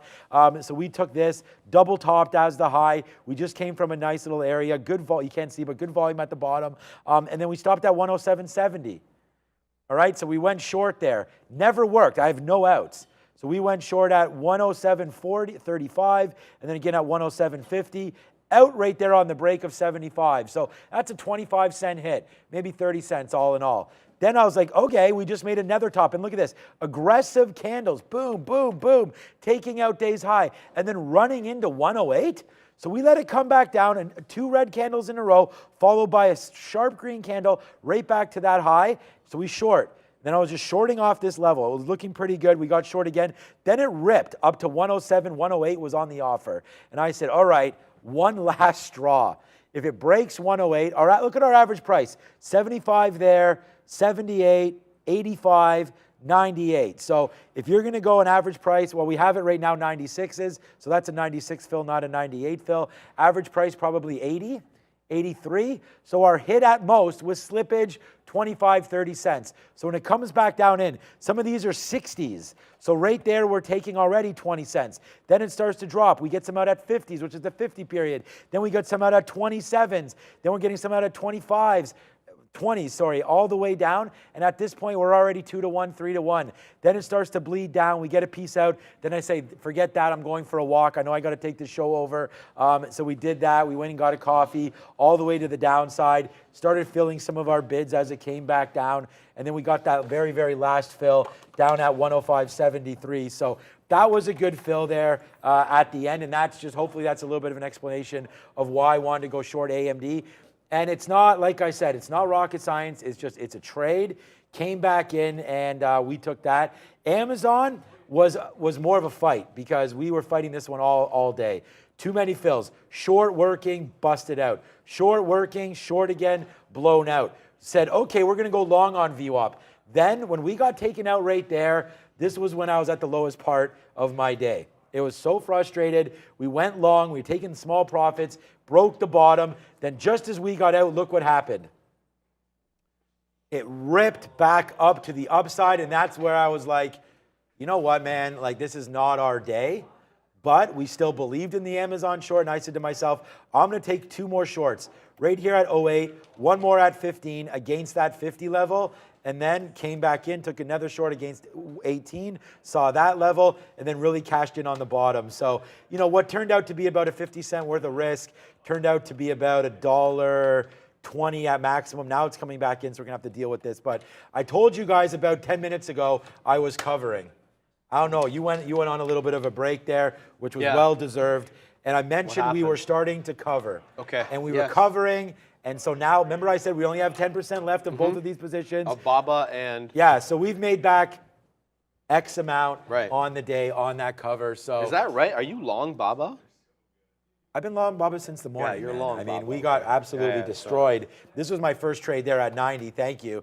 I looked down. I was down $500, and I didn't even take a breath yet on this trade. So that really hurt. So imagine how much we were down, and then we averaged in, and then I had to cover once it broke 87. I was like, shit, man, like how low is this going to go? And it's a good thing we did cover a little bit, because then I probably would have covered on that wick break as well. So we might have got covered down there. But instead we went long off that wick, which gave us that money back. Then we went long again here and started covering, got out a little bit once it broke, then bought these bottoms, dude. That's all that it's about. So Done it a little bit differently this time. Tell me what you think. these look like more chocolatey. There's more cocoa powder in there. I hope you're not allergic to anything like that. What do you think about the new taste? Yes or no? Go with the old one or stick with the new one? Add some new stuff in there. Put French Isn't it vanilla. not very similar though? I put French vanilla protein rather than chocolate, and I also added cocoa powder. So I was trying to give it a decided chocolate flavor with a hint of French vanilla, but What's up, New York Jets? Keeping it real. I hope that you mean that to me. That's all I'm trying to do is keep it real. Renato wants 2. I'm very proud of being I'll send you something. a real trader, to be honest with you. I've gone. Talk to Renata for a minute because I got to finish this. Yeah, I know they're super chewy. It's not even. They're very hard to eat. Guys, I want to talk about Meta real quick because we're getting to another important level. Meta's been a range trade. It's up 1/3%. It's been weak, but it's been printing higher lows here. There's the initial low, and then a higher low, and another higher low. We're coming back into that 243.5 level. 243.5. That's kind of been the top. It's a bit of a triple top, going back to about 1045, then touching it again 1150 to about 1215, and then we're back here again. Do we reject off these levels and retrace maybe back into yesterday's close at 242.5? That's a $1 move. You know what? Or do we continue? The futures are flat. The NQ is hanging out right below that 13,800. The ES is at 4180s, dancing sideways. Meta, it's really one of the only names on Big Cap World that's curling up right now. I'm looking at NVIDIA, that's not doing anything. Netflix is taking a break. Meta is really the only one at the moment curling up, maybe with a little bit with the Amazon. Amazon not as much, but coming up to that level, that 243.5. I'm wondering if a short is in order here to play that level since, you know. For Meta? Yeah, what do you think? 243 short? I haven't looked at Meta. Well, look, have a look because What it's does this rejected mean? off that level multiple times. But ooh, new trade alert. So let me have a look. We're gonna go long Micron. We're gonna go long Micron. I mean, Micron, again, the trade of the day for me was that Micron off 65. We put that on the sticky note. I mean, Sticky Note Nation, very proud of everybody that's following that. And thanks for all the retweets and everything today. It really means a lot. You can go to @TraderTV Sean to find that. But we wrote down, if you're joining for the first time, I'll show it to you. And I apologize for everybody else that is not. But right here, 40,000 followers. Thank you so much for that as well. Look at this Palantir long, by the way, 1060, out 1133. That was pretty good. I know Palantir is ripping. Well, it's at 11:40. Joe Lonsdale was on CNBC this morning. He's a Palantir co-founder. What's his name? I don't know. Joel or Joe Lonsdale. Really? He looks like a Alex psycho. Karp. Yeah, same as Alex Karp. But very similar to Alex Karp, but in a more hyper way, where Alex Karp is more calm and insanely smart. I'm gonna have to find that. This interview. guy, Joel, he's a co-founder of Palantir. He's got his own little thing now, but 35 piercingly retweets. smart man. 35 retweets on this. So I want to thank everybody for that. And I mean, maybe you like it because it shows right on here. Micron, 65 long. We nailed that basically to the dime. Went down to 65.10. That was an amazing opportunity. How's the Google long doing? The Baba long. We used to have a throw-up thing. I'd like to do that right now. And then the Amazon short sell, man, we're all over that as well. So I want to give a big shout-out to everybody, and thank you for all the support on Twitter. And again, we're doing it to try to bring some attention to the show.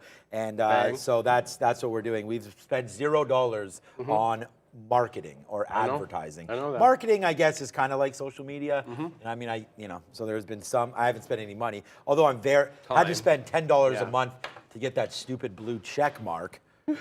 So Elon made the case for that on his CNBC interview. He's like, that's literally the only way to ensure that a robot doesn't go out, make 2 million accounts, post something, make it trend, and have everyone thinking that that's what's trending. He's like, we can't block it. You have to have a number with a carrier, a verifiable carrier. You can't even get one of those free numbers that, those apps give you. They won't even allow you to do that now. Can't get like one of those IP numbers or anything like that. It has to be through a carrier. Exactly. Yeah, right? yeah. That Look, and a credit card. Don't you think, I mean, that's the case he's making, whether or not he's going to make money off it simultaneously. What's up, Will Evans? Obviously. I've already said the case, and I think I do stand by this, and I know you're kind of a Elon Musk fanboy. No, but you got to call a spade, man. In a good way. Call a spade, yeah. When he's... I mean, you know how much money that this guy's made the world? Sure, bro. Are you kidding me? Yeah. Like, everybody that owns stock should be loving Elon Musk. I mean, if you are just part of, because as an investor, you want to get into things. That's why I'm into Palantir. Like, I bought Palantir off the direct list at $9.75 or whatever that. I think it was actually $9.25 maybe. $9.75. I've been adding to it, and it's been a disaster. Don't get me wrong. We were able to get some out in 2020 on that big bump up to $30, $40, but that was meme mania. I mean, everything was going crazy. I remember DraftKings was up there at $65, $70, and I was long that and was able to get out of that, thank God. But anyways, what I was saying is that if you're part of a new technology generation, you probably bought Tesla early. You know, and it's kind of like you've seen that kind of performance. I mean, you talked about your friend Alfred. Alfred, who, by the way, come on, where's Alfred at? You You know, that guy, you were saying that he put on a nice trade there with Tesla, as all of us have. Yeah. And I mean, Tesla, exactly, Tesla, Randy's talking about a pre-split. Like, just that COVID, there was an argument here on the floor where some guy still owes me money, but we're going to leave it at that, where it was the NASDAQ bottom, and he was like 6,600 or something. I was like, go fly a kite or whatever it was. It got pretty close to that. But that's when I was buying Tesla. You know, buy the best names. Yeah, I agree. You've always been saying that, though. Yeah, and it's like that's remember just when kind Prad of what was asking you what to buy, you were telling him, no, buy the Microsoft. Well, Prad's long AMD at what, $80? He's long at like Apple that, at 130. But It's not rocket science, and I just feel like sometimes you want to buy the best names. Well, that doesn't matter. I bought a lot of shitty names too. Like, you want to talk about some bad decisions. You know, like I always say, light up the stock certificates. Don't actually, smoke whatever you want. You know, I don't advise doing anything while trading. But definitely, if you own, I know you do, Bradley. and that does speak for itself at some extent. So Bradley. we could talk about that after. But let's be perfectly honest. Yeah. I really think that, you know, you have to be disciplined when you're investing, and now I'm starting to learn a little bit more about being disciplined when trading. And even though I've been here 22 years, and it's like you got to calm down in these kind of markets, wait for bigger moves, and if you're just trying to scalp back and forth, that can be very, very difficult environment. But the one thing I didn't get to, and I just talked about this because we hit this, was a new position, and that's Micron. And unfortunately, we sort of got sidetracked, but I just bought it right here at 83, so it's very, very similar. Now, why are we buying Micron right here? First of all, there's the destruction trade from the morning, down to 65.80, boomed it all the way to the upside. We definitely hit this real well. This is an averaged in price. So we actually have some, like, these outs are part of this trade. We were holding on to it. But it came back in here into what was VWAP at that point, and some of these supported levels right there. So we initially bought this again at 67.47, took some out. Now we let it drop, and look, it comes right back to this level and bounces. Not only is it bouncing, but now we're supported by VWAP. So this is why I like this trade back into VWAP for Micron. And if we break lower, then we can get out. I have the trigger set right now of a break of 50. So I don't even, you know, we could give it to 40. We'll judge how many shares we have when this comes back and what the futures look like. But right now, that's a trade that I like. We're averaging it in. So if you see my price right now, it's 67.72, even though we just bought some 85s. So we'll 83s. So we'll wait to see if it comes back in. I want to buy some more shares down here around 60. But Micron for the bounce back up. We already talked about the NQ possibly bouncing a little bit. Right now it's bar coding. I can just show. This is a 5-minute chart. I have a 1 minute lower, but this is what it looks like right here. Just doing these dances. We had some wick bottoms there as well, right? So if we take that down, then we'll get out of everything. We're still holding AMD $1.50 in the money. And by the way, you covered BABA, tell me. Yeah, well, BABA is back into 78, so let's have a look at BABA. Did you cover that short? I covered, no. I did not the entire thing. So I took a piece out through the 86.25 area, and now it's retracing back into 87. I want to see what it does at 87. 87 was an obvious support level earlier on between, I want to say, 11 o'clock and 12:10. Yeah, so but for an hour. So if we break above there decidedly and we stay above there, I'll get out. It gives me about a 24 penny buffer as I am short 87.24. So let's see how it fares around 87. It's about 20 pennies away now. It's had a few green minute candles here on the 5-minute chart. By few, I mean 3. So let's see if it's going to print a fourth here. But the move back up has not been as good as the move down. So that's kind of what you look for too, to see if you know, for a tell, I would say. But we did hold 86. 86 definitely held, and that was the level we talked about. This was the trough on the initial descent here between 11 to 11.10. Holds that level. So we shall see what goes on. I'm also short Meta in front of 244. I'm looking for a peak here, especially as these futures are flat, and Meta is strong. So I'm looking for a possible reversal here top at that 244 level on our friend Meta. Well, in fact, we'll add at this level too. So we're going to go ahead and take a nice fill into the high 70s there. I'll be looking to get some short in front of 244 and looking for the turnaround there. Otherwise, out at 244 top.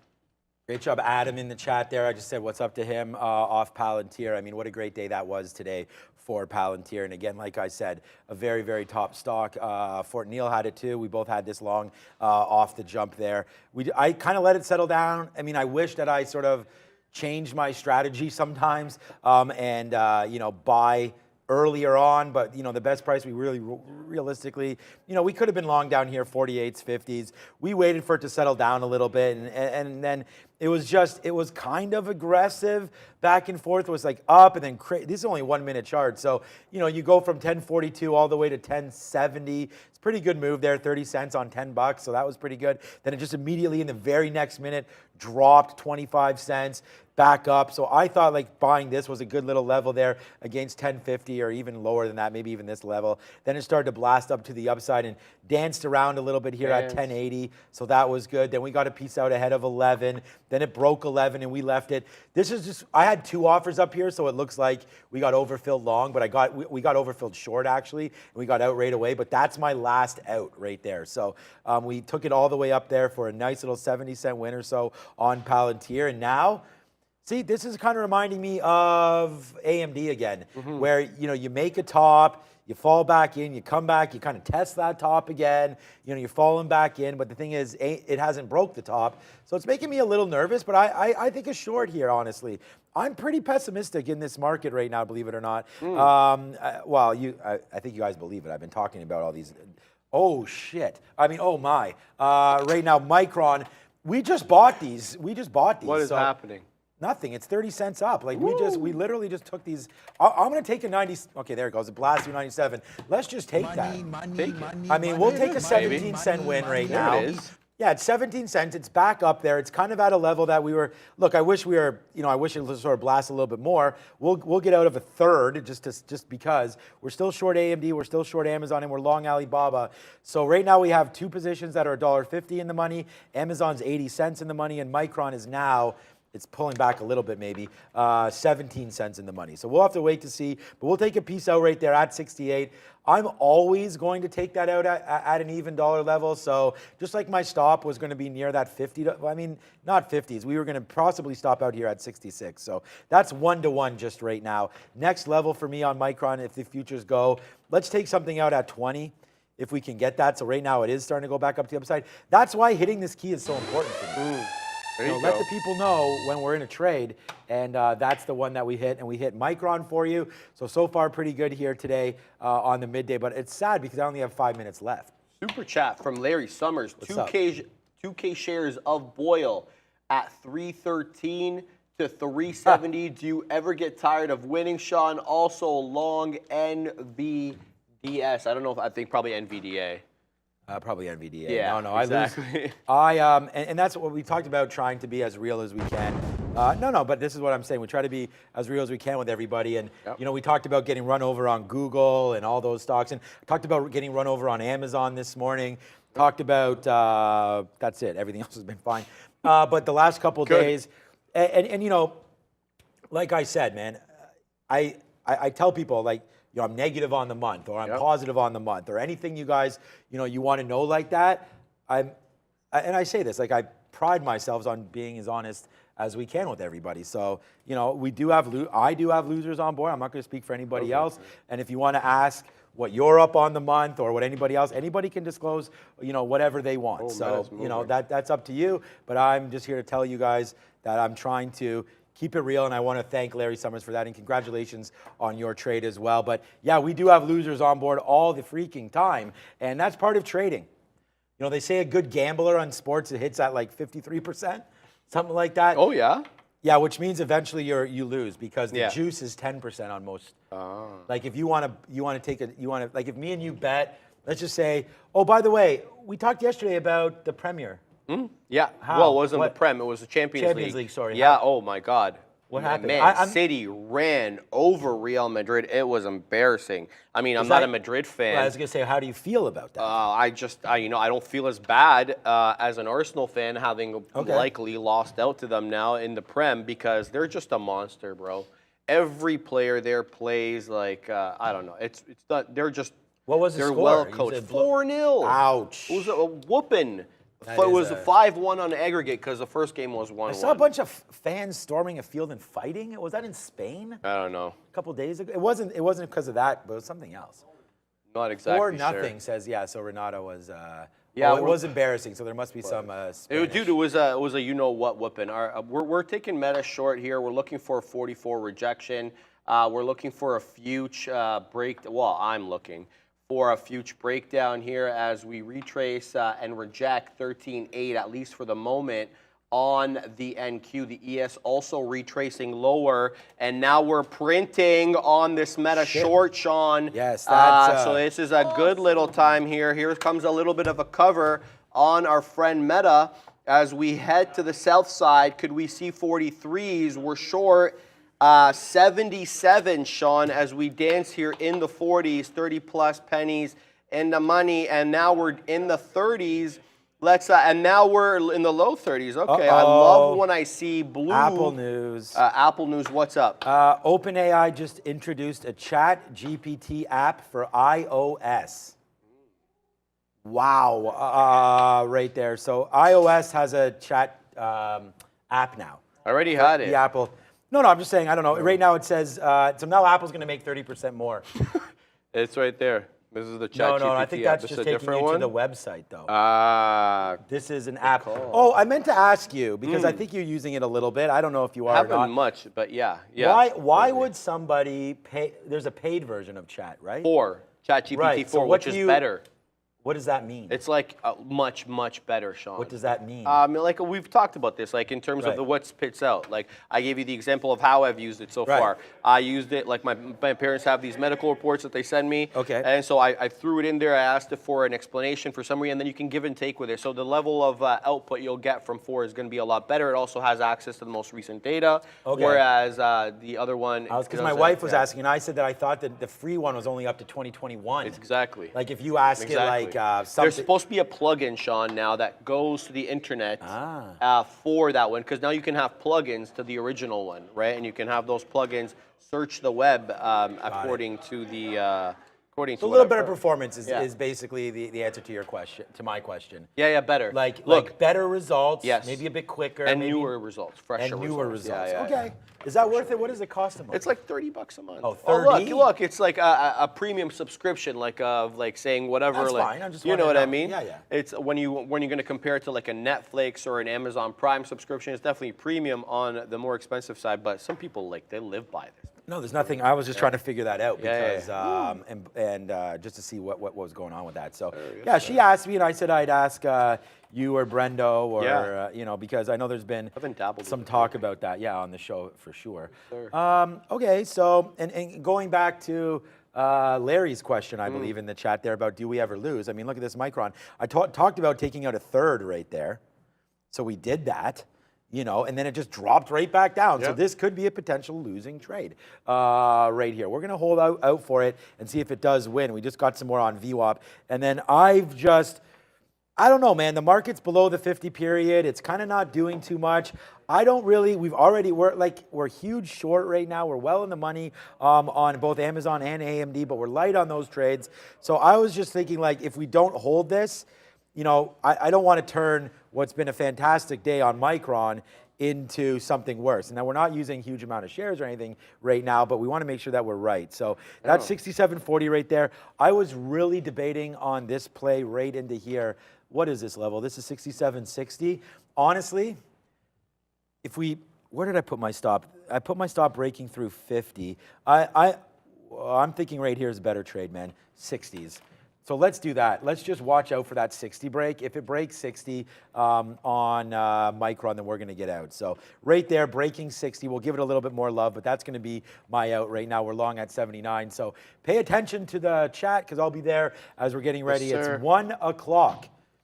Normally I'd stay on for a bit longer, but Max needs to get his full hour in. Yeah. You know what I'm saying? got So you. we're going to do that. And that's another thing where I'm very, very proud to be able to flip it over to Max. I mean, the guy's been absolutely killing it. And special announcement, man. We put out the funding and it got secured. So it's you and Arun next week. So everyone get ready for that. Funding and then it will secured. be myself and Max filling in for Neil when Neil is gone next week. So that's going to be Neil really, in Paris, by the way. yeah, that's going to be really important. And then we'll see what happens when I'm gone as well. In the summer, we'll have another week. And then I don't know when you're taking any vacation. I'm off tomorrow, but I'm because You're off tomorrow? because my dad's having a procedure, so I'm going to be there with the fam. Wishes for that. I haven't actually had a vacation to myself since October when I Okay. went to Egypt. Oh, that's right. I went That on was the Nile. sick. Yeah, it was awesome. But remember that's those the last stories. time I was on vacation. That was great. Yeah, we shall see. All right, Sean, All right, Micron's you are falling down. Yeah, I'm just overtime. gonna put my stop order in, and then we're gonna watch out for Micron. But yeah, it's about to be you and Mac. So I'll put my order out, get the hell out of here, and let you guys take over. Yes, sir. All right, guys. I am getting out of this BABA short as we now break above 87. I was looking to see how it traded at these levels. Do we get a rejection of the 87 level, or do we continue? I'm short 24, so I don't really want to give this much more room out of the majority of the position. But here we go, creeping up right back into my entry. It's just, do we get that rejection or not? I'm also in a Netflix long at, I'm out of the BABA trade, by the way. So that one ends up being a winner, but we'll take out the last piece there at the, right above the whole dollar level in front of 87. Yeah, I'm short on, I'm sorry, I'm long Netflix. It made a first 5-minute candle to make a new high as we also retrace higher on these futures. Yes, we're now testing above 13,800 and we are above VWAP, 13,800 on the NQ, and we are above VWAP now on the ES. So looking for that big move. Meta flying to the high side. Thankfully, where's my Meta chart right there? Oh, it was this one. Yeah, got out of that one super quick as we were embroiled in this Meta short, got out here. Then when it moved up, that was my trailing stop, and I got out of dodge. But Meta, all sorts of strong to the high side. That 244 was nothing. So I'm very happy that I got out of the way there very quickly with that one because it is rocketing to the high side. Now, let's get to this Netflix trades as Max sets up, as Netflix looks like it wants to continue to the high side here as these futures all curl. We just talked about that, and I'm seeing a lot of these big cappers curl as well. You're getting Apple curling, even Google, who's been very strong on the day, kind of retracing to VWAP. It's curling now back into the high side as well, maybe even with Amazon, as it looks like it wants to take 117.50, which is just below VWAP. So let's let this Netflix trade run. Where are we long Netflix? We're long 42s. We were just in the 70s. We're knocking on the door of 74s. 75.48, essentially 75.50, the high of day on Netflix. So if we curl back into there, it will be at least a $2 winner if we can make our way up there. Max, how's it going, brother? Good, good. How are you? Yeah, can't complain. Been doing a little bit of dance with some of these big tech stocks and winning some, losing some, winning on Netflix right now. So happy about that. How about yourself? Nice, nice. I just got a little bamboozled on Apple right before I came up here, and as I'm waiting, it does my real trade. I was trying to, my real trade, where it breaks a level, wicks down a couple cents, and then that's where I get in. Right. I don't know what I'm doing in here. This is not my trade. That's not Max. That's not me. So my trade is right here, not here. And now that would be, what is that, 40 cents in the money already. Probably going to break 175 today. That was the idea, get it early and then add like a whole lot of shares on 175 and then take that to 177. I guess I'll just have to take the breakout instead. Yeah, other than that, I pretty much just traded AI today, I think. Let me look at this. You're on AI today, eh? I was on AI. I really thought that was going to like $32 today. And why? Yeah. Come on, load up. Let's go. Pump it. So I took a couple of losses early on AI, trying to find those areas where it's going to squeeze. And then finally I get into a decent amount of size here, and it stops me out. 26.50 was my level, so I was looking for it to hold that, and it was looking really good here for a minute. Stops me out, doesn't break down, so what do? Punch the same size and hold it all the way up. and all the way back, and then add and finally stop out here below VWAP. And I guess that was a good stop out because we went all the way down. I was, thinking that short interest would come into play today, but I guess not. Not a whole lot of volume today either. So I was thinking like no volume, people can't cover, they're screwed. Send it to $35, make my month, but no. Yeah, be nice. No. It was an okay trade though. Yeah, we're dancing with this Netflix trade as we try to hold above at 374. I'm looking to take a piece out there in the 40s. That would be $1 in the money. If it can make its way up there, we're stair stepping up. There we go. Now into 25. So close to taking me out. Yeah, with this one, it's like a 13 penny spread at the moment. So. You may not get filled. Anyway, we're dancing with the whole dollar level as we try to stay above 13,800 on the future, on the NQ. What's up? Sean is getting some out of Micron on his position, by the way. So in case you're following that, keep that in mind.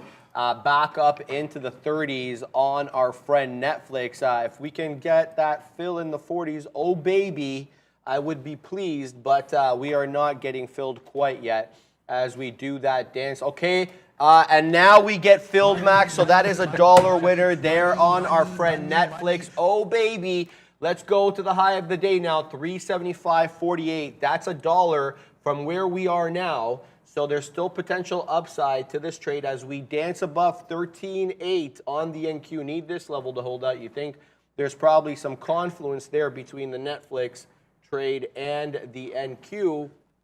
I'm not even sure what Netflix is weighted anymore on the NQ. Yeah, we'll have to investigate that one in a second. But yeah, it hasn't been as influential lately. Definitely volume-wise. What a move today, though. Like, yeah, 14 million shares, which is a lot for Netflix lately. By comparison, Microsoft's done 12.8. Usually, Microsoft is leaps and bounds ahead of Netflix with respect to daily volume. Anyway. Lately, anyway. We are sadly out of this BABA short. I probably should have not gotten out of this short, Max, man.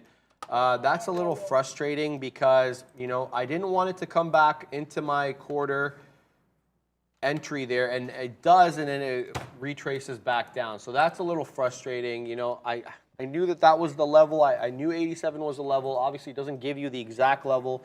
Goes above a bit, and now we're stair stepping down. So a bit frustrated on that one, but got a great trade out of it. We took $1 plus on this one. No, what am I saying? Not $1 plus. Where did we get? We got 87.20, and we got 86.43. Okay, so yeah, not bad. 80 cents plus on our friend Baba. Not the greatest, but not bad either. As we continue to watch this Netflix trade dance above 374 max. I'm just having a look at the open on Netflix. I missed this level. I missed 350. That's the first time it's been up above 350 in months. And that break was relatively clean. So pretty bad miss there for me. That gives you $25. That's crazy. That is a nuts. I mean, you're probably not holding it for that, but like you'll get 10, 15 pretty easily. I'm looking at the 5-second chart to see if it would for whatever reason, stop you out. And no, it would not. So big miss for me on Netflix. I wanted that 350 break whenever it came in. There were so many levels to the upside today to take. Yeah. Like Meta, which hasn't happened yet, that 245 is still intact. So maybe that happens within the next hour and we get some fireworks on the show. Yeah, There was, baby. That NVIDIA, so many levels on NVIDIA. Google 122. I had so many written down and basically had none of them because I was so focused on AI this morning. But yeah, let's see if Apple and Microsoft can start breaking some levels this afternoon. Still watching that Apple. Probably should have grabbed that little dip action there into the teal. It touches that, and now we're back into the 60s. What's NQ up to at the moment? Let me. All right, so NQ is kind of breaking out a little bit on the 15-minute, if you can see that. There we go. Yeah, 13,800. Get above that. Now we bounce right off these lows here. So clean chart action today on the market. If we can crack that 13,815 area, get moving. I mean, this is a big, well, we're only up 1%, so who says we can't get to 2% today? And Apple could be the name that pulls us there as, yeah, just hanging out around this 174.50. If we do a little dip down into the 50 period there, I'll probably try to pick some up unless we get a kind of a wick top here on NASDAQ. What else we got going on in the market right now? Palantir's trying to take that 1150 again. Oh, Palantir's New York, interesting. Come on, load. Come on.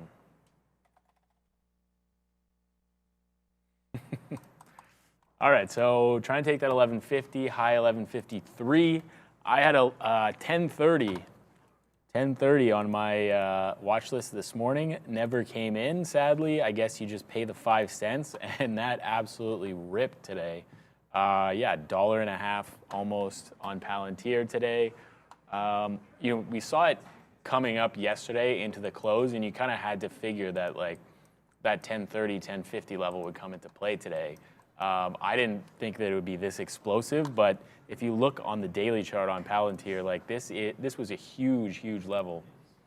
On the daily, last earnings doubled or tops out at 1030. This earnings tops out at 1030. Then we break that level. I mean, there's room to a lot of different levels here on Palantir. If I look at my other platform, yeah, 1162 or whatever from last August, and then we got like $13 basically. So lots of clean levels available on Palantir to the upside if this move wants to continue going forward. Obviously, can't get long up here, but if you are long, hit the bank for that. Because what a trade on Palantir today. Where is that Apple at? So Apple hasn't dipped enough for me yet. What are you guys looking at in the chat? NVIDIA. Yeah, NVIDIA is just kind of curling over. Not a whole lot happening there. Meta. Oh, all right. Meta's into that 240. Oh, 245. So 245 about to break on Meta. So I'm going to have to get an order in here pretty quickly if I want to go long this name. What, Meta? Yeah. Oh my It's goodness. about to break 245. There it is. Meta's been a rocket independently now, man. The future's doing nothing. And Meta's just been that independent mover. I tried to take the 243.5 short. I ended up having to average into 244. And then I got lucky because, well, let's just call a spade a spade. It was lucky because we ended up retracing down off the whole dollar level. And that gave me the opportunity to average in and get out. And I'm happy that I had a trailing stop on this one because as it was coming down, my trailing stop came down with it. And as soon as it shot back up, I got out. But there's a 245. What? You like that 245? Obviously, that's the after earnings top. Yes, exactly. Yeah, we haven't seen 245 in a long time. So what are we doing with this one now? Are we shorting this one? Here comes Squadunking. I mean, yeah, maybe that's the top of the market today. Who knows? But I will be looking for it to pull back, do a little dance, and then come back into that 245. I don't want it to go up and break it now. That would be, I'd probably cancel the order if that happened. So I have the order in to go long on the 245 break. Hopefully, we just kind of consolidate around these levels for the next 5 to 10 minutes, gather some bets, and then blast through the shorts. But good looking short for now. If you were quick, I mean, the high is 244.94. It was there for about 2 seconds. But I mean, you could have got 80s on the way back down. You're 40 cents in the money. That's not so bad. Although on Meta, are you really looking for a 40-cent winner? I don't think so. No, I would be looking for a short, like off 245 into 242.50, yesterday's close. Yeah. But if you are going long, I mean, there's a gap to what? What did we say it was? 290, 300? yeah. Yeah. Yeah, so I'm going to take Last this time we 245, looked, look for a $50 winner on that. Well, here we go. On my 5-minute chart, Meta's done an ugly reversal candle, the one that you kind of don't want to see. Yeah. Here it is right here. This is it. And so if you were to make a newer low, but again, you know, possible bamboozlement here as we come at a critical level, that 245 level. So you know, nothing off the table. You can see a reversal candle, and you can get a continuation right after. So, yeah, let's see what it brings. But great level, good call out on that. Probably, in hindsight, I was quick to jump the gun. I should have been looking for 245 to short rather than taking this kind of, it's an intraday level that I liked, the 243.5, because we had touched off it multiple times, and that was the idea here. But obviously, a bigger picture, 245 was the level, and here we go, getting accumulation at 245 as we speak, and I'm keeping my eye on the future, and it's above 13,800, so oh baby, could we buy up here and break that 245 on Meta? You saw this man yesterday. He got the accumulation on NVDA in the 60s, and you got $1 pretty quick there. We were talking about. That was a pretty quick dollar for sure. Wish I had more size on that one. And I was thinking, like, if the break's going to be good, I might not actually get filled on the order to go long, but Sean got a great fill on that.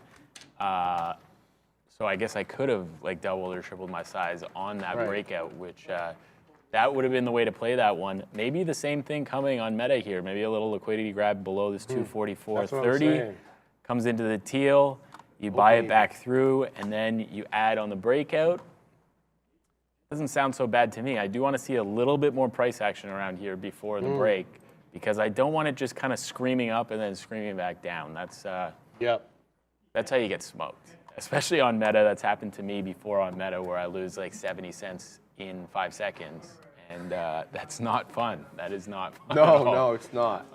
But I mean, those are the risks you take, because an outsized breakout on a Meta can go, you know, $2, $3, $4, sometimes $5. I don't know that that's going to happen at 1:20 in the afternoon, but if it does hold the level, we could just trend into the close, especially with a strong NASDAQ and ES. And the ES still hasn't broken that 4,200 yet, so. We still have some levels. What a short that was, man. Yeah, you really. know, but like I was talking to Brad about it. Yeah. And Brad's like, short 4,200? I'm like, just let it break, see what happens. And apparently that was not the call. Yeah, it looked like it was going to break there for sure. Sometimes you don't get that. And that's like, that is a massive level on the daily chart on ES. If we can load up the daily chart.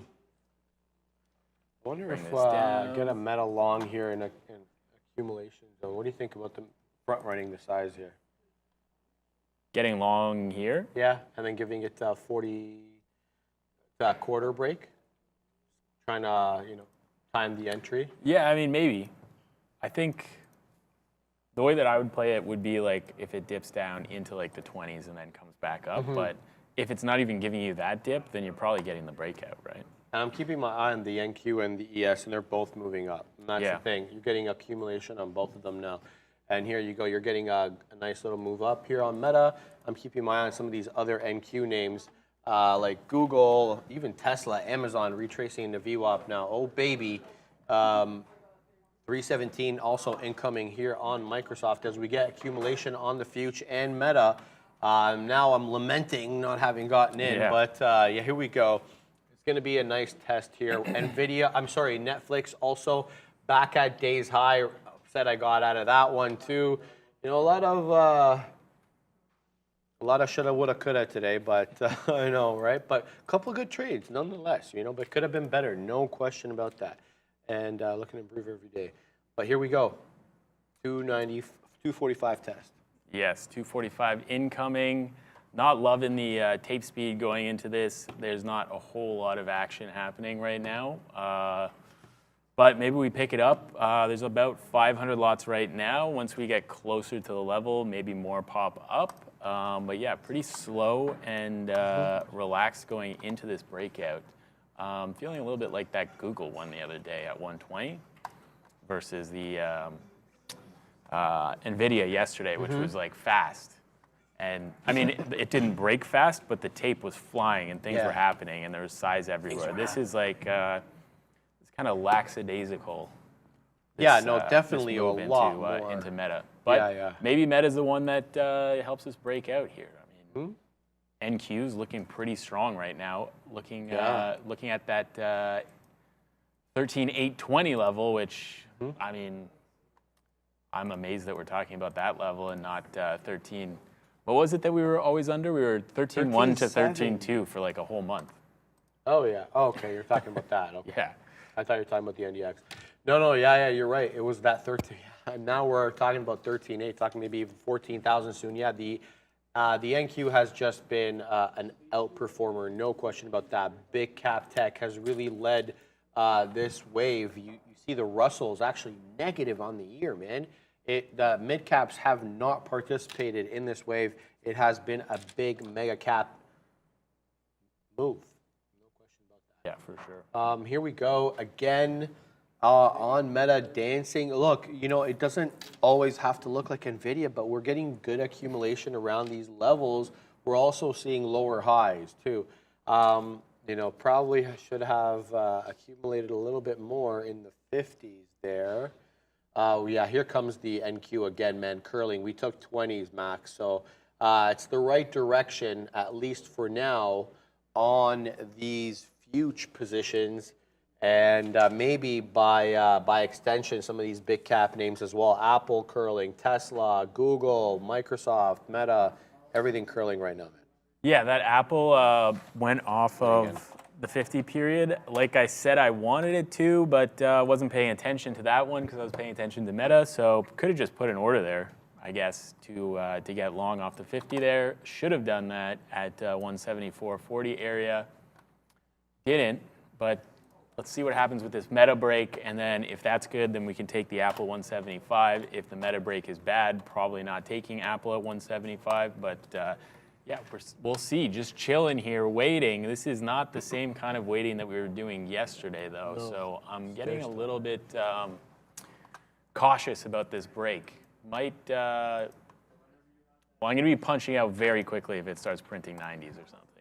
Not going to hold a Meta position against me at all as we come into the level. So there's more size there, about 1,200 lots. That's a decent amount on a Meta. There we go, baby. And yeah, here we I'm go. long Flying 73s. into the, you're long? All I'm right. long 73s. Right. I'm front running this. I've got another, I've got a trade in front of, sorry, after 245. I'm sitting at the 01s. It looks like there's a seller here at 84s for whatever reason. We'll see how it dances. There we go. 86s. Let's see if we run up into the 90s. But I'll be looking. Yeah, we'll see. We'll see. We'll see what goes on here. I'll be looking to add in front of after 245. The dip though into the 40s will also interest me. So we shall see as we hold this range, Max, what we're accumulating into here on Meta. It's not really up much, up 1%, but the pattern looks good at the moment. Yeah, for sure. And I would definitely be interested in a dip into the 40s. That's probably how I would rather structure this trade. So basically, no matter what happens at the 245 level, I don't lose. But it looks like it doesn't really want to give that to you right now, just trending straight up and not even touching the teal line. Can't even get to the 21 EMA, but we are just gliding up. So maybe that is the exit liquidity on that breakout, and then we smash back down. Maybe I take it short on the way back down too. Who knows? But for now, we wait on the break as we get into the 90s slowly. I don't know. I'm thinking about canceling this order, Sharif. This is not looking like what you want a breakout to look like. I've got mine there. I'm going to look for the accumulation. It gives me a buffer. I'm in at 73, so if we get the break, I'll have a 25 penny cushion. Yeah. So that's the whole idea as we rock into that mid-90s. Okay, now we're in the high 90s, Max. And there we go, baby. We get the break through the 245 into the 20s on our friend Meta. I don't get the fill, sadly, because, well, there was just no liquidity. But we're 50 pennies in the money here as we dance in front of 20 on our friend Meta. And there we go. And there we're out. We'll spin the money on that one. There we go on our friend Meta. We front run the size. And there it goes up to the upside. Meta now 1.14% on the day. Yeah, so we want this to get going real fast right here. Get into the 50s, get into the 60s. Let's see dollars. I don't care about pennies on Meta, and I am not letting this go against me at all. I just got filled 09, so not a bad fill on the break. But we need to get out of this 30 range. Now we're in the 40s. Now it's looking good. Can lean back a little bit and wait for the trade to play out. Nice break on Meta. We got room to 290. Oh, yeah. And, you know, if we get there today, you know that I'll have shares left. I will have shares left if we're at 290 today on Meta. Get going. Got to get into the 50s here. 290, Futures baby. starting to break out a little bit, and Apple is going to that 175 level. Let's get through those 40s, get into the There we 50s. go. We know how fast Meta can start to move yeah. if it starts to squeeze. And yeah, these are some pretty high levels, highest that we've seen since earnings on Meta. Huge breakout here. 52-week high, I believe. Yes, sir. Oh, no question about that. I think we were already at 52-week highs before Yeah. this, but yeah, we. 244.92. Okay, that's the 52-week high. Correction. So we just Okay, broke break the through 50s the there. Let's 52-week high. Oh baby, where are you long? Oh, How come nice. this thing is all right? If we could update the position board, Mahad, possibly because it's not showing the correct position for Max. Sick trade, Max, as you hold on to that one. I was out 25s. Now, like I'm obviously lamenting getting out. As we move into Okay, 75, here we go. Meta is really Pump going it up, here, baby. Meta. It's going I think we to can the very high easily side. get through 246 right now. Futures about to take out that high of, what is it, 13,850. We're in the 80s. Let's see 90s. baby. Let's see that 246 break. Get some more out at the 246 break probably. See what happens there. How did you get filled? Where did you get filled at? I got filled at 09s. Okay, so I had where was your trigger price? Because I didn't get filled. I had a 5-penny buffer. I'm not sure. I was 245.01. What was your offset? Okay. Offset to 15s, I think. 15s. Yeah. Okay, yeah, you're a smarter man than I. I had a 5-penny offset. You know that definitely didn't work. There was no liquidity there, and I had an edge A stop too. So I figured I'd probably get to the front of the line, but You didn't get filled with an edge A, huh? no, 5-penny buffer though. 01, well not even. 4 Oh, penny, yeah. 01s to 05. Yeah, So that's that never wasn't- going to happen on No. on a Meta. Yeah. For sure. So looking to see some buying come into this and get through that 246 level. Target here probably 247.50. Meta, when it breaks out, it goes. So I baby. think we could definitely see like 248, 249 today. I don't know that like you're going to get that without it breaking back below 245 first. But I think if we get a little bit of buying on this next 1 minute candle, which starts now, that we can get through that 246 for sure. So here's the 70s, kind of chilling out. All right, there's some selling. Yeah, a bit of a reversal candle brewing on my 5-minute chart. As we get that reversal here, some bamboozlement happening here on the futures, and it's also being reflected on Meta as we touch, I want to say 13,837. We retrace about 20 points down, maybe to, oh, there we go again. A lot of volatility happening now, so we'll let this play out. Not really exactly sure what's going on, but, intraday volatility, we've been moving a lot. We're at some key points here for a lot of these stocks, whether it's Netflix, Meta. Hey, nothing close on debt ceiling. Oh, we just got news? We got news. Well, McCarthy came out this morning and said has to be on the floor of the House by next week, and this and that, and we're closer than this and that. You don't know. Brutal. It's so headline Brutal. dependent. Yeah, of course. Yeah, I'm sorry for that, but that's just how she works. And yeah, well, whatever. As we dance back Too bad. into 13,800 on the future, and we retrace back into my entry on Meta. Yeah, there you go. Rug pull incoming. People yelling on the chat. Okay, so someone was talking also about a Netflix short here in the chat. I think it was Gabrielle A, if I'm not mistaken. This is the 5-minute on Netflix, and we're going to put the watermark on this one too, Max, because the people wanted it, and the people got it, Max. We put watermarks on the charts now. And yeah, here is a bit of a top at 375. You have a high a day, 375.87. Neil identified this level as an interesting level here on the Netflix chart, and we have a possible double top brewing here. Yeah, it's against the trend. It's a riskier trade. Obviously, I'm not going to take it off here. What the confirmation I would be looking for is the break of the neckline here around 371. Maybe if you really want to look for it, 370. You have a possible retracement into 365. VWAP here, we're quite extended, 10% plus on the day. But let it develop. You don't have to front run this one. It's made a big move, so it can give back some and still have a positive day, right? So that's my next look.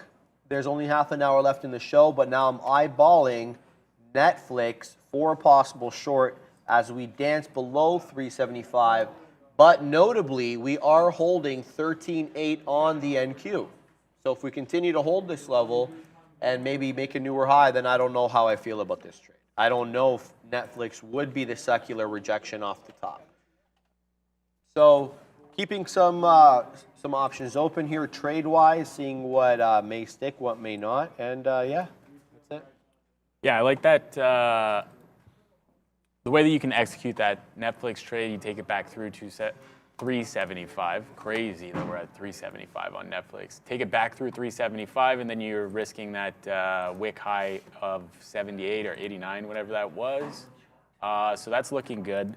Another name that has been going for the past 3 days, this small cap APLD, has like, if I can get maybe the 60 we'll pull up for this one. Or not, but yeah, yesterday, so day one, gaps up above $4, gets to 6, then we're playing from 5 to 720, and now 650 to over $8, so the squeeze is on this one. $8 being a very key level on the daily chart for APLD. So I'd be interested to see if some volume comes into this because only 10 million shares traded today. If the volume starts to come into this one, this could start to squeeze a little bit, I would think. Obviously already kind of doing that, but only up 16% on the day, and it is a small cap. So we know 16% ain't nothing for a name like this. 4% reported short float on this one with 53 million share float. I would say after 3 days of rallying, the short float is probably much higher than that now. We'll see if those people begin to get squeezed out of APLD. I will have this one on watch. No trade yet. Maybe if we come back down to $8 and hold that very cleanly, then I could structure some kind of long on that for the next move up. Also, a short if we get that kind of blast off capitulation move, and then a wick high kind of situation. That would be a great short. Yeah, Is this Meta one's a gonna be on short watch. here? Is this a 45 rejection here? Kind of looks like it, but if this is on news and the market just buys up the news, then it could just go straight back Wasn't through. on news though. This was a technical break, right? We This don't was have on news market for- news. Sean said that. Yeah, but like, look what the market's doing. It's holding 13.8. Yeah, now that it's holding, I Yeah. would say Meta may just go right back through that for Right? 245, right? I don't know. It's an interesting one here. We'll watch. We'll see how it does. All right, so what else we got here, Max? I'm still watching Netflix as it does its top dance there with 375. Let's bring up Netflix over here. Yes, as it does its little top, we're looking for a possible neck break here. I think that if you get that, if you get this break through, where's my Netflix? Yeah, through that 370, 371 area, you have a possible retracement to 365 that presents you with a $5 opportunity. So we'll see how it does. Meta also continuing to hold that 245.50. The future holding above 13.8. So keep my eye. Not taking anything at the moment. Looking for possible trades. I'm seeing another possible double top here coming in on Google on my 5-minute. But, you know, again, it's a counter trend trade, so I take it with some caution. This is the 5-minute on Google. A couple of tops there at 123.25, but not going to jump in front of that freight train. Keep my eye out on trades. We haven't looked at all at small cappers today. ENVB, it's been doing some stuff. We'll have a look at that real quick. What's the minute look like on ENVB? This is the chart, the 1-minute chart on ENVB, which is a NASDAQ stock. ENVB. That's actually very interesting that this one's holding up. Yeah, and it's holding at VWAP. That's the funny thing. Yeah. VWAP on my chart is at 316, 320 area. You have several tests kind of into the 200 EMA, actually not the VWAP area, but it's a general area. A lot of tests there. It's holding. You know, I used to call these ones the VWAP hold high of daybreak. You have an ugly wicking candle there at 1150 on a lot of volume, over 1.5 million shares on that one-minute candle. Look at that. Got bought up all the way into 450, 449. So if you were waiting there at that $0.50 or 51s, you didn't get filled. And then you get the Huadunk all the way back and you make newer lows, but you hold a key area. So interesting ENVB here, up triple digits, 116% on the day. And it's done 90 million shares of lot of volume. shares. The float's 2 million approximately. So you Goodness have to gracious. assume that, you know, somebody probably owns the whole float. Owns the whole float, yes. And this could probably get sent up into a halt later today. I would think if that does a $3 fail break and then shoots up a full $1, I could see that happening. Well, maybe it can't go a full $1. I guess it can go like 60 cents if that's 20% move. Yeah. Yeah, so $3 fail break and then fly straight up to $4 after a little halt action. Yeah. Maybe opens up at 12. I'll have that one on watch too. Lots of things on watch today. Meta's looking interesting. Yeah. Market's holding up. We're right back to the high of the range on ES that we were at before the dump on this news. Meta's holding up.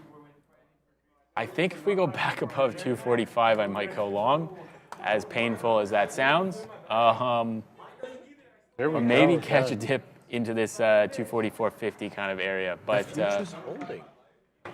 yeah, like the futures are holding, and this is kind of a fake out dump action that holds. I really hate taking the same trade twice, but it's going to be a lot less shares this time because it's not a fresh level. I'm going to have to give it some space down to like maybe these 60s, probably not the 60s, probably give it to like 80s or something. But yeah, I think I'll take Meta if we go back above 245, unless it is just like, I don't know. I got to see something on the tape. I need a bid. You get the big I need. rejection. But you're getting the $0.50 hold at least for now, Yeah, right? You're yeah, not exactly. getting an immediate flush down. You're getting, you're close enough to the level that you can easily retest it on a little bit of volume to the high side, especially if you're holding 13,800 on the future here. And we're going to possibly test highs. Looks like we wicked up to 37s there. But we're going to have to hold up for that to happen. And to be quite honest with you, a lot of double topping patterns, whether on some of these equity names or even the future here with lower highs. So that's always a little bit bearish too, especially if you break this neckline here at 13,775, right? I mean, yeah, so this should be Yeah, interesting. you wouldn't here. want to see that break. That's No. for sure. And the same thing is kind of brewing on Netflix. That's the double top that we talked about here that we could possibly get on Netflix, right? And this level over here, there's so much room to the downside. Again, a counter trend trade, so more risky. Wait for it to confirm through the break of 371. That's how I'd look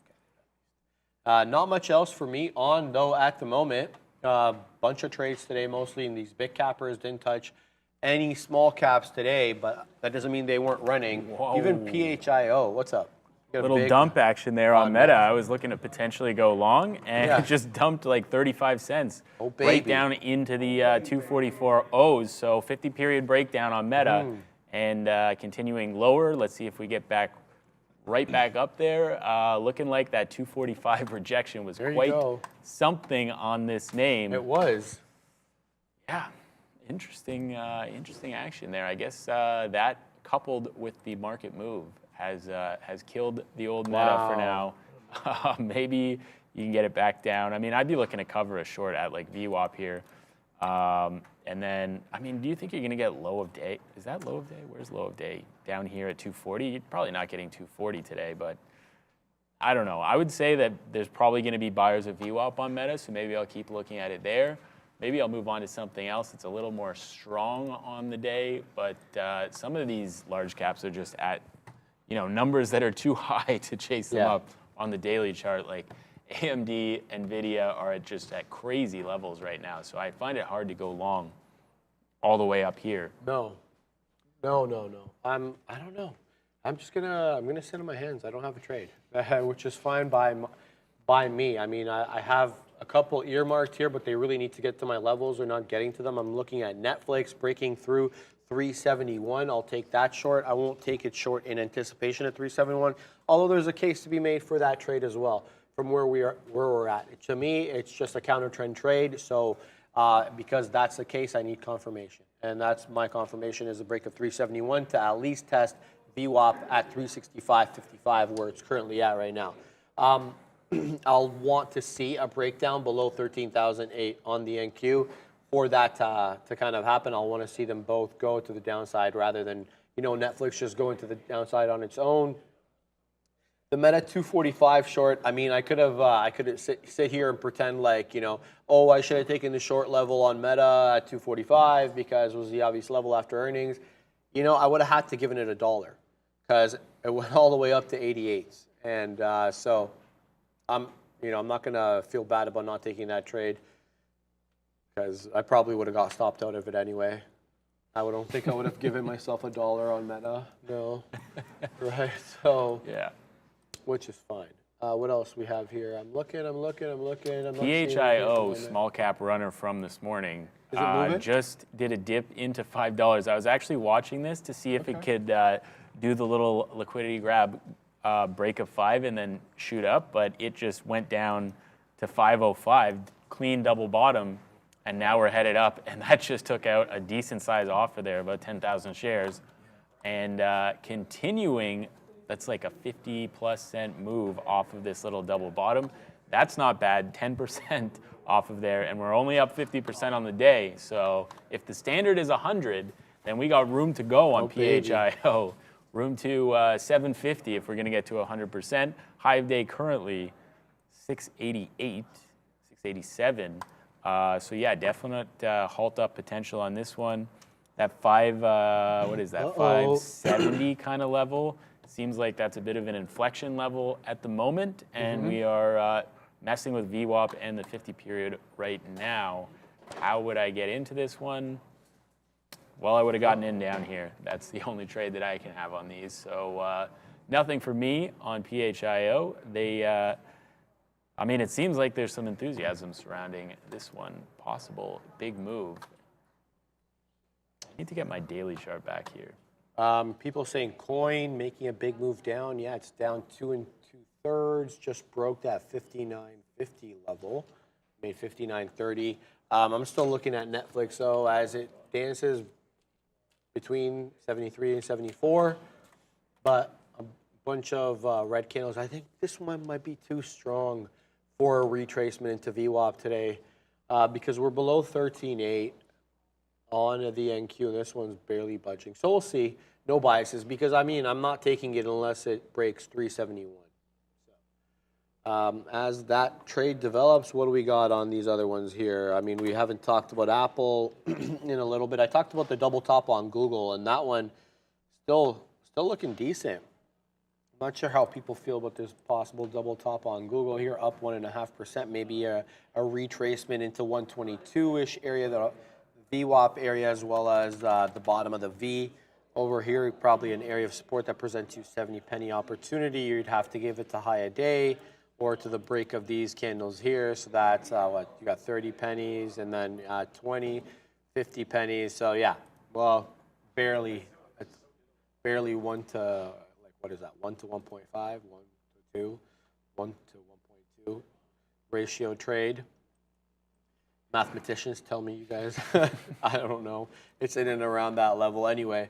Yeah, keeping Market looks like it's breaking down a bit. Yeah, so a little bit. The short is in for now, I guess. We got to break that 41.75 level on ES. We got to break that 13.375. So a little bit further away on NASDAQ.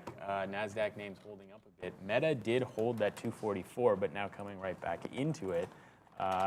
So I thought for a second there that Meta was just going to hold that 244 and go. Apparently not. Had to just go up and grab some more liquidity and then make the next step down. If we hold 244 here, maybe it's good. I don't think so, though. Look at this, baby. Looks like we are headed to the downside. Oh, yeah.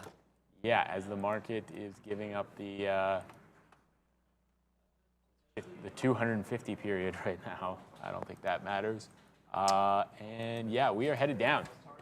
Wow, Amazon breaking down here, man. I was looking right at Amazon. I'm like, this is a VWAP rejection on Amazon. It looks weaker than the. I wish I had identified it a little bit earlier here. Let's show the Amazon trade. Okay, so now we're getting a breakdown on the NQ at 13.8. What can you take short? Take the weaker name, even though this is up 1 1/4. It's below VWAP. It touches VWAP and then rejects. You had that 117 to contend with. That's what kind of held me back from taking this. I thought maybe we'd get support at 117, but this one looks like it. Well, it's right back at that 117 area. So we'll see if we hold here on the futures and on these big cappers. But big move down. Meta still holding 244. Microsoft retracing the VWAP at 316 area. Likewise with Apple at 174. It's a bit of a VWAP retracement. We'll see what we bring, man. There's a lot of, not good action right now. Very up and down, not decisive in one direction or another. So I'm kind of liking what I'm seeing to the long side here on Apple, Okay. as well as on the market. Both Buying markets just bought up that dip, and Apple just did the little action that I like to see. I don't really want to give it 20 cents of risk here, but I think I might have to if I want to get long Apple right now. Yeah. I don't know. Let's see if we get some more buying. Like Meta just held 174 again.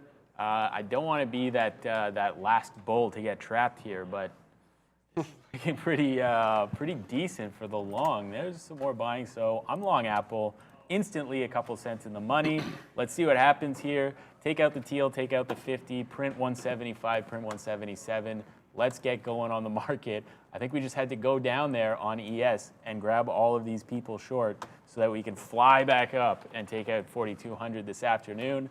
Market not stopping today, and that is like a quintuple bottom on the 5-minute on the NQ futures. So looking good. Might have that banger kind of low long there. I was looking in the teens, which is where I would want to have punched this, but I don't know, too slow to make the decision to go long there on Apple. What do you got? I got Amazon into Amazon. I'm looking for a 117 hold. If this market's going to hold up, I'm looking for that 117 hold. So I'm going to risk 10 pennies here on Amazon. I'm in at a good price. I'm in at 09s. So I'll risk to 17s. We had a hold. If we can retrace up, possibly on the futures here, maybe Amazon presents me like 50 pennies or so. Yeah, here we go on the market. Yeah, so we'll see. I take out a little piece there on Amazon. We'll see if this one wants to run up. Meta running up nicely now, be above 244.5. Oh, baby, it's pumping to the high side. We're getting a hold nicely of some key levels here on a lot of these big cap names. You have Apple with the 174 hold in VWAP. Likewise with Microsoft at that 316.25 VWAP hold. Meta holding 244 and retracing up. I'm looking for a concurrent hold of 117 on Amazon. Already out a little piece there, but looking for continuation. Amazon, the weakest of the bunch, it has to be said at the moment. Maybe in conjunction with Apple. Apple not really printing a green candle on the 5-minute. Anyway, we'll see if we can catch a bit of a balance here on these markets. And we'll see what this trade brings back. Yeah, Google doing the same move here as the other ones. Google probably being the strongest, unless I'm missing something. But yeah, Google, NASDAQ, does that little grab action right there below the 50 period, and then shoots right back up 50 cents almost, and looking for that 123 again. So yeah, we'll see if we've got the bottom on this market. Maybe this is a double fake out. Bounce up a little bit and then smash right back down through the lows. But I mean, I like the positions that we've got going right now. If this is going to be a bounce, we're in very low and looking for some very high targets. So yeah, let's see. Yeah, I like this idea, whether it works or not. Let's see if Google can get going. Very light volume on Google today and Apple. If we're, I mean, this is okay for Apple these days. Not what it used to be. Sadly, but, I like how you you qualified that pretty great for these days. I know. These days, yeah. Not what it looks like. Meta was like the nice one to take as a bounce there. They're one that's really benefiting from, I guess, the futures bounce that we got maybe off 13,775 on the NQ because it's moving to the high. Yeah, Meta was the one to take, sadly. and not into that one at the moment. We're in Amazon, but Amazon's got a very close target for me. It's going to be that 117. It was support earlier, but we're going to have to have a concurrent market move up. There's nothing really in the chart or in the news here for Amazon to move secularly unless there's some algo buying for whatever reason. But Meta seems to be the one that's making the move up off that bounce at the moment. We'll see what else ends up happening. About like 9 minutes left on the show. Netflix has been an absolute rocket. I've had my eye on that one for a possible short below 371. I've really had to reconsider that as this one has just been absolutely all sorts of strong. Here we go. The market kind of giving up the ghost. If Amazon breaks 117, I'll be completely out of this one. Let's see if it holds for the moment. Trying to hold that 117 area as the future holds up as well. Yeah, a bit more range bound now than we were earlier, obviously to be expected. You just think, you know, as we get closer to that power hour area, maybe we start some more decisive direction in the market, but not so yet as we continue to move sideways a little bit here, Max. I just realized that ES is only up 0.13 today. Is that possible? And NASDAQ is up 1%. Wow. Wow, the ES is really lagging these days. I can't believe we didn't get that 4,200 break. But yeah, we're chilling in these longs. I don't know. If we get continuation this afternoon, these will be the ones to have. Although Meta looking super strong, I may just take that back over 245 if we do get the bounce in the market. But yeah, hanging out on this Apple. Looks like we might have put in a little higher low there at 05. So maybe looking to add to this one if I see a little bit more buying on the tape or some kind of bid reserve, something like that. I will punch a little bit more size, try to get that average down. Not that it really matters, 10 cents, whatever. Yeah, looking for 175 break on this trade. That PHIO also testing that 570 level. Uh-oh, this one is starting to go. That's where it consolidated before. Wicks it a little bit for now. Not a whole lot of volume going off yet. This starts to move. I mean, this is going to do dollars. This is not going to do pennies. This could be at $8 or $9 pretty quickly. Is that the buying that I need to see on that Apple? I don't know. That's a little weak. Yeah, let's wait. Let's wait on that as the market is testing down once again. Here we go again. 117 breaks on Amazon. So here we are. Are we going to print a new low as we come back a little bit lower on the future? So we're about 10 pennies out of the money here on Amazon. But looks like we're going to do a bit of a dance on 117. We'll see what happens. I'll give this one a little bit of room. Where are we here on some of these other major names? Yeah, NVIDIA retracing south as well as it looks to curl down off that 318.24 top, maybe closer to VWAP. There's some support at 313. That's the bottom area of the V there on NVIDIA. This is what I'm talking about over here, guys. This is the 5-minute chart on NVIDIA. So we're looking to get to possibly some resistance around here, but VWAP not far after that at around the 312 area. What are we doing here on Amazon? We're still dancing with that 117 level, so we'll see what we get here with this one. Max, what are you embroiled in? 174.22 on Apple. I like that. All right, let's see what Apple's doing over here. Yeah, Apple's doing the dance with the VWAP as well, much in the same way that Amazon is doing the dance with that 117 level as the future continues to move sideways, not really breaking through any levels to the south side or the north side. But, you know, you figure at least you got to get some direction here, baby.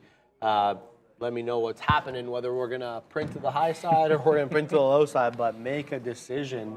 Yeah, we're still dancing here. Max at 117 on Amazon, not much else.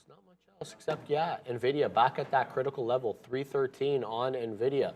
Do we find support here? You have a bit of a double top with a higher low, a bit kind of bearish on NVIDIA. Ooh, Amazon just broke to the south side. I have to look at this one real quick here, as looks like we may be headed down in these markets, Max, as we are now breaking. So that is the end of my trade there on our friend Amazon as it heads to the south side.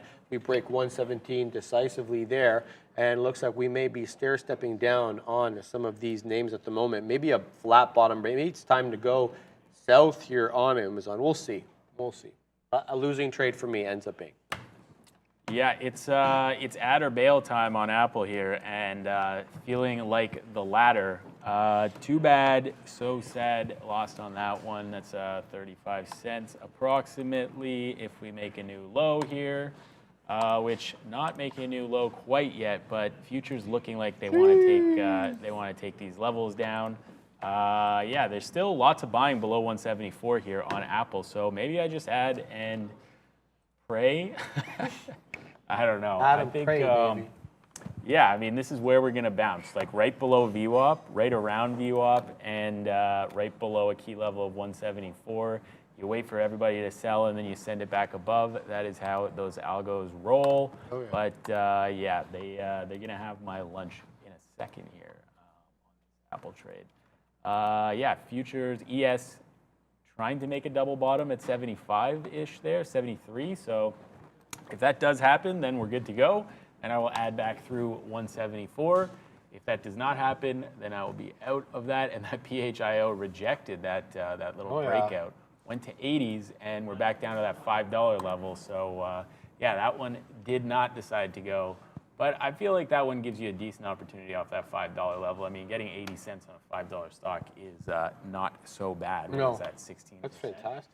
That's a decent move to just get intraday. Yeah, I'm just hanging out here. I don't know if I should. I don't want to just set a stop because that always triggers. So Daryl Finn saying we're getting a VWAP retracement test on NVIDIA. That's what we were talking about. So this 313 bottom test here on NVIDIA, very close to that 312, I guess on my chart, 312.36, that's VWAP currently.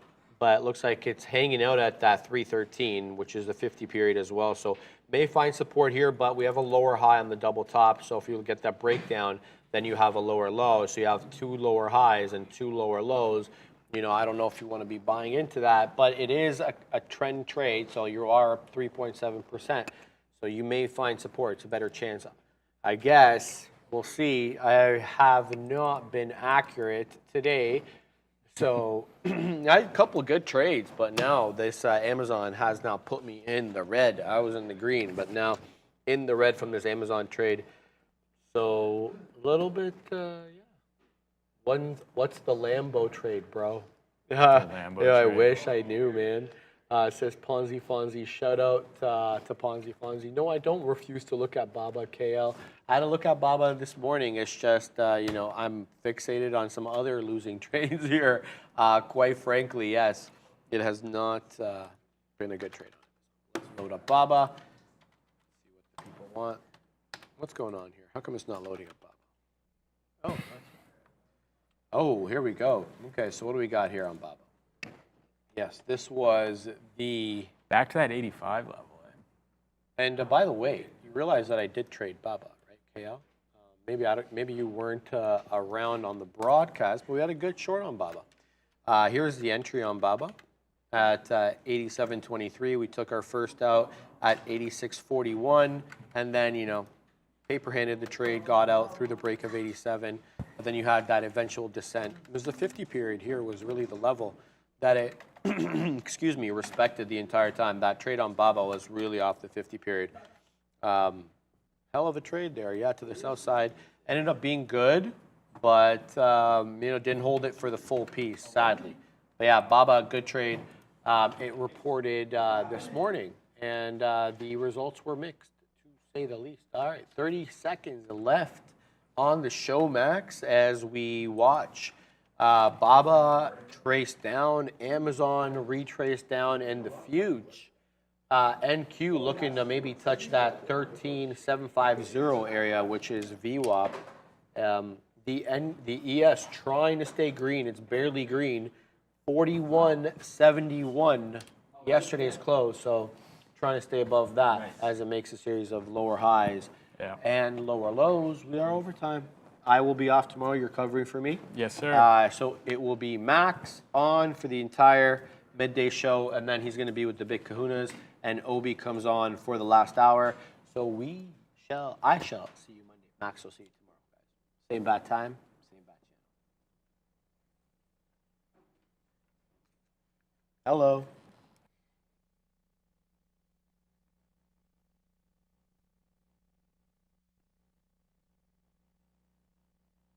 Hello. 2 p.m. Welcome back in as we get going into the final 2 hours of trading once again on a Thursday afternoon.